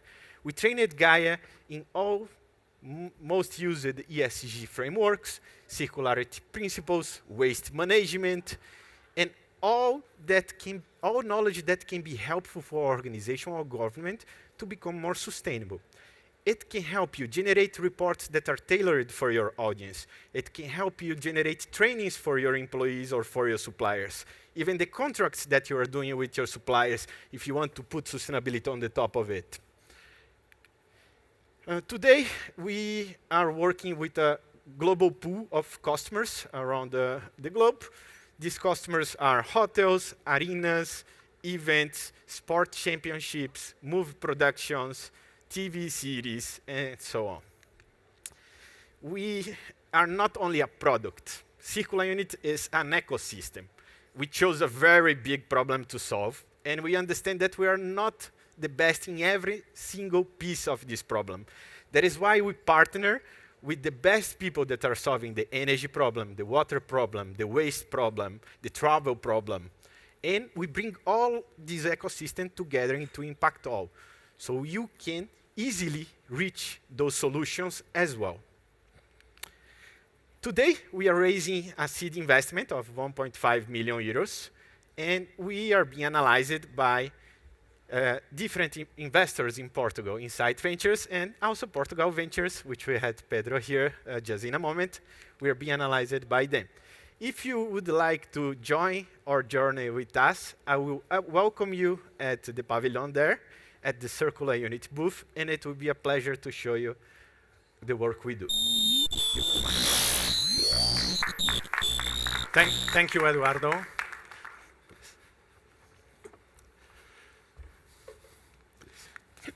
The next in line under the category of inclusiveness and accessibility, Mr. Alexander Bedugian and his colleague. Alexander, please, the floor is yours. You have it. Thank you. So, is this one? Yeah. Hello, everyone. Faut que tu allumes le micro. Hello. Tu me dis quand c'est bon. So, hello, everyone. Je vais commencer. I'll just present you. Hello, I'm Arthur Chazelle. I'm founder of Touch2C. I'm sorry in advance, I speak just a little English. I late the presentation, my partner. Hello, everyone. So I will take some notes because I'm not fluent in English also. So I'm Alexandre Bedigian, and I am a community manager at Touch2C. So first of all, we would like to thank the UNWTO for this wonderful opportunity, and also the hospitality of the Uzbek people. We are very tired because we haven't slept since yesterday, but it will be okay. So now let me introduce you Touch2C, the world's first solution to make sport event monitoring accessible to the visually impaired. So first, where do you come from? Like you can see, Touch2C is a French company founded a year and a half ago and now employs 6 people. We are currently in the industrialization phase and plan to market our product as early as January 2024. So on your screen, you can see an example of use case with a child who has sadly lost his eyesight due to an unrest.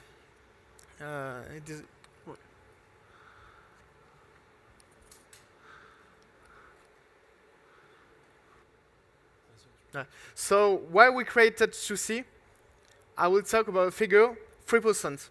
3% is the percentage of sporting events accessible to visually impaired.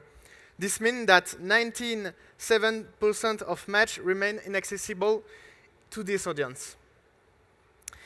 In the face of this major societal challenge, Touch2C offers a solution. At present, there are 2 options for blind people to follow a sporting event: sports radio and audio description. Sport radio has 30-second delay in the stadium and it's not adapted to the visually impaired, and audio description, while relevant, is rare and has its limitation. Our answer is a touch-sensitive tablet coupled with audio description. For more explanation, the tablet simulating a miniature stadium transmits the position of the ball in real time thanks to a magnetic cursor that you can see. In addition, vibrations translate the intensity of the game, and automated multilingual audio description complete the tactical information. So our tests show unprecedented enthusiasm. That's it's very good for us. 100 of visually impaired users want to return to the stadium more often with our solution. That makes us proud. So we are targeting 3 main markets. National sport club, major sporting event, and the general public. But you can say, how does it work? So thanks to the sports data, which provide a real-time player and ball position, we can make this tablet. And we don't need to be on site, which gives us a global reach.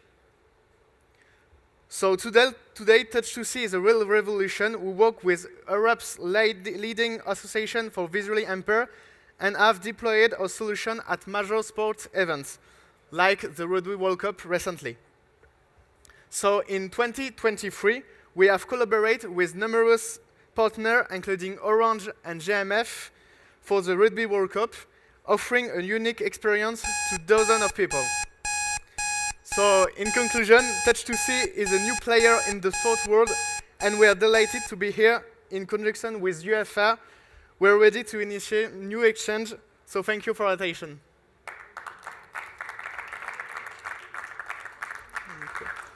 Thank you very much. I think this is the first time we are hearing such a solution.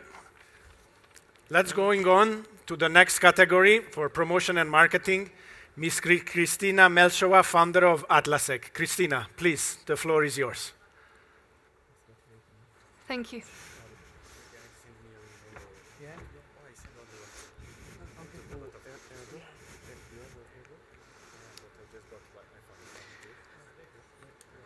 What if content creators are the new travel gurus worth millions?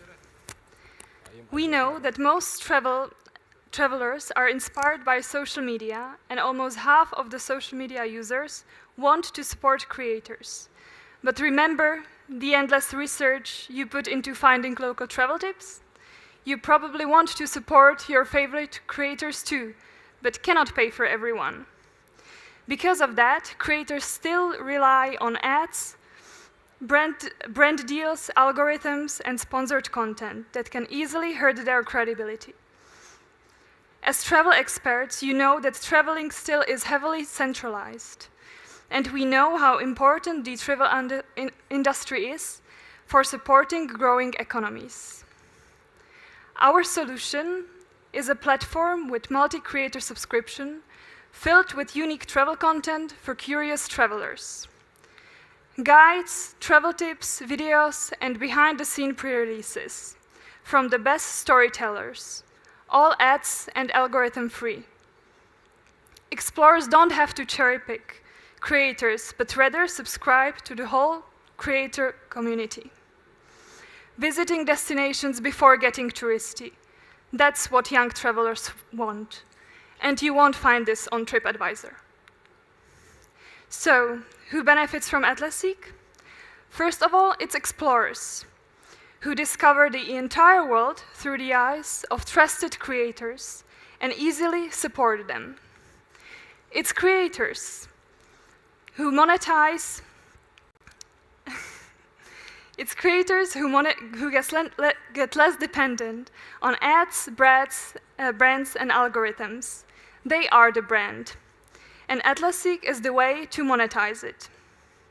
Working as a niche community totally redefines their impact and reach. Destinations tap into the pool of the best creators and storytellers. Let them showcase their local culture to millions of travelers and grow the economy. This is our product. Here are the screens. but you can already see it live on our website. The center of the platform is a map with pins and creator-powered content. We want our users to explore the world, open their minds, and learn about different cultures, not only when planning a trip, or meet with favorite creators via our chat. We currently have 19 creators on board, with combined reach of more than 5 million followers. More than 500 explorers signed up to our waitlist, and we launched 2 months ago. I guess you might know also some of our creators. We have 3 subscription plans and split 50% of the amount across all creators based on engagement time. This way, we reward high-quality content in creators who bring the most engagement. Multi-creator support is a win-win for creators and explorers. There are other revenue opportunities like selling digital products, one-on-one consultations, partnership with travel boards and travel brands. Meet the team. We are based in the UAE, in Dubai. I'm the founder, standing behind product. I used to build products and teams for others in banking and e-commerce, but it was time to build something on my own too. And there's nothing I'm more passionate about than travel and connecting people. George, my co-founder, does everything from design to engineering for the past 20 years. And I'm sure you may know some of his clients too. So, do you like Atlassic? Meet us at our stand and let's talk how we can work together. We are an early-stage startup with a strong traction. If you're a curious traveler, travel board representative, brand, or an investor, we'd love to learn from you and build the future of travel and creator economy together. There's also a small bonus. I invite you to explore Uzbekistan through the eyes of our founding creators, Oscar and Dan. They've been to 101 countries, and Uzbekistan belonged to their top 10.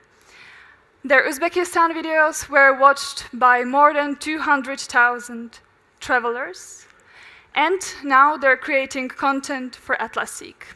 There are 2 guides, one of them is for free, so enjoy it and see you around the world. Thank you.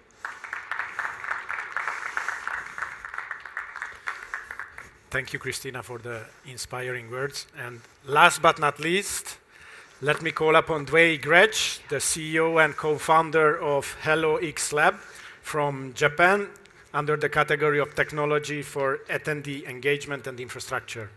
Dwayne, the floor is yours. Thank you very much. Hello, everyone.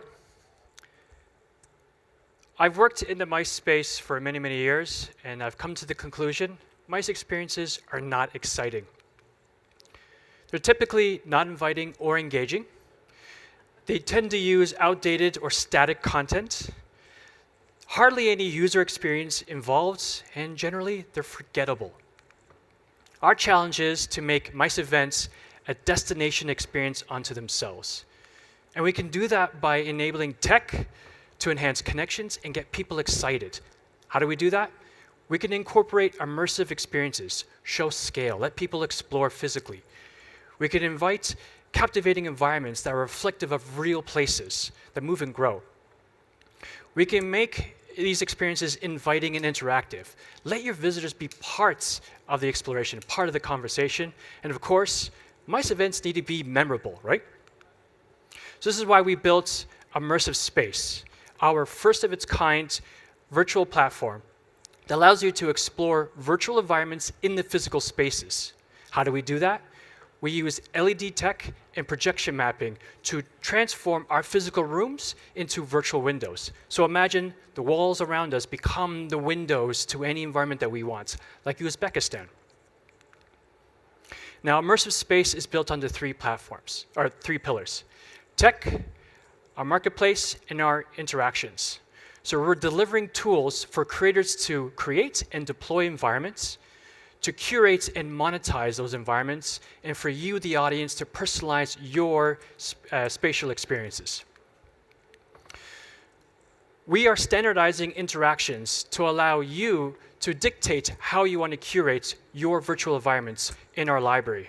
So you can then personalize the time of day, weather conditions, 3D position, and you can actually create and share immersive playlists with your colleagues. What makes immersive space unique is our flexible virtual windows. Because it's not recorded videos, you have the ability to manipulate scale, orientation. Ooh, hold on a second, that didn't loop. Let's do it again. There you go. Scale, orientation, quantity, and position of your spaces there. So, which means your spatial design experiences can scale to any size or serve any purpose that you desire. So, for the tourism brands and tourism boards, this gives you the opportunity to create welcoming, memorable experiences that connects your culture, your history, your environment to a place. So imagine immersive dining, where the guests can actually understand the origin of their meal and understand better about the culture behind that. This creates awareness and empathy for a place, and excitement too. Speaking about awareness and education, because we're a virtual environment, we can bring the physical and merge it with the digital. So we can bring physical objects like artifacts from your cultural history to life by combining that with our virtual environments. And this gives the end user the interactivity that they seek to really explore about your country and your destination. And of course, one of the important things nowadays is authentic storytelling. We can elevate performative storytelling with dynamic environments to really just expand upon the rich tapestry of your culture. Like the presentations we saw yesterday at the opening ceremonies. We could have interactive Uzbekistan play behind the many dancers and singers. And this is something that we can do in 3D space. Apart from the MICE experiences, and we're a new company, we have seen traction by developing the world's first immersive learning spaces in Japan and in the Ivory Coast. And we're right now working on entertainment and travel opportunities for both travel companies and the World Expo coming to my city, Osaka, Japan, 2025. All this can't be possible without my stellar team. A diverse team of experts from engineers, designers, policymakers, and entrepreneurs. And we're growing. Together, let's make MICE events immersive. If you're curious as much as I am about this space, come and check out our demo at our booth today. Thank you very much for your time, and I really appreciate the opportunity to speak with you today. Thank you very much.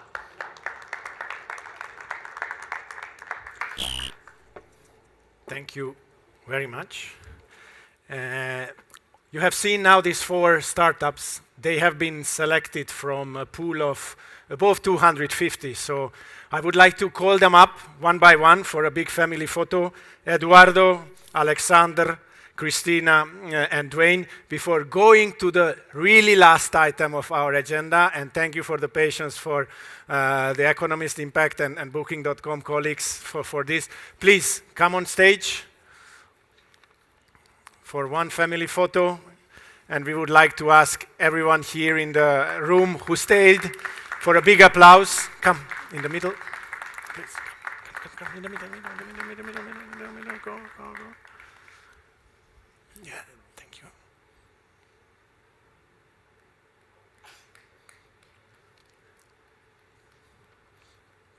Thank you very much. Thank you once again. Congratulations. Please take a seat.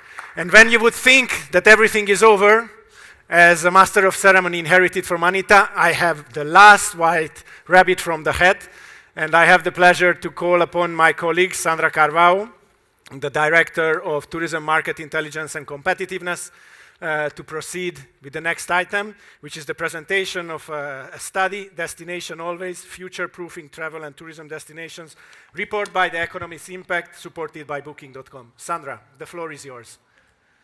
Thank you, Peter. Thank you, everyone who's very brave and still out there. Hello? Yes, good. I've been called a lot of things, but a rabbit before coming on stage, not often. So I'm not going to take long. I'm not going to take a lot of your time because we're already way beyond lunchtime. We're very happy to have with us today representative from The Economist Impact and from Booking.com. They'll explain the process of really producing this groundbreaking research that you'll have a sneak preview today. The full report will only be presented next week, so thank you for the opportunity of sharing that with our General Assembly. It was a process very needed in our sector to actually think what is our impact and what policies should be in place to minimize the negative impact that the sector has. But as I said, I'm not going to take much longer, and I'd like to welcome on stage to introduce the report Ben Schroeder, Director of Strategic Engagement of Booking.com, who has supported this report. Ben?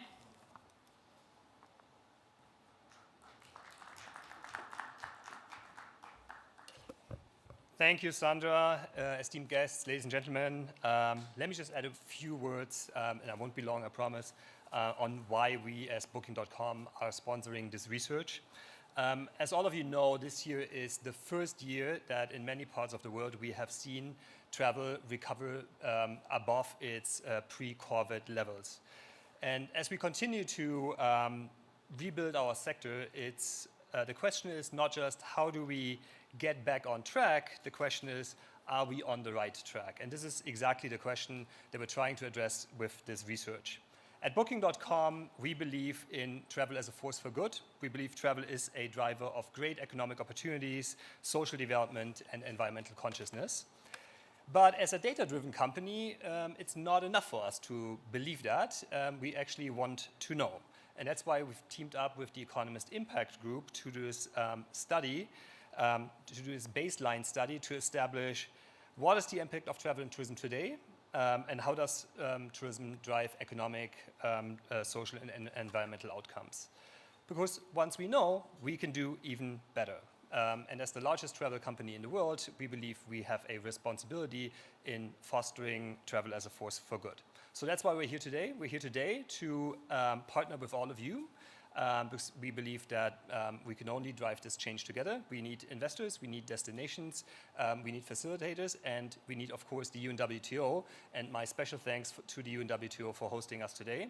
And without further ado, I'm going to hand it over to Matus, who's going to walk us through the key results of the study, which is going to be published soon. And I hope you find it as interesting as we do. And please come and talk to us. We're happy to engage with all of you. Thank you very much.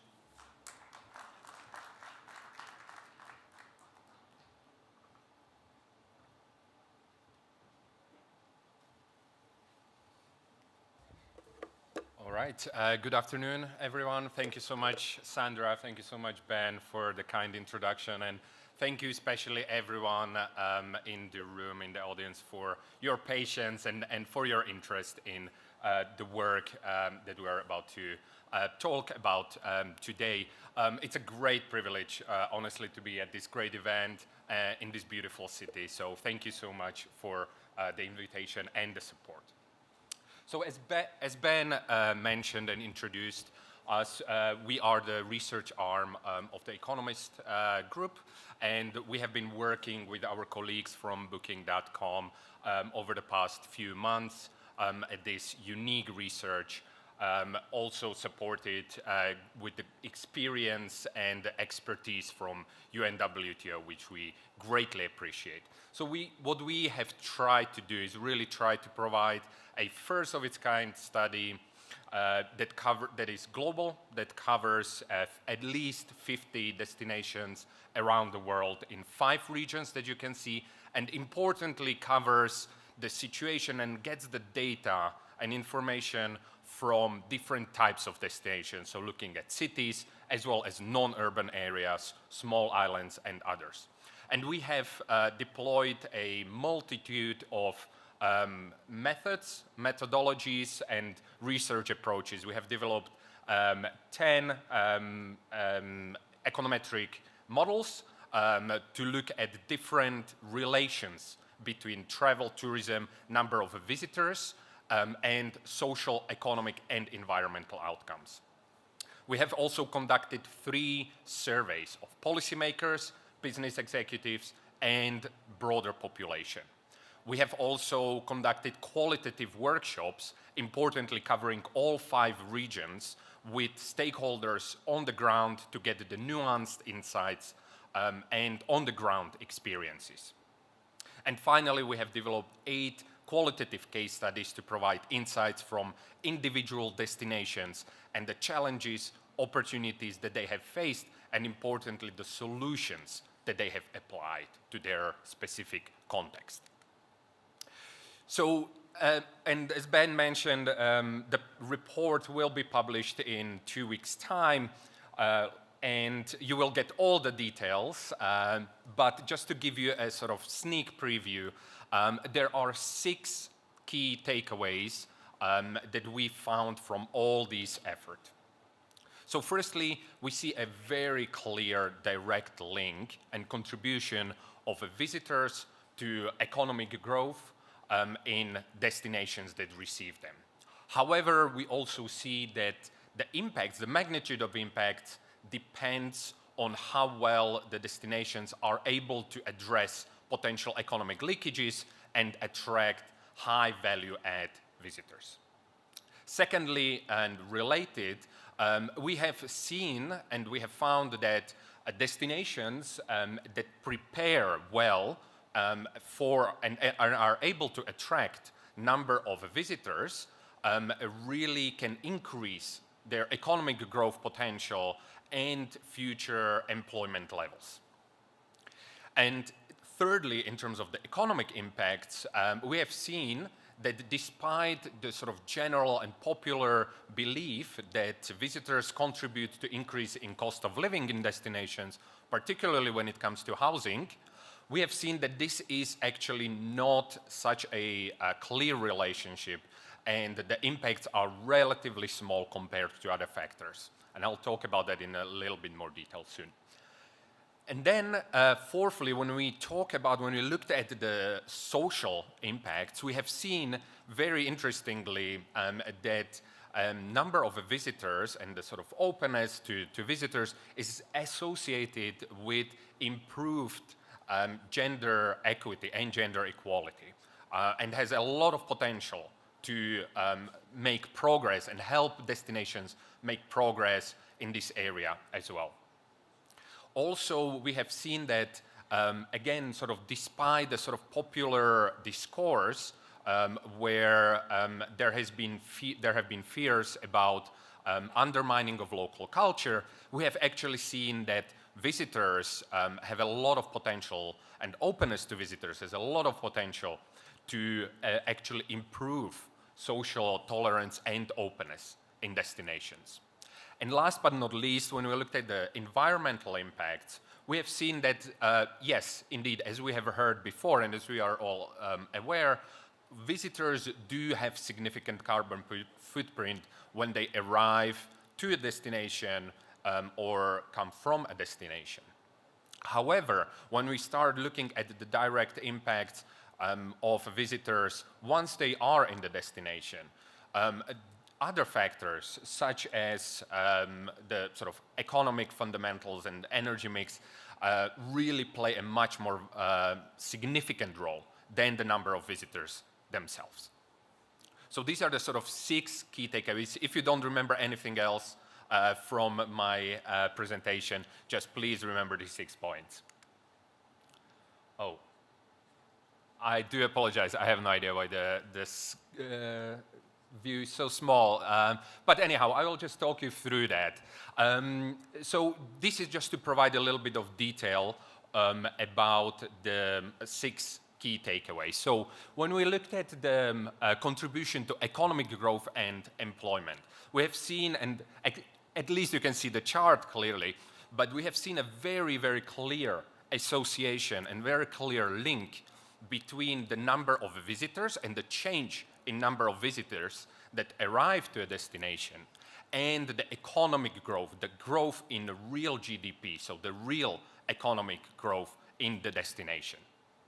We have seen that this varies between 0.2 and 0.5% between destinations, meaning that some destinations are able to utilize or benefit, maximize the economic benefits slightly better. And this is associated with being able to address the economic linkages. So making sure that the capital and that the benefits that come with visitors stay in the local economy and are distributed in the local economy.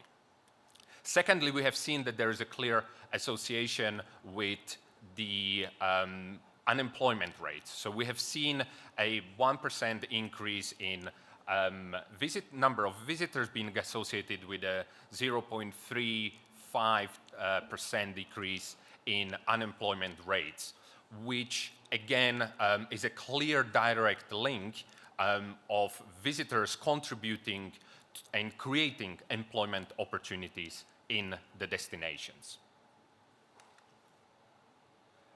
When we looked at the cost of living, and the question that obviously is on the top of everyone's mind these days, particularly in destinations and countries facing acute cost of living crises, is that actually, despite the fact that majority of policymakers and general population believe that visitors contribute to increase in local cost of living, particularly through housing, the reality is somewhat different. Because when we looked at the numbers, we see that the linkage is actually only found in destinations, in the subset of destinations that are more reliant on revenues from travel and tourism. So in our sample, it's the destinations that have higher than average share of GDP derived from travel and tourism. And even there, the magnitude has been relatively small compared to factors, the fundamental economic factors and policy factors in the destination, such as GDP and population growth, as well as lending rates, as well as unemployment rates. So really, the economic and policy fundamentals in the housing market really, really matter. And finally, when we asked and we talked to the policymakers about the real challenges that they are facing in terms of addressing the impacts on cost of living, especially in housing, we have seen that the questions of adequate supply of housing is the one that is at the top of their minds, and that is the most important element when it comes to the cost of living crisis. So when we looked at the social impacts, there are sort of two key elements and key findings that we have found.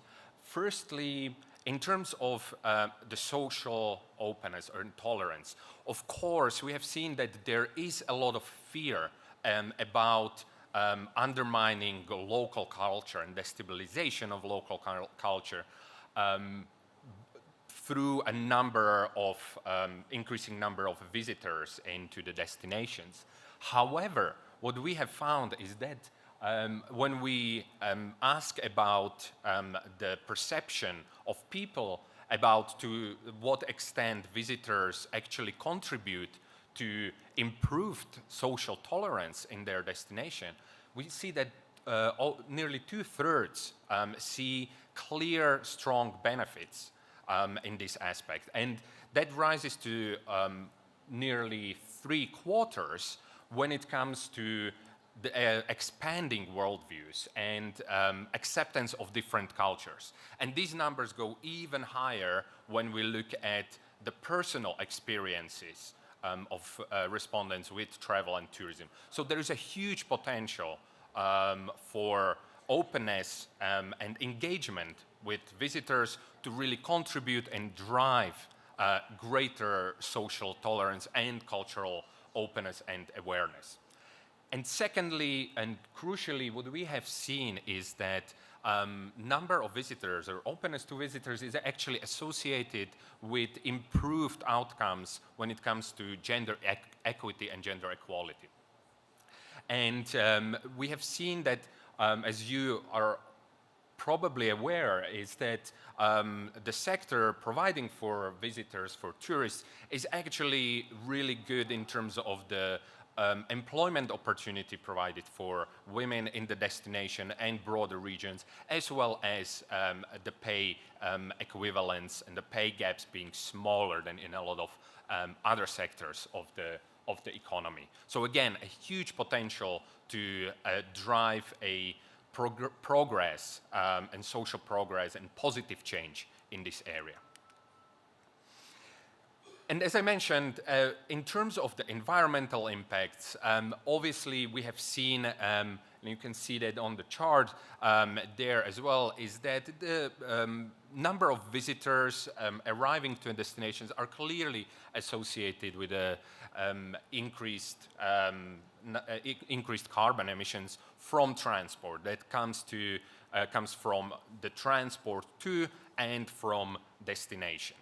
However, when we look at the local emissions and control for factors that go beyond the number of visitors, so things that are fundamental to the economic structure of the destinations, including energy mix, the carbon intensity of local economy, it turns out that these are the fundamental factors that really determine the levels of contribution from visitors to the carbon footprint of the destination. So absolutely there is an impact, but there are factors within the destinations and in the destinations that are really crucial in shaping the overall footprint that visitors have on a destination. And then, sort of last but not least, I think the important takeaway from the research and from all the data that you will eventually see in the published report is that these are not mutually exclusive elements, right? So visitors and social, economic, and environmental progress can go hand in hand. And in fact, as I have tried to demonstrate, the openness and attraction of visitors to a destination can indeed be a very positive contributing factor to a number of these social, economic, and environmental outcomes. And we have seen that destinations and cities around the world have managed really to capture the benefits of visitors' economy, while still making progress on social and environmental frontiers. So, for example, we have seen Berlin, London, Chicago, Melbourne, Paris, Lisbon, and others really increase the number of visitors that they attract, while decreasing the air pollution in the region. We have seen places like Bogota, Mexico City, or Buenos Aires really increase the number of visitors they attract, while also improving their performance in terms of gender equity and equality. And we have seen places like Bangkok or Singapore or Hong Kong to really benefit and use the visitor economy to drive a broader economic development, including really reduced levels of unemployment in the regions or in the countries and cities. And so these are compatible outcomes. These are compatible objectives. But it is important to keep in mind that to achieve and make progress on all these fronts, these important social, economic, environmental outcomes, it is really important for destinations to get the policy mix right. It really needs to reflect the local context. It needs to reflect the local business needs and the needs of local population. And fundamentally, it is really important that the local businesses, local employees and local population need the right support and they need the right enabling environment to be able to capture these benefits and really participate positively in the growing visitors economy while contributing to environmental and social progress. So that's it from my side. Thank you so much for your attention. And as said, the report will be published in 2 weeks. We'll share, and if you have any questions in the meantime, please do reach out. And it's been an absolute pleasure to be here today. Thank you so much for your attention. Thank you. Thank you very much. I have my great honor now finally to really close the morning session. I think it was really inspirational. It was really insightful. Also, thank you for the Economist Impact and Booking.com for this very, very insightful and very detailed presentation. Anyone who were here from the morning, really thank you very much for your patience. And have a wonderful afternoon and enjoy the next couple of days on the framework of the 25th session of the UNWTO General Assembly. Once again, thank you. Thank you for the technicians, fantastic job. Thank you. The interpreters has already left, but they also done a great job. And have a nice meal if you still have time for a quick grab before the next session, and see you around. Thank you.